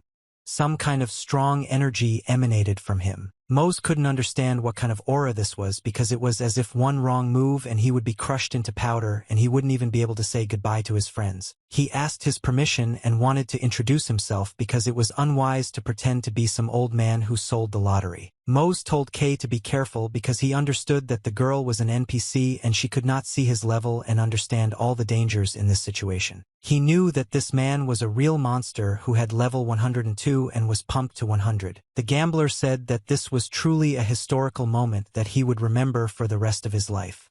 After all, he was the one who had been waiting for this for a very long time. He said his name and began to wipe his beard because he felt that this guy had a good future that needed to be used. Kia asked the guy how he knew him, and he explained to him that he was able to sell him a very valuable artifact a long time ago. Mose couldn't understand how he remembered it because he gave these lotteries to everyone he met and he had millions of such people per day. He understood that he would have to explain himself because the guy lived all this time without understanding what was really happening. The gambler said that he could easily remember him and that their meeting was destined by fate a long time ago when he made one fraud. Mose could not understand how he moved so quickly because it was like lightning that could not be stopped. He was a very dexterous and pumped-up player, but Kia wanted to kill him and made the most reasonable decisions to attack him, but he managed to return. She said that she didn't know what kind of fateful meeting they had there, but she wouldn't just stand there and watch because she needed to get one thing that he had to give her. She said that she was a swordsman and that the sanctuary itself was where not the strongest players were allowed into, and that these trainings were not in vain. She wanted to swing at him, but suddenly he and Mose moved away from her and she was neutralized. He said that he would show him something interesting to kill. He had long wanted to do this to him because he was one of the special ones. They were able to teleport to some other place and left the girl all alone in the middle of the forest so that she could not complete her mission. Kia began to be very worried about the guy. She didn't know what kind of old man was able to drag him away with him, leaving her no chance to fight for him. Mose couldn't understand what it was because they somehow moved strangely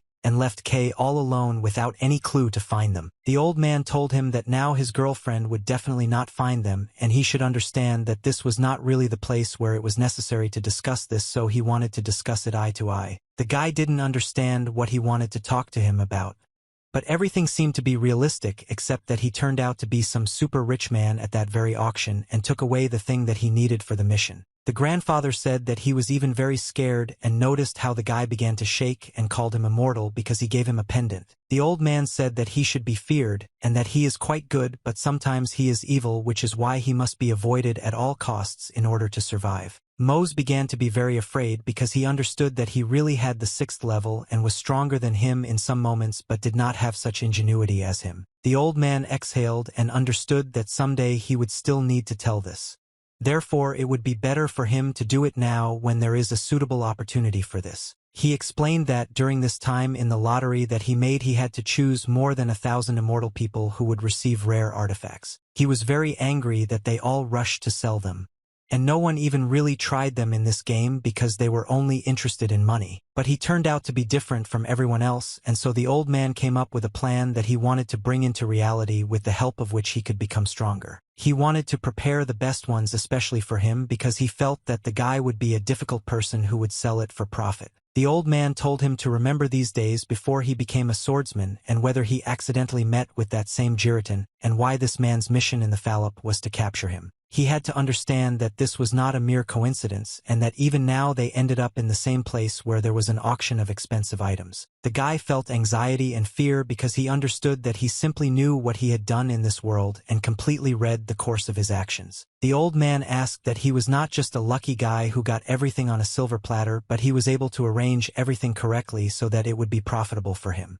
After all, he had calculated it all in advance. Mose didn't understand how this could happen, and his fear completely enveloped his entire body, and he didn't know what to do next because it was stupid to continue the game with this situation. He realized that this was a failure, and the gambler's plan was a completely different game that was not worth playing even at the moment when he wanted to spend those 5 gold pieces. Mose still couldn't believe that it was all set up by some old man who knew that everything would happen in this way. He couldn't believe why it turned out this way, but the old man said that he simply wanted to conquer this world with the hands of immortals. The old man sat down on his knees and invited him to give vent to his anger and bring it down on the empire because he was clearly capable of it.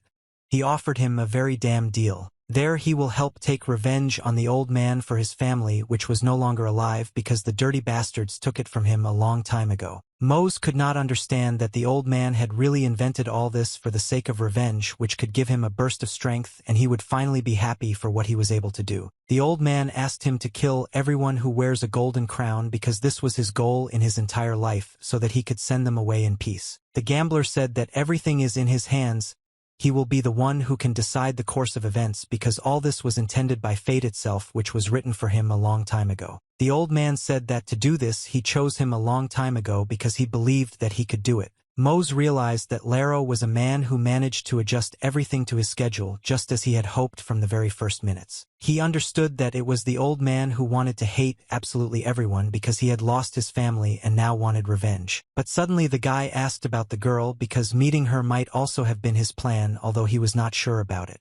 He understood that it was his choice and he could not have predicted it. The guy grabbed his sword to take revenge on him for all those days he spent on this game to achieve the success that he had thanks to the old man. He said that he was not a pawn in his game and the decision to become a swordsman was his own, so he could not have predicted it, and the desire to train was only for this purpose. The guy understood that the artifact that he gave him was very valuable and he is of course grateful to him for it. Thanks to the pendant he received from him, it gave him a future, but he is not ready to put everything on the line because he gave him a chance. The guy grabbed his sword, which was already on fire, and understood that now he had to end this because otherwise he would make his plan a reality. He said that now he makes a choice in accordance with his desires and therefore he wants to end this once and for all and continue to enjoy the game normally. Such words disappointed the man because he tried for him and wanted to take over the whole world with him, with the help of which they would become the best team. Here the battle quest opened.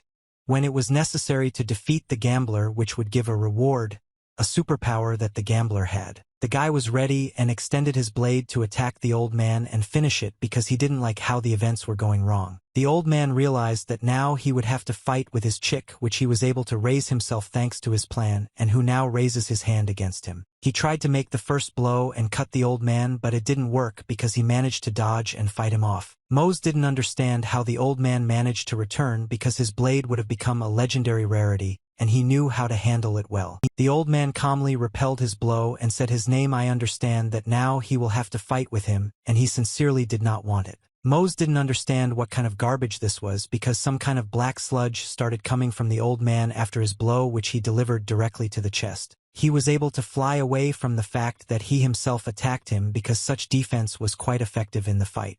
After all this way, the opponent does not expect the attack itself until he tests it himself. The guy realized that there was some kind of black haze near the old man that did not allow him to be attacked and became an obstacle that had to be removed. The old man asked if he was scared because it was his power that had powerful capabilities. The old man said that it is limitless and he can give it to him if he wants.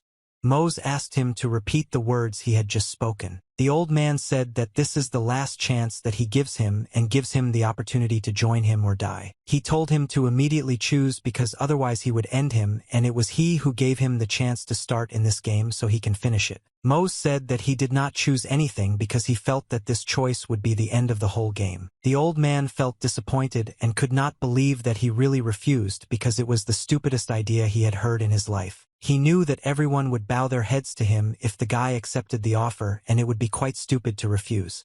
He couldn't control his strength and yelled at him because it was stupid. He explained to him with a very emotional look that if he kills all the Imperial minions, then he can make sure that everyone is lying around him. Mose didn't want to disappoint him, but he explained to him that this was just some nonsense and he didn't need it because he was much higher than that. The Potato Man understood that he would have to fight and held his life in his hands, and although to check how strong the guy was once again refusing such a powerful future. He said that if this is his lot, then nothing can be done about it, and he felt that he would now smear this boy into trash because he had no other option except to smear him with his own hands. Mose shouted good luck to him and understood that now he would fight against the one who left him in this game in the first place and gave him a chance to get more than 5 gold. They began to fight, and each blow was so strong that they could not hit each other because everyone managed to block it and not receive any damage. It was difficult for them to fight, but the old man had some very amazing ability with which he could hold back the blade thanks to black magic. He said that he is aware that he is immortal and is different from him because they know something that other people do not know. The old man knew that he knew that they came from their own world and were beginning to take over the virtual one, which was wrong. The old man shouted that he had to sell his soul to the devil in order to gain knowledge about these people, and felt that it would be difficult for him, but he would still cope with these difficulties. And he calmly managed to get away with his blows, and he asked him why he came here because Mose was weak for him as he initially thought. The old man could no longer tolerate these games and wanted to end all of them as soon as possible because he needed to kill the guy because he had very great opportunities that would not interfere with him. The old man said that in argument that he had given him all this he could finish it off and hit him so that his blood sprayed from the first blow. He continued to tell him how much he had given him a great chance to move forward in life and that he could give even more if he had joined his team. But he refused and therefore he had no choice to fight him and kill because he would have died, and this is the worst scenario. He told him how he gave him a huge amount of entertainment and pleasure in this world and continued to launch attacks in order to kill the guy as quickly as possible. He smoked like a bull and couldn't understand why he still refuses when he sees how much he has changed and how much more powerful he is than him. The gambler said that in his world he can find fun and pleasure with the help of which he can finally escape from his own world where he will find much melancholy because there were ordinary working days there. He continued to spread rot on him and said that he didn't care at all about everything that was happening around him and that he came here for one purpose like everyone else. Mose shouted that he had only one goal, to earn extra money because he needed to get money for college so that he could continue to study normally. But thanks to the old man he received incredible power with which he was able to understand much better this world in which it turns out he could not be defeated. He had to travel around the continent and visited many places, but now he well understands how much beauty and unknown there is. He felt joy when he remembered the places he visited in this world because each was unique in its own way and everywhere he felt great. His heart beat joyfully every time he found himself in a new place. The guy also told him that he understood how much the old man should be grateful for this, giving him a lot of opportunities. But then he realized that now he might be able to lure the guy to his side. But he said that he still could not fulfill his wish and would not destroy this world, but the old man could not understand why and his eyes were slowly fading away. He explained that he doesn't know a lot and thinks that he himself doesn't want to destroy everything here because it was a stupid idea and then no one would be able to exist. Mose said that it was because of this that he decided to take away his pain and carry this heavy load that the old man had on his shoulders. The old man began to laugh and understood that the guy was too confident in himself and felt that now he would have to end him. The guy didn't understand what was happening and why he started laughing. After all, he had already persuaded him enough and gave him all the information with which he could finish everything normally. Mose did not understand that he had been dreaming of retribution for years, and now he wants to see the death of this world, so he will not retreat under any conditions. He got angry and didn't understand how he could even talk such nonsense, so she decided to attack him again to end it with her victory. The gambler said that if he did not want to listen to him, then he would have to finish him off here and now, and he accelerated in the moment in order to quickly deliver an attack for which the guy would not be ready. Mose's health level was below 70%, and it was worth really good damage to him because that was his goal, to defeat this upstart who believed in himself. He wanted his death and waited for it more than the end of his life because he was interested in that moment to destroy the whole world. But the guy calmly coped with his attacks and managed to repel them, but still some hit him in the body and he suffered a little. His health level was already 50% and he felt that he was getting worse and worse, and he did not understand how to control this moment because he would not have time to recover. A few minutes later he already had 30%, and the old man saw that he had good strength with the help of which the boy would be dead. He said that it was his hatred that he wanted to show to explain to him how dear his family was, and because of which he was ready to kill everyone. The gambler managed to launch another blow to finally finish off the young man who was much below the level and could barely cope with it but received consequences from it.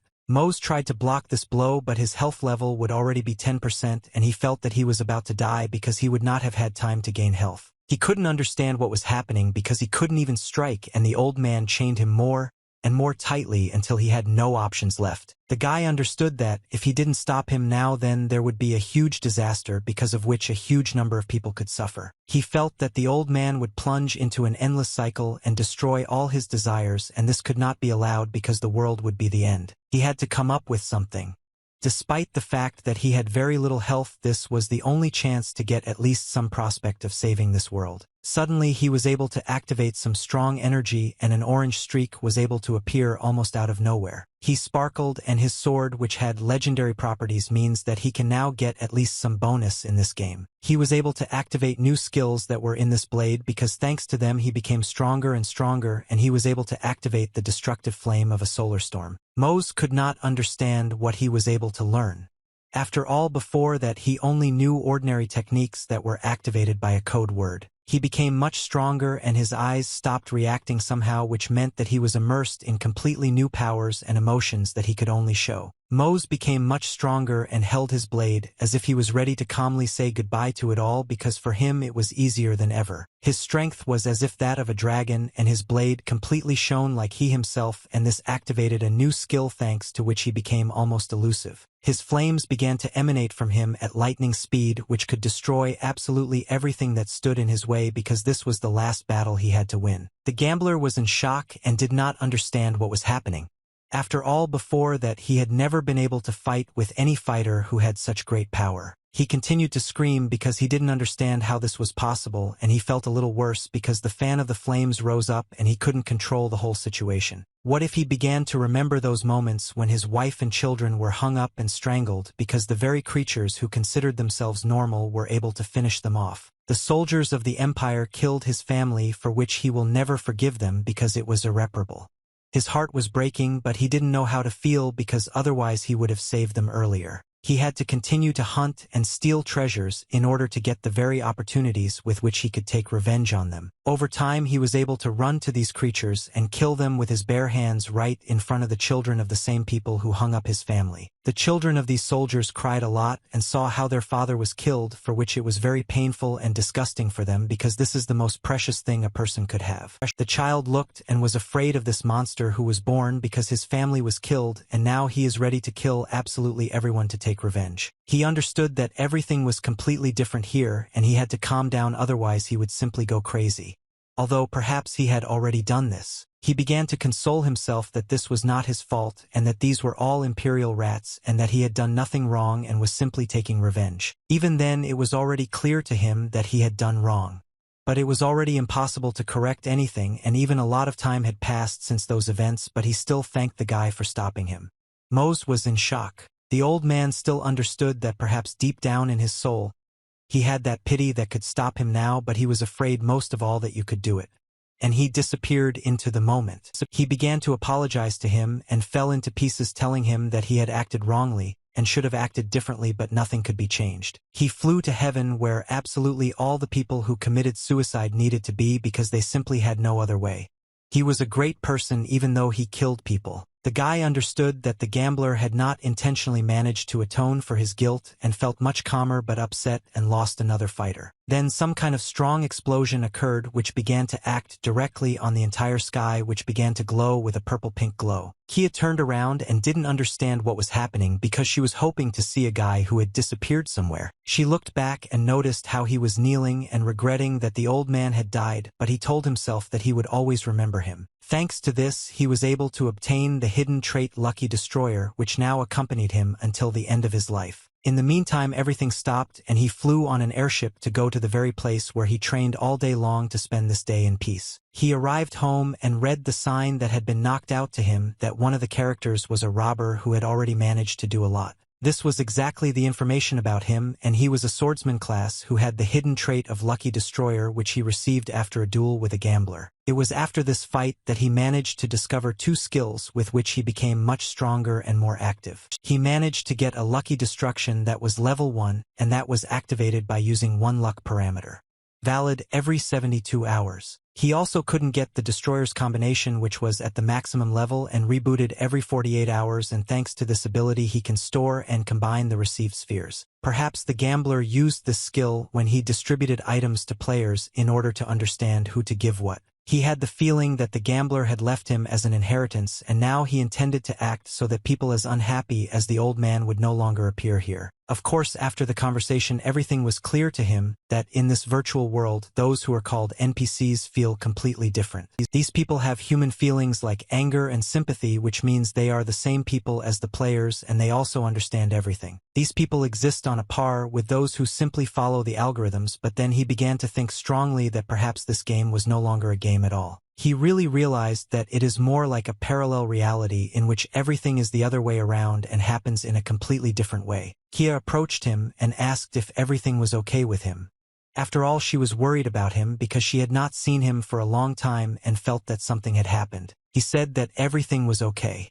They continued to communicate normally because he clearly liked her not just as a character but also as a person. She asked what she was going to do on vacation, but they completed the mission perfectly and therefore they can already relax and have fun. He said that he doesn't even know yet and he doesn't have a plan at all, and he also asked her if she was going to move somewhere or was also still in thought. She said that she wanted to go to her family's home to visit them because they had been bored without her for a long time. She explained that she came from a small village in which not very good families lived. She liked it there.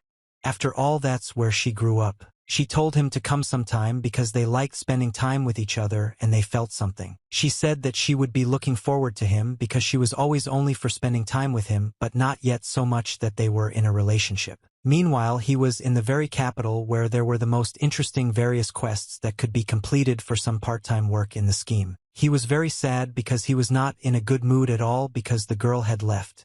And he had to look for some quests that he had to complete alone. When he was able to say goodbye to her, he really realized that he needed to rest after everything that had happened to him during all this time. But suddenly he received a call. He looked into his ball to understand who could dial him at such a time because he could not at all imagine who it could be. This was the same girl who accepted him into the first team and asked how he was doing because she had called him for a long time and he didn't take him all the time. Meanwhile, they met in a cafe where you could already hear how they began to drink for the meeting because it was sacred when you met your loved ones. They raised their glasses of beer to celebrate such an event. After all, they had not seen him for a long time and the guy had become much prettier. Guile said that they had not seen each other for a very long time right up to the troll hunt.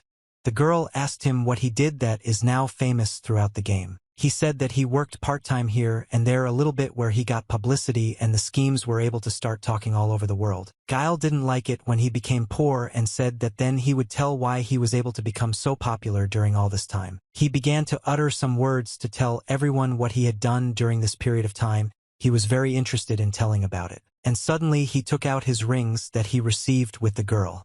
And these rings were magic ones that only went to the best. Everyone began to rejoice and did not understand where he got such a great quality, but they didn't even envy him because these were real friends. Mose was surprised that he had a girlfriend, and he was even very happy that he noticed how he was very embarrassed and finally got into a relationship. She said that she had heard that the girl was an elf, and of course he was able to raise the bar higher because it was quite a difficult task. When he heard the word elf, he was very surprised and spat out the entire drink because he was very interested in who this girl was. It was somehow strange because meeting an NPC. It was unusual and he had heard about it for the first time. After all, if you remember the conversation with the gambler, everything was different there. He explained to him that those who really exchange their lives for this game are completely different and feel differently because the worlds are different. After all, they cannot distinguish between NPCs and real people and therefore see each other as the same. Of course it's nice, but you couldn't play around with it. Mose understood that so far everything was fine and no one had fallen out of reality because for now he sees that people like him are surprised by the guy's words. Although it was personally difficult for him to decide for himself how to perceive such information because he knew much more. While he was thinking, they addressed him as Mr. Mose, and he quickly remembered that he was with his friends, so it was impossible to fall into mystery so much. It was the same guy and said that he Mr. sounded somehow strange and asked to call him simply by his name, and he said that of course after all they are friends. The guy said that he didn't do anything special back then, when he fought the troll.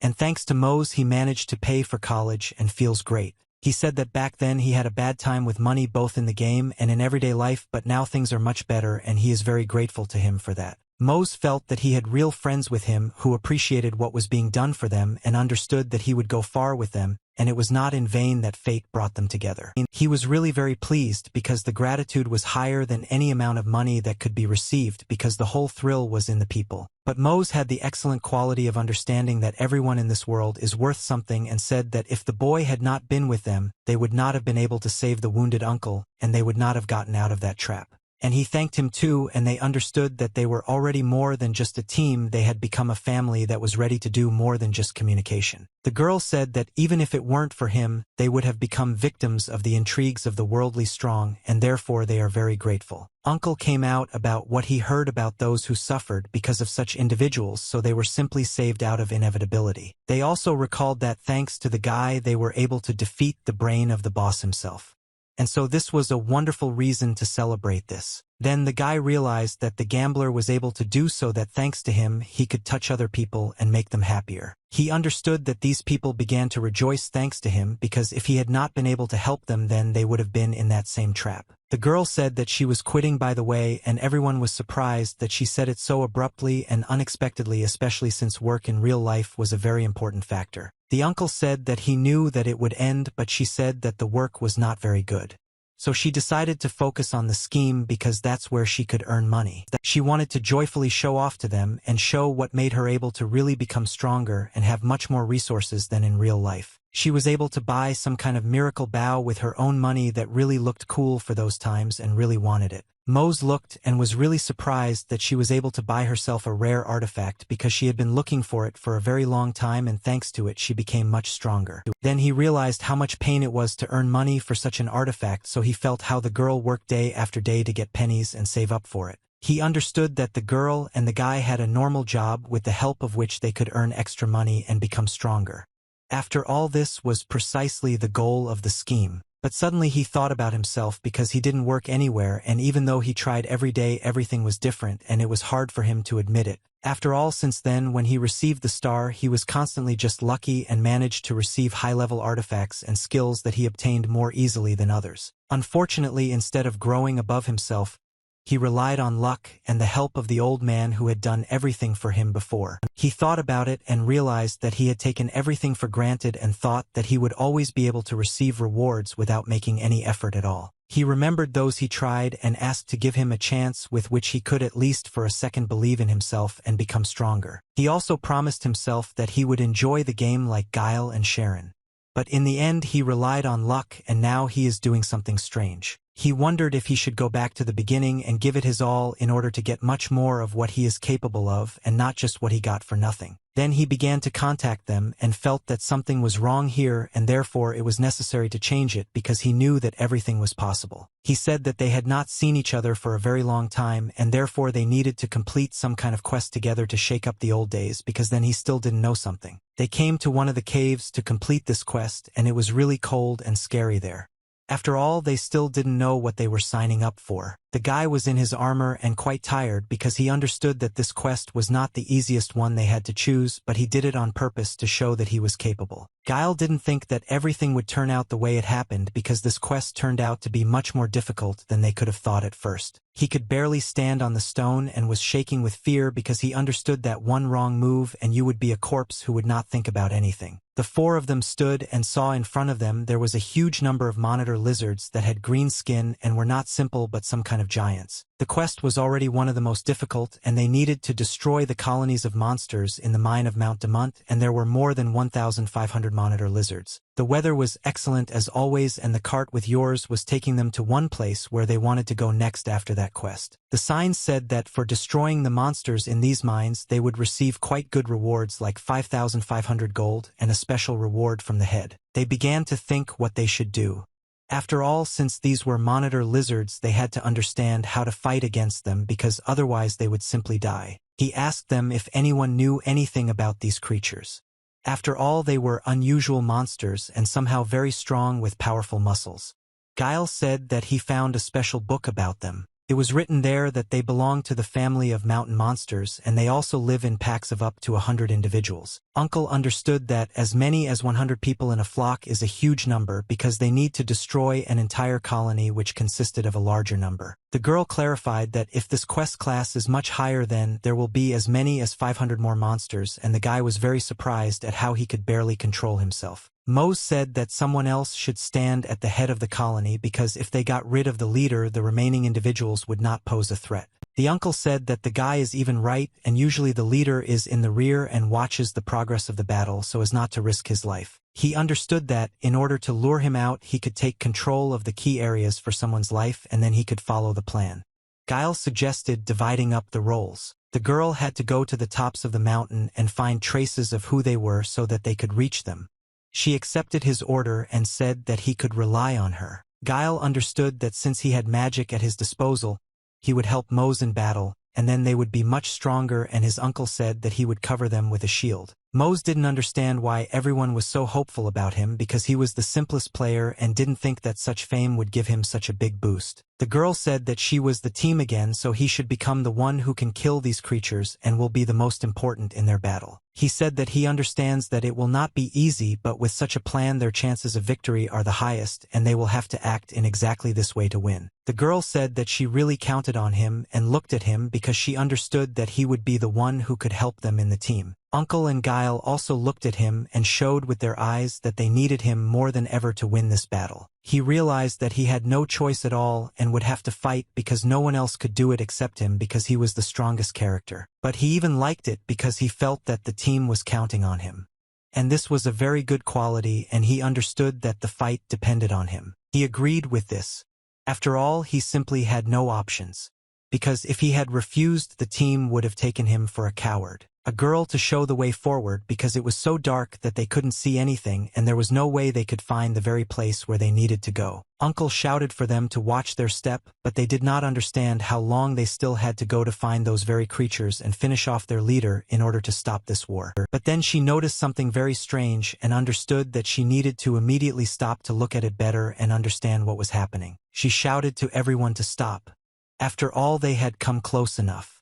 Therefore, it was necessary to calm down and come up with a plan of action. She felt that some sounds were being made from below, and it was necessary not to show that they were starting to worry about this because then there would be problems. Uncle suggested that they were already there because only these creatures could live in such a crappy place. But then Guile also began to feel some strange sensations and a coldness passed through his body at the speed of light. He realized that the road ended right here and therefore they had nowhere else to go except to look down and understand what was happening. Uncle was surprised but saw that there was also a cliff here and felt great fear, but on the hike they would have to go down there. Guile shouted at them to be careful and not fall because then they would lose them and never be seen in this world again. But while he was talking, someone's eye appeared behind him, so that it was a bad and very bad feature, and after all it seemed like those were the same monitor lizards. But suddenly he didn't pay attention to how behind him she had already given this big monster and the girl was screaming at him with all her might so that he would react. She was afraid for him because she wanted him to survive because the creature was already jumping and no one had time to save him. But fortunately they had a powerful warrior named Mose who would always come to the rescue and save his friends by lending his strong shoulder, and in this situation his sword. He managed to save him and began to fight this huge monitor lizard who could not attack them because the guy managed to restrain him. The uncle asked if Guile was okay because he was very worried about him and felt that he was unlikely to ever be able to stand up for himself in this life. But due to the fact that the monitor lizards moved in packs, it was obvious that these creatures would not stop to watch since they were a family, and if one died then everyone fought for him. They felt how a huge number of eyes from above began to watch them, and they were worried because they didn't want to face them face to face but just wanted to kill the head. Mose understood that there were a lot of them, and suddenly this very sign flew out in front of him indicating a quest or an item that could be obtained for a reward. A new task was opened in which it was necessary to destroy the monitor lizards in these mines, and there were as many as 1568 of them. Guile began to get nervous and felt fear when he saw that there were already 1,500 of them and understood that he was unlikely to be able to cope with such a large volume on his own. The girl told everyone else to stand in position because you can't lose a second and kill these creatures without completely taking control of the situation. Guile was the weakest link in this team and therefore he always had to be looked after, but it was already quite late after all two monitor lizards were attacking him. But fortunately they were a team in which everyone helped each other and Uncle came running with his shield to repel these attacks and save the life of his teammate who was a little weak. His shield was strong enough because he managed to upgrade during this time while the guy was absent from their team and the uncle became much stronger than then against the troll. He managed to throw away 3 monitor lizards who tried to attack them, but he did not do this for very long.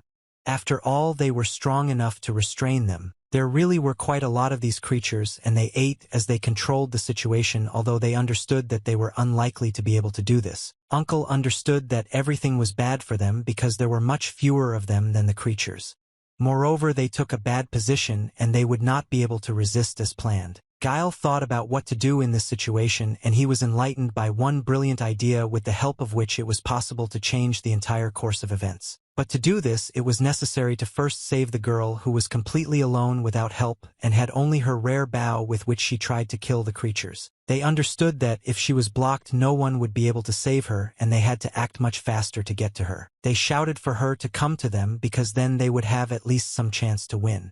And if she was alone they would simply surround her and eat her, so she understood their order. Mose felt that in this team he would have to do almost everything himself and he decided to take the entire blow on himself since he had good enough and valuable artifacts to do this. She flew with all her might to quickly get to the place where they all were because otherwise she would not have been saved. Fortunately, she was able to fly over these animals and get to exactly the place where the entire team was trying to escape. Mose understood that it would take a very long time to kill them, and the team he had did not have much improved statistics when they were in a fight against a dragon. My uncle and the guy who was experienced with me understood that they would die along the way because there was no chance of winning. But the girl was very brave and shouted for them all to gather because otherwise they would die and this would be their last quest. They understood that there were too many of them and they would have to fight until the morning until they had no resources and mana left. They knew that the plan had failed and they had nowhere to retreat. Therefore, they would have to improvise to save themselves. The girl asked, was he the kind of person who would give up? It was necessary to fight to the end and try to win because this is the main thing that needs to be done. The uncle said that the girl is even right and you can't just give up and you have to fight to the end while you're alive. But they didn't understand that first they needed to kill at least all these creatures and then get to that same leader whom they had not yet seen. And they needed to at least find out what he was like. Mose began to think tactically what was the most logical thing he could do and assumed that if he made his way through the crowd then he could overcome them, but he realized that it would cause too much damage. Suddenly another sign flew out in front of him on which there was 100% hint on how to act in this situation and what skill should be used. He read it and realized that he was really good, which is why he was famous in this game in which you had to have not only luck but also character. The sign said that she had destroyed and that the monsters and the effect of the Atori brand were activated right now. He was happy because it was at that moment that he needed it. Uncle said that he would protect him to the maximum. So you need to try to break through them, but suddenly someone interrupted him and said one thing. Mose was confident in himself and told his uncle to hold the shield tightly, and he could do everything himself because he was simply elusive with this skill. The creatures began to approach him to end this and drive them out of their territories. After all, they were superfluous to them there. The dragons had already begun to fly at him to kill him, so as not to leave any chance of somehow surviving, but they greatly underestimated him. Uncle began to worry very much and was afraid that he would not be able to deal with all these creatures that attacked him in the moment. But you had to know that he was not an ordinary person and would be able to make even the most difficult situation easy thanks to his ingenuity, and right now he activated a powerful explosion and killed everyone. Uncle could barely hold back the shield and did not understand how capable this young man who was caught one fine day in the square was. He couldn't understand what kind of garbage it was. After all, before he had never seen such a powerful force that was activated with the help of one skill. Mose managed to kill as many as 400 monitor lizards and they ate as if they were alive after such an explosion. Therefore, it was necessary to act further. He shouted forward for them to continue attacking because they needed to kill 1,500 and he only completed 1/4 of this task. But on the sign one could notice one very strange task which was marked by one single enemy and most likely it was the same monster leader. With the help of his blade he continued to attack and kill these creatures one by one because the path to victory was close enough and he had to pull out his team. He managed to kill another 100 more and 515 monitor lizards had already been destroyed, which was a good bonus. After a few seconds, he was able to destroy several more of these creatures and another 140 more were destroyed. After all monitor lizards had a very weak relationship with fire. They died from every blow that he managed to deliver on her.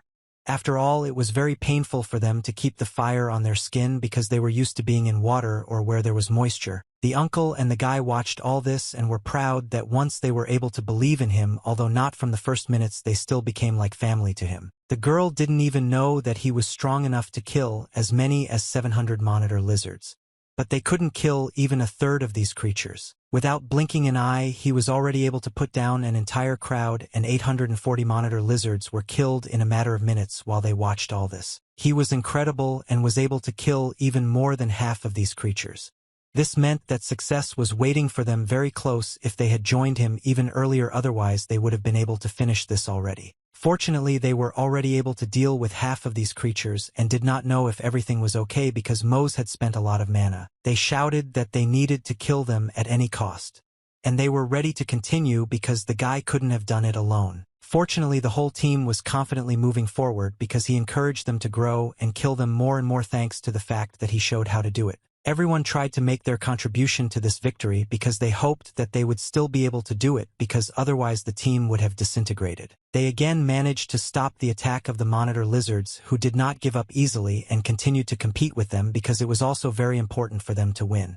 After all, they had a boss. It was never entertainment for them but a way to make money, and it was then that they really enjoyed it just as they do now. Suddenly another sign flew out to them which said that they had to kill another monster, which was only one, most likely it was their boss. They were happy that they would finally be able to fight the boss and end their lives. They were already very tired of it because the fight was quite difficult. She told them to look in the corner because the boss was supposed to be there and now they would have to work hard to win. Mose was very afraid that now he would actually meet with a person who would not fight back, and perhaps not even with a person but with a creature that was much stronger than him. Suddenly they looked and realized that there was a difficult person there who was much worse than those they had seen before. He put his hand on one of the monitor lizards who were ready to fight for their master because he was the most important thing for them. He looked very strange and had long black hair that was completely unkempt because he lived in a cave. And people were very surprised that these were really people who were ready to fight and live with monitor lizards because it's quite difficult. He came forward to stand up for his army and show who was in charge.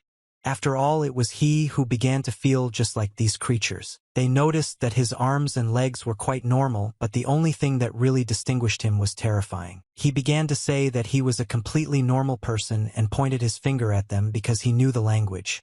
Although this was not obvious because he grew up in poor conditions. Mose felt a very strange feeling of confusion and asked him who he was and why he lived with these creatures. He began to dance and said that he was a fallen man and that he was the same as everyone else but he had fallen.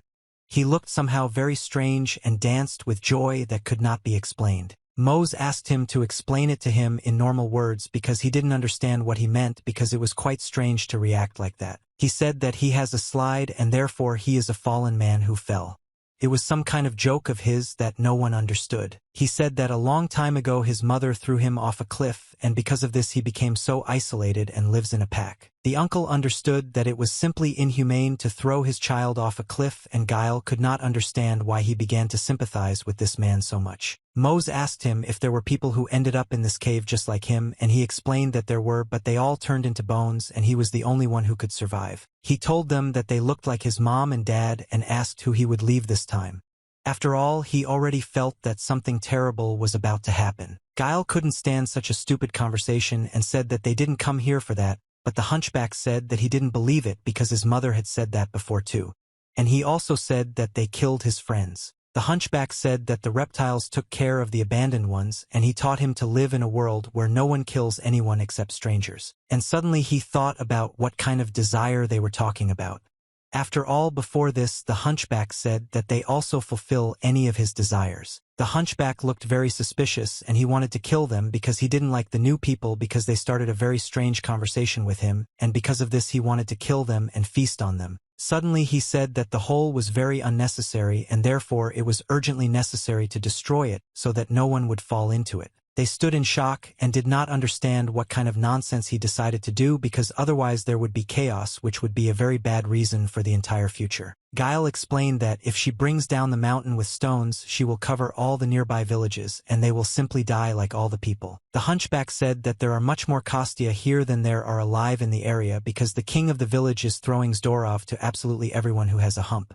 They do not obey the king, but he armors and abandons them. Suddenly the girl realized that he was talking about the viceroy who did all this, and Guile began to feel terrible because I understand that now is not the best time to kill them, there will be no other choice. The uncle realized that he was threatening them with death and therefore it was necessary to do something quickly because otherwise if he collapses the mountain it will be the end. But he also understood the feelings of the hunchback because otherwise he would simply feel suffering like all the other people whom he forced to renounce their own children because he wanted the village to look good. This made my uncle very angry and he realized that he needed to end this later because otherwise many more people would die, which could not be allowed to happen because people are the most important thing. Now that girl understood why people were not happy when they took up this matter, and they were most likely scared of the consequences. The uncle said that if he interfered in his business he would get very angry and kill them because it was impossible to interfere with what he was doing. But suddenly they weighed all the pros and cons and made one but very difficult decision that had to be made. He understood that they were dependent on the reward, and I like the idea of deciding who lives and who dies. Therefore something had to be done to save the people but at the same time kill the reptiles. Mose realized that this was probably the first time they had encountered a need that simply had to be taken advantage of because that was the lot. A very difficult choice had to be made. Mose said that he himself could not have imagined that he would be faced with such a dilemma in a regular quest in which it would be very difficult to make the right decision because there would still be deaths. Uncle understood that they would put people's lives at risk, but they definitely shouldn't kill everyone because that would be simply terrible. Mose, I thought about it and started asking my team what they should do because such a dilemma was not the simplest, especially since people's lives stood in the balance. Uncle suggested some other way, namely to somehow peacefully talk with them in order to resolve this issue and resolve the problem. The hunchback was with his animals and it is unlikely that he could understand the whole situation and discuss it normally without any consequences. Mose approached him and said that he was very unpleasant for the fact that he attacked them and that he killed his friends. But they had to do it. After all, they attacked them. He asked the old man not to do this and leave the hole alive.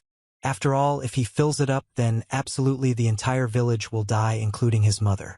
But the hunchback said that he didn't want her to die. Mose told him that they would deal with the bad king and then he would not throw people like him here and the world would be good without such problems. Such words made the hunchback very happy.